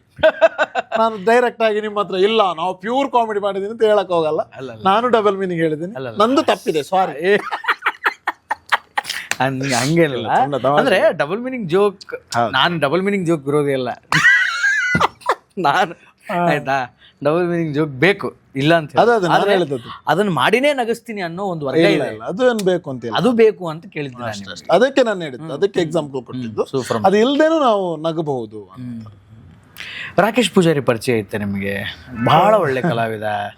ಸಡನ್ ಆಗಿ ಅದೊಂದು ಶಾಕಿಂಗ್ ನ್ಯೂಸ್ ಅನ್ನು ಕೇಳಿದಾಗ ಎಲ್ಲಿದ್ರಿ, ಹೇಗೆ ಅನಿಸ್ತು, ಒಡನಾಟ ಹೆಂಗಿತ್ತು ನಿಮಗೆ? ರಾಖಿ ಬಗ್ಗೆ ನಾವು ಇತ್ತೀಚೆಗೆ ನಾವು ಎಲ್ಲೂ ಜಾಸ್ತಿ ಮಾತಾಡ್ತಿರ್ಲಿಲ್ಲ, ಬಿಕಾಸ್ ಸಡನ್ಲಿ ನೆನಪಾಗ್ತಾನೆ ಅನ್ನೋ ಕಾರಣಕ್ಕೆ, ಅಂದ್ರೆ ನೆನಪು ಮಾಡ್ಕೋತಾನೆ ಇರ್ತೀವಿ ಯಾವಾಗ್ಲೂ. ಸೊ ರಾಖಿ ನಮ್ಮ ಜೀವದ ಗೆಳೆಯ ಆಕ್ಚುಲಿ, ಅಂದ್ರೆ ಬರೀ ಬಟ್ ಕಾಮಿಡಿ ಕಿಲಾಡಿಯಿಂದಲೇ ನನಗೆ ಪರಿಚಯ ಆಗಿದ್ದು. ಕಾಮಿಡಿ ಕಿಲಾಡಿಗಿಂತ ಮುಂಚೆ 1 ವರ್ಷದಿಂದ ಹಿಂದೆ ಪರಿಚಯ ಆಗಿದ್ದು. ಅವ್ನು ಸೀಸನ್ 1ಗೆ ಬರಬೇಕಾಗಿತ್ತು, ಬಟ್ ಅದೇ ಹೇಳ್ತೀವಲ್ಲ, ಟೈಮ್ ಅವನಿಗೆ ಸೆಟ್ ಆಗಿರ್ಲಿಲ್ಲ ಏನೋ. ಸೀಸನ್ 3ಗೆ ಬಂದ, ವಿನ್ನರ್ ಕೂಡ ಆದ. ಅದೇ, ಸೊ ನಾವೆಲ್ಲ ವಿನ್ನರ್ಸ್ ಅಲ್ಲ, ಅವ್ನು ವಿನ್ನರ್. ಯಾಕೆ ವಿನ್ನರ್ ಆದ ಅನ್ನೋದಕ್ಕೂ ನಿಮಗೆ ಗೊತ್ತಾಗ್ಬೋದು, ಬಿಕಾಸ್ ಅಷ್ಟು ನಗಿಸಿದಾನ ಅವನು ಅಂತ. ಸೊ ರಾಖಿ ಅನ್ನುವಂಥ ಒಂದು ಅಸ್ತಿತ್ವ ನಮ್ಮ ಜೊತೆ ಇಲ್ಲ ಅಂತ ನಾವು ನಂಬಲ್ಲ. ನಾವು ಯಾವಾಗಲೂ ಫ್ರೆಂಡ್ಸ್ ಹೇಳೋದಿದೆ, ಯಾಕೆ ಅವನು ಅಷ್ಟು ಅಂದರೆ ಎಲ್ಲಿದ್ದಾನೆ ಈಗ, ಏನು ಮಾಡ್ತಿದ್ದಾನೆ ಅನ್ನೋ ಥರ ಫೀಲ್ ಆಗಿತ್ತು. ಅಂದರೆ ಅವನು ಹೋಗಿದ್ದಾನೆ ಅಂತ ನಮ್ಗೆ ಫೀಲ್ ಆಗಲ್ಲ. ಫಸ್ಟ್ ಹೋದ ದಿವಸನೇ ರಾತ್ರಿ ನಮಗೆ ವಿಷಯ ಗೊತ್ತಾಗಿತ್ತು. ಬೆಂಗಳೂರಲ್ಲಿ ಯಾರು ಹೇಳಿದ್ರು? ನಮ್ಮ ಅಲ್ಲಿಯ ಫ್ರೆಂಡ್ ಒಬ್ರು, ಅವನೊಂದು ಫಂಕ್ಷನ್ ಅಲ್ಲಿ ಇದ್ದ, ಹಾಗೆ ಹೀಗೀಗ ಆಯ್ತು ಅಂತ ಡೈರೆಕ್ಟ್ ಶಾಕಿಂಗ್ ನ್ಯೂಸೇ ಕೊಟ್ಟಿದ್ದು ನಮಗೆ. ಫುಲ್ ಶಾಕಲ್ಲಿ ಇದ್ವಿ ನಾವು. ಊಟ ಎಲ್ಲ ಮಾಡ್ತಾ ಇದ್ವಿ ಆ ಟೈಮಲ್ಲಿ. ಊಟ ಮಾಡ್ತಿರ್ಬೇಕಾದ್ರೆ ನಾನು ಪ್ರವೀಣ್ ಎಲ್ಲ ಜೊತೆಗೆ ಇದ್ವಿ ನಾವು. ನಮ್ಗೊಂದು ದೊಡ್ಡ ಶಾಕ್ ಅದು. ಅಂದ್ರೆ ನಮಗೆ ಫಸ್ಟ್ ನಂಬಲಿಕ್ಕೆ ಆಗಲಿಲ್ಲ. ನಾವು ಕನ್ಫರ್ಮ್ ಮಾಡೋಕ್ಕೆ ತುಂಬ ಟೈಮ್ ತಗೊಂಡ್ವಿ ಅಲ್ಲಿ. ಒಂದು ½ an hour ನಮ್ಮ ಬೇರೆ ಫ್ರೆಂಡ್ಸ್ಗೆಲ್ಲ ಕೇಳಿ ಹೌದಾ ಹೌದಾ ಹೌದಾ ಅಂತ ಕೇಳಿ ಕನ್ಫರ್ಮ್ ಮಾಡ್ಕೊಂಡು ಮತ್ತೆ ಹೊರಟಿದ್ದು ನಾವು ಅಲ್ಲಿಗೆ. ಸೊ ಇವತ್ತು ರಾಖಿ ತುಂಬ ಕಂಟೆಂಟಲ್ಲಿ ಇಲ್ಲ ಅಂತ ಅನ್ಕೋತೀನಿ. ಅಂದರೆ ಕಾಮಿಡಿ ಕಿಲಾಡಲ್ಲಿ ಇದ್ದ, ಮತ್ತು ಇತ್ತೀಚೆಗೆ ಬಂದ ಕಾಂತಾರ ಸಿನಿಮಾ, ಮತ್ತು ಒಂದಷ್ಟು ಸಿನಿಮಾಗಳಲ್ಲಿ ಆ್ಯಕ್ಟ್ ಮಾಡಿದ್ದಾನೆ. ಫಸ್ಟ್ ಶಾರ್ಟ್ ಪೀರಿಯಡಲ್ಲಿ ಅವನೊಂದು ಆ್ಯಕ್ಚುಲಿ ಇನ್ಸ್ಟಾಗ್ರಾಮಲ್ಲಿ ಒಂದು ಬಯೋದಲ್ಲಿದೆ ನೋಡಿ, ಅಂದರೆ ಏನು, life is too short me also ಅಂತ ಈಗಲೂ ಇದೆ. ನೀವು ಸುಮ್ಮನೆ ಸರ್ಚ್ ಮಾಡಿ ನೋಡಿದರೆ ಅದೇ ಇರಬೇಕು, ನನಗೆ ಮರ್ತೋಗಿದೆ. Life is too short me too ಅಂತ. ಸರಿ, ಕರೆಕ್ಟ್ ಸರ್, ಮೀ ಟು ಅಂತ. ನನಗೆ ಅದನ್ನು ನೋಡಿದಾಗ ಅಂದ್ಕೊಳ್ಳೋದು ನೋಡಿ, ಅವನು ಬರ್ದ ಹಾಗೆ ಅವನ ಲೈಫ್ ಅಂತ. ಅದು ಮರೆಯೋಕ್ಕಾಗಲ್ಲ ಆ್ಯಕ್ಚುಲಿ ನಮ್ಗೆ ಈಗ, ಬಿಕಾಸ್ ಅವನು ಮಾಡ್ತಿದ್ದ ಚೇಷ್ಟೆ ಇದೆಯಲ್ಲ, ಅವನು ಬೈತಾ ಇದ್ದದ್ದು. ಅಂದ್ರೆ ಅವನು ಏನು ಗೊತ್ತಾ, ಒಂದ್ಸಲ ಕ್ಲೋಸ್ ಆದ ಅಂದ್ರೆ ಮತ್ತೆ ಅವ್ರನ್ನ ಬಿಡಲ್ಲ.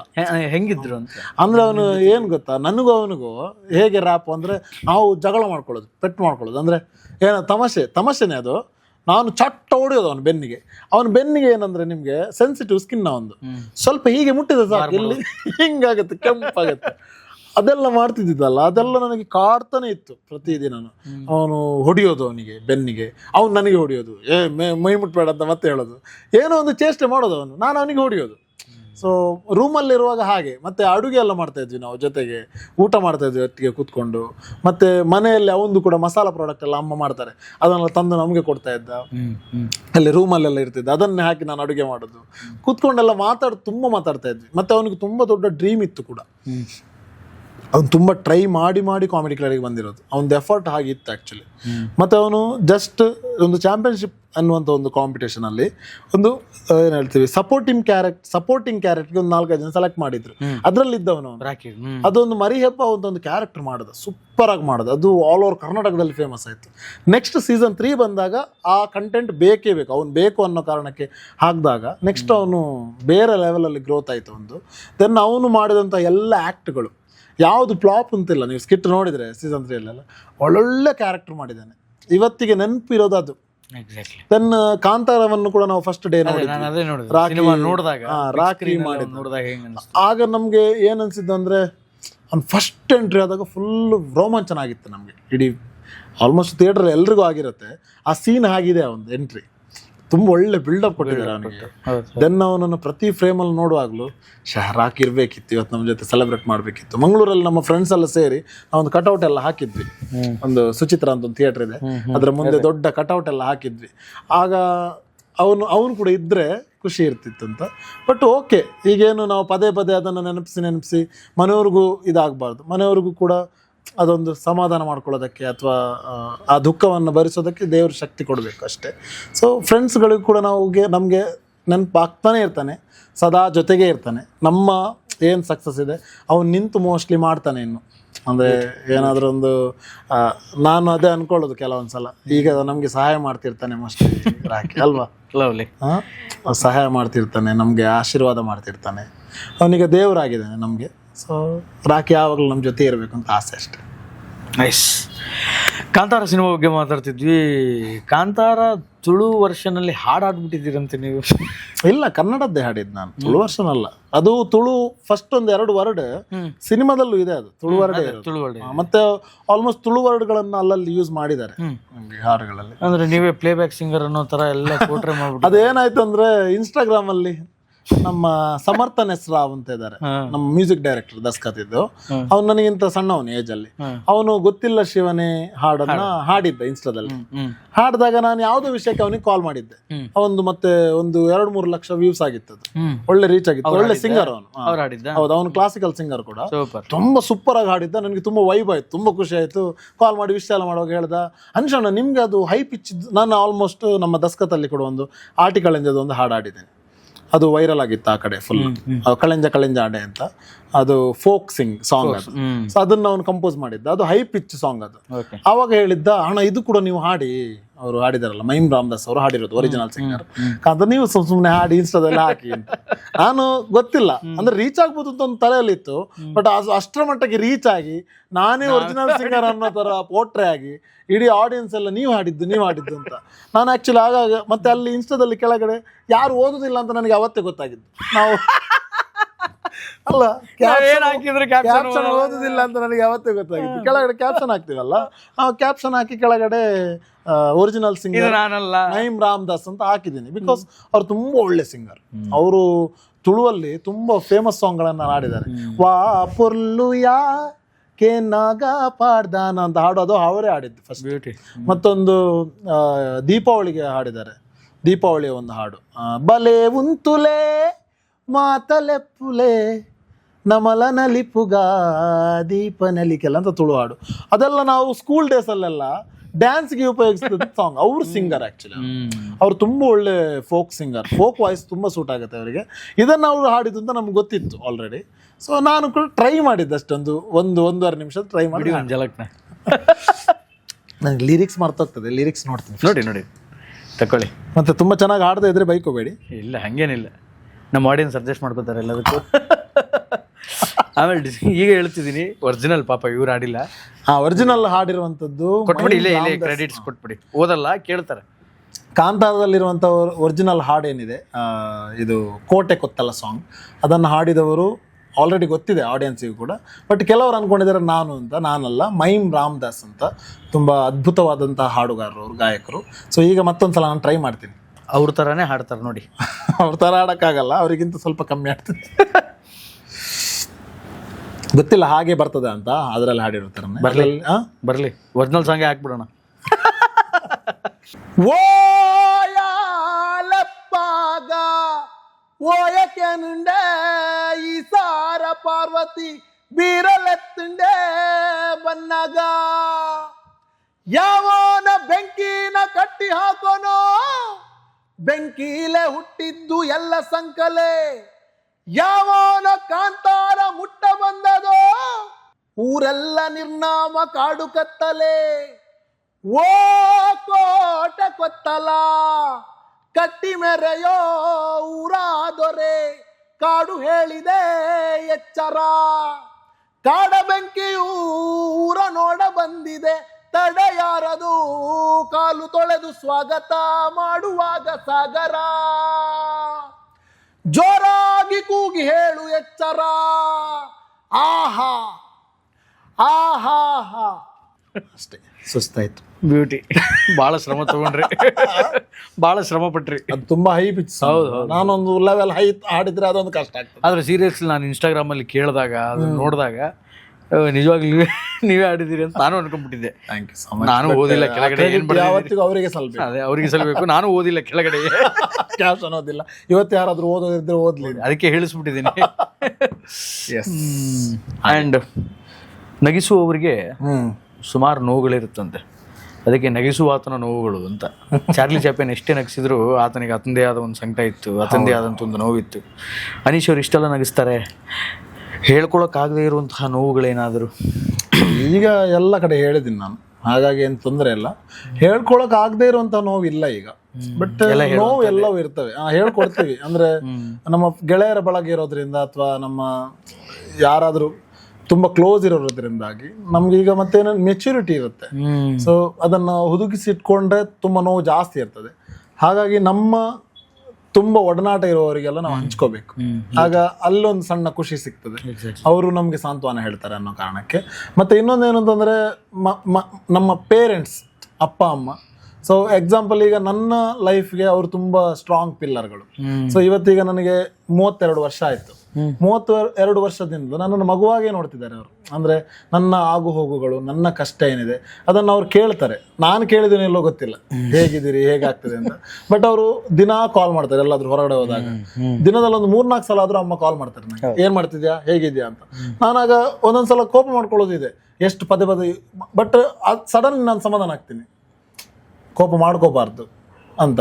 ಈಗ ನನಗೆ ಆ ಮೆಚುರಿಟಿ ಬಂದಿದೆ. ಮೊದಲು ಕೋಪ ಮಾಡ್ಕೋತಿದ್ದೆ, ಅಂದರೆ ಕಾಲೇಜ್ ಲೈಫಲ್ಲೆಲ್ಲ. ಬಟ್ ಈಗ ವ್ಯಾಲ್ಯೂ ಗೊತ್ತಾಗಿದೆ, ಯಾಕೆ ಅವ್ರು ನಮಗೆ ಅಷ್ಟು ಕಾಳಜಿ ಮಾಡ್ತಾರೆ, ಯಾಕೆ ಅವ್ರು ನಮ್ಮನ್ನು ಅಷ್ಟೊಂದು ಪ್ರೀತಿ ಮಾಡ್ತಾರೆ ಅಂತ. ಸೊ ಅವರಿಗೆ ಮಕ್ಕಳು ಬೇಕು, ಮಕ್ಕಳ ಅಭಿವೃದ್ಧಿಯನ್ನು ಅವ್ರು ನೋಡಬೇಕು, ಮಕ್ಕಳ ಒಂದು ಏನು ಹೇಳ್ತೀರಿ ಎತ್ತರವಾದ ಸ್ಥಾನವನ್ನು ನೋಡಬೇಕು ಅಂತ. ಸೊ ಹಾಗಾಗಿ ನಾನು ಅಪ್ಪ ಅಮ್ಮನಿಗೆ ತುಂಬ ಯಾವಾಗಲೂ ಆಭಾರಿಯಾಗಿರ್ತೀನಿ. ಇವತ್ತಿಗೂ ನಾನು ಇಷ್ಟು ಮಾತಾಡ್ತಿದ್ದೀನಿ ಅಂದರೆ, ಅಥವಾ ಇಷ್ಟು ದೊಡ್ಡ ಮಟ್ಟ ಗೊತ್ತಿಲ್ಲ ಆಗಿದೆಯಲ್ವ ಅಂತ. ಸೊ ಹೋಗ್ತಾ ಇದ್ದೀನಿ ಅಂದರೆ ಅದಕ್ಕೆ ಕಾರಣ ಅವರು. ಸೊ ಯಾವತ್ತಿಗೂ ಅದನ್ನು ನನಗೆ ಮರೆಯೋದಕ್ಕಾಗ. ಹಾಗಾಗಿ ನೋವಿದ್ರೂ ಕೂಡ ನನಗೆ ಅವರ ಮುಖ ನೋಡುವಾಗ ಮರೀತದೆ. ಬ್ಯೂಟಿ.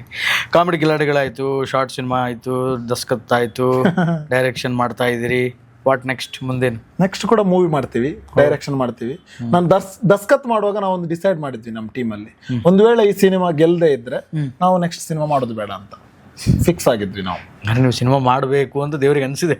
ನಾವು ಹೇಳಿದ್ವಿ ಟೀಮಲ್ಲಿ, ನಾವು ಈ ಸಲ ಗೆಲ್ಲಬೇಕು. ಒಂದು ವೇಳೆ ಗೆಲ್ಲದೆ ಇದ್ರೆ ಅಂದ್ರೆ ದುಡ್ಡು ಬರೋದೇ ಗೆಲ್ಲುವ. ಅದರಲ್ಲಿ ಸಿನಿಮಾದಲ್ಲಿ ಗೊತ್ತಲ್ಲ, ಹೆಸರು ಬರುತ್ತೆ, ಹಾಕಿದ್ದಾದ್ರೂ ಬರಬೇಕು, ಇನ್ನು ಒಂದ್ ಸ್ವಲ್ಪ ಪ್ರೊಡ್ಯೂಸರ್ಗೆ ಲಾಭ ಆದ್ರೂ ಆಗಬೇಕು. ಒಂದು ವೇಳೆ ಅದು ಆಗದೆ ಇದ್ದಾಗ ನಾವು ಪಕ್ಕ ಇಂಡಸ್ಟ್ರಿ, ಅಂದ್ರೆ ನಾವು ಇಂಡಸ್ಟ್ರಿಗೆ ಎಂಟ್ರಿ ಆಗಿ ಒಂದು 50 ವರ್ಷ ಆಗಿಲ್ಲ, ಬಟ್ ಕೆಲವೊಂದ್ಸಲ ಬರುತ್ತಲ್ಲ ತಲೆಗೆ, ಸುಮ್ನೆ ಏನಕ್ಕೆ ಅನ್ನೋ ತರ ಫೀಲ್. ಸೊ ರಿಸ್ಕ್ ಬೇಡ, ನಾವು ಕ್ವಿಟ್ ಮಾಡೋಣ ಇದನ್ನ, ನೆಕ್ಸ್ಟ್ ಏನಾದ್ರು ಟ್ರೈ ಮಾಡೋಣ, ಬೇರೆ ಏನಾದ್ರು ವರ್ಕ್ ಅಂತ. ಸೊ ದೇವ್ರ ದಯೆಯಿಂದ ಇಲ್ಲ, ನೀವು ಇನ್ನೊಂದು ಸಿನಿಮಾ ಮಾಡಿ ಅಂತ ದೇವರು ಆಶೀರ್ವಾದ ಮಾಡಿದ್ದಾರೆ. ಸೊ ಈಗ ನಮಗೆ ದೇವ್ರ ದಯೆಯಿಂದ ನಮ್ಮ ಟೀಮ್ಗೆ ದಸ್ಕತ್ ಮೂಲಕ ಒಂದಷ್ಟು ಪ್ರೊಡ್ಯೂಸರ್ಗಳು ಅಪ್ರೋಚ್ ಸಿಕ್ಕಿದೆ, ನಾವು ಅಪ್ರೋಚ್ ಮಾಡಿದೀವಿ, ಅವ್ರ ಕಡೆಯಿಂದಲೂ ಸಿಕ್ಕಿದೆ. ಹಾಗಾಗಿ ತುಂಬಾ ಯೋಚನೆ ಮಾಡಿ ಹೆಜ್ಜೆ ಇಡ್ತಾ ಇದೀವಿ. ಸೊ ಈಗಾಗಲೇ ನಮ್ದು ಒಂದು 2 ಸಿನಿಮಾ, ಅಂದ್ರೆ ನಾನು ಆಗ್ಲೇ ಹೇಳಿದಾಗೆ ರೆಡಿ ಆಗಿದೆ, ಅನೌನ್ಸ್ ಆಗ್ಬೇಕಷ್ಟೇ. ಉತ್ತರ ಕರ್ನಾಟಕ ಹೌದು. ಮತ್ತೆ ಇನ್ನೊಂದು ನಮ್ಮ ಒಂದು ಸ್ಕೂಲ್ ಮಕ್ಕಳದ್ದೊಂದು ಕಂಟೆಂಟ್ ಮಾಡಿದ್ವಿ, ಅದು ಸ್ಮಿತೇಶ್ ಅಂತ ಅವ್ರು ಡೈರೆಕ್ಷನ್ ಮಾಡಿದ್ದಾರೆ. ತುಂಬಾ ಚೆನ್ನಾಗಿ ಬಂದಿದೆ. ಅದು ಕೂಡ ಟೈಟಲ್ ರಿವೀಲ್ ಆಗಿಲ್ಲ. ಸೊ ನೆಕ್ಸ್ಟ್ ಒಂದು ಕಮರ್ಷಿಯಲ್ ಸಿನಿಮಾ ಮಾಡ್ಬಿಡಿ ಇಲ್ಲಿ ಎಕ್ಸ್ಕ್ಲೂಸಿವ್ ಆಗಿ.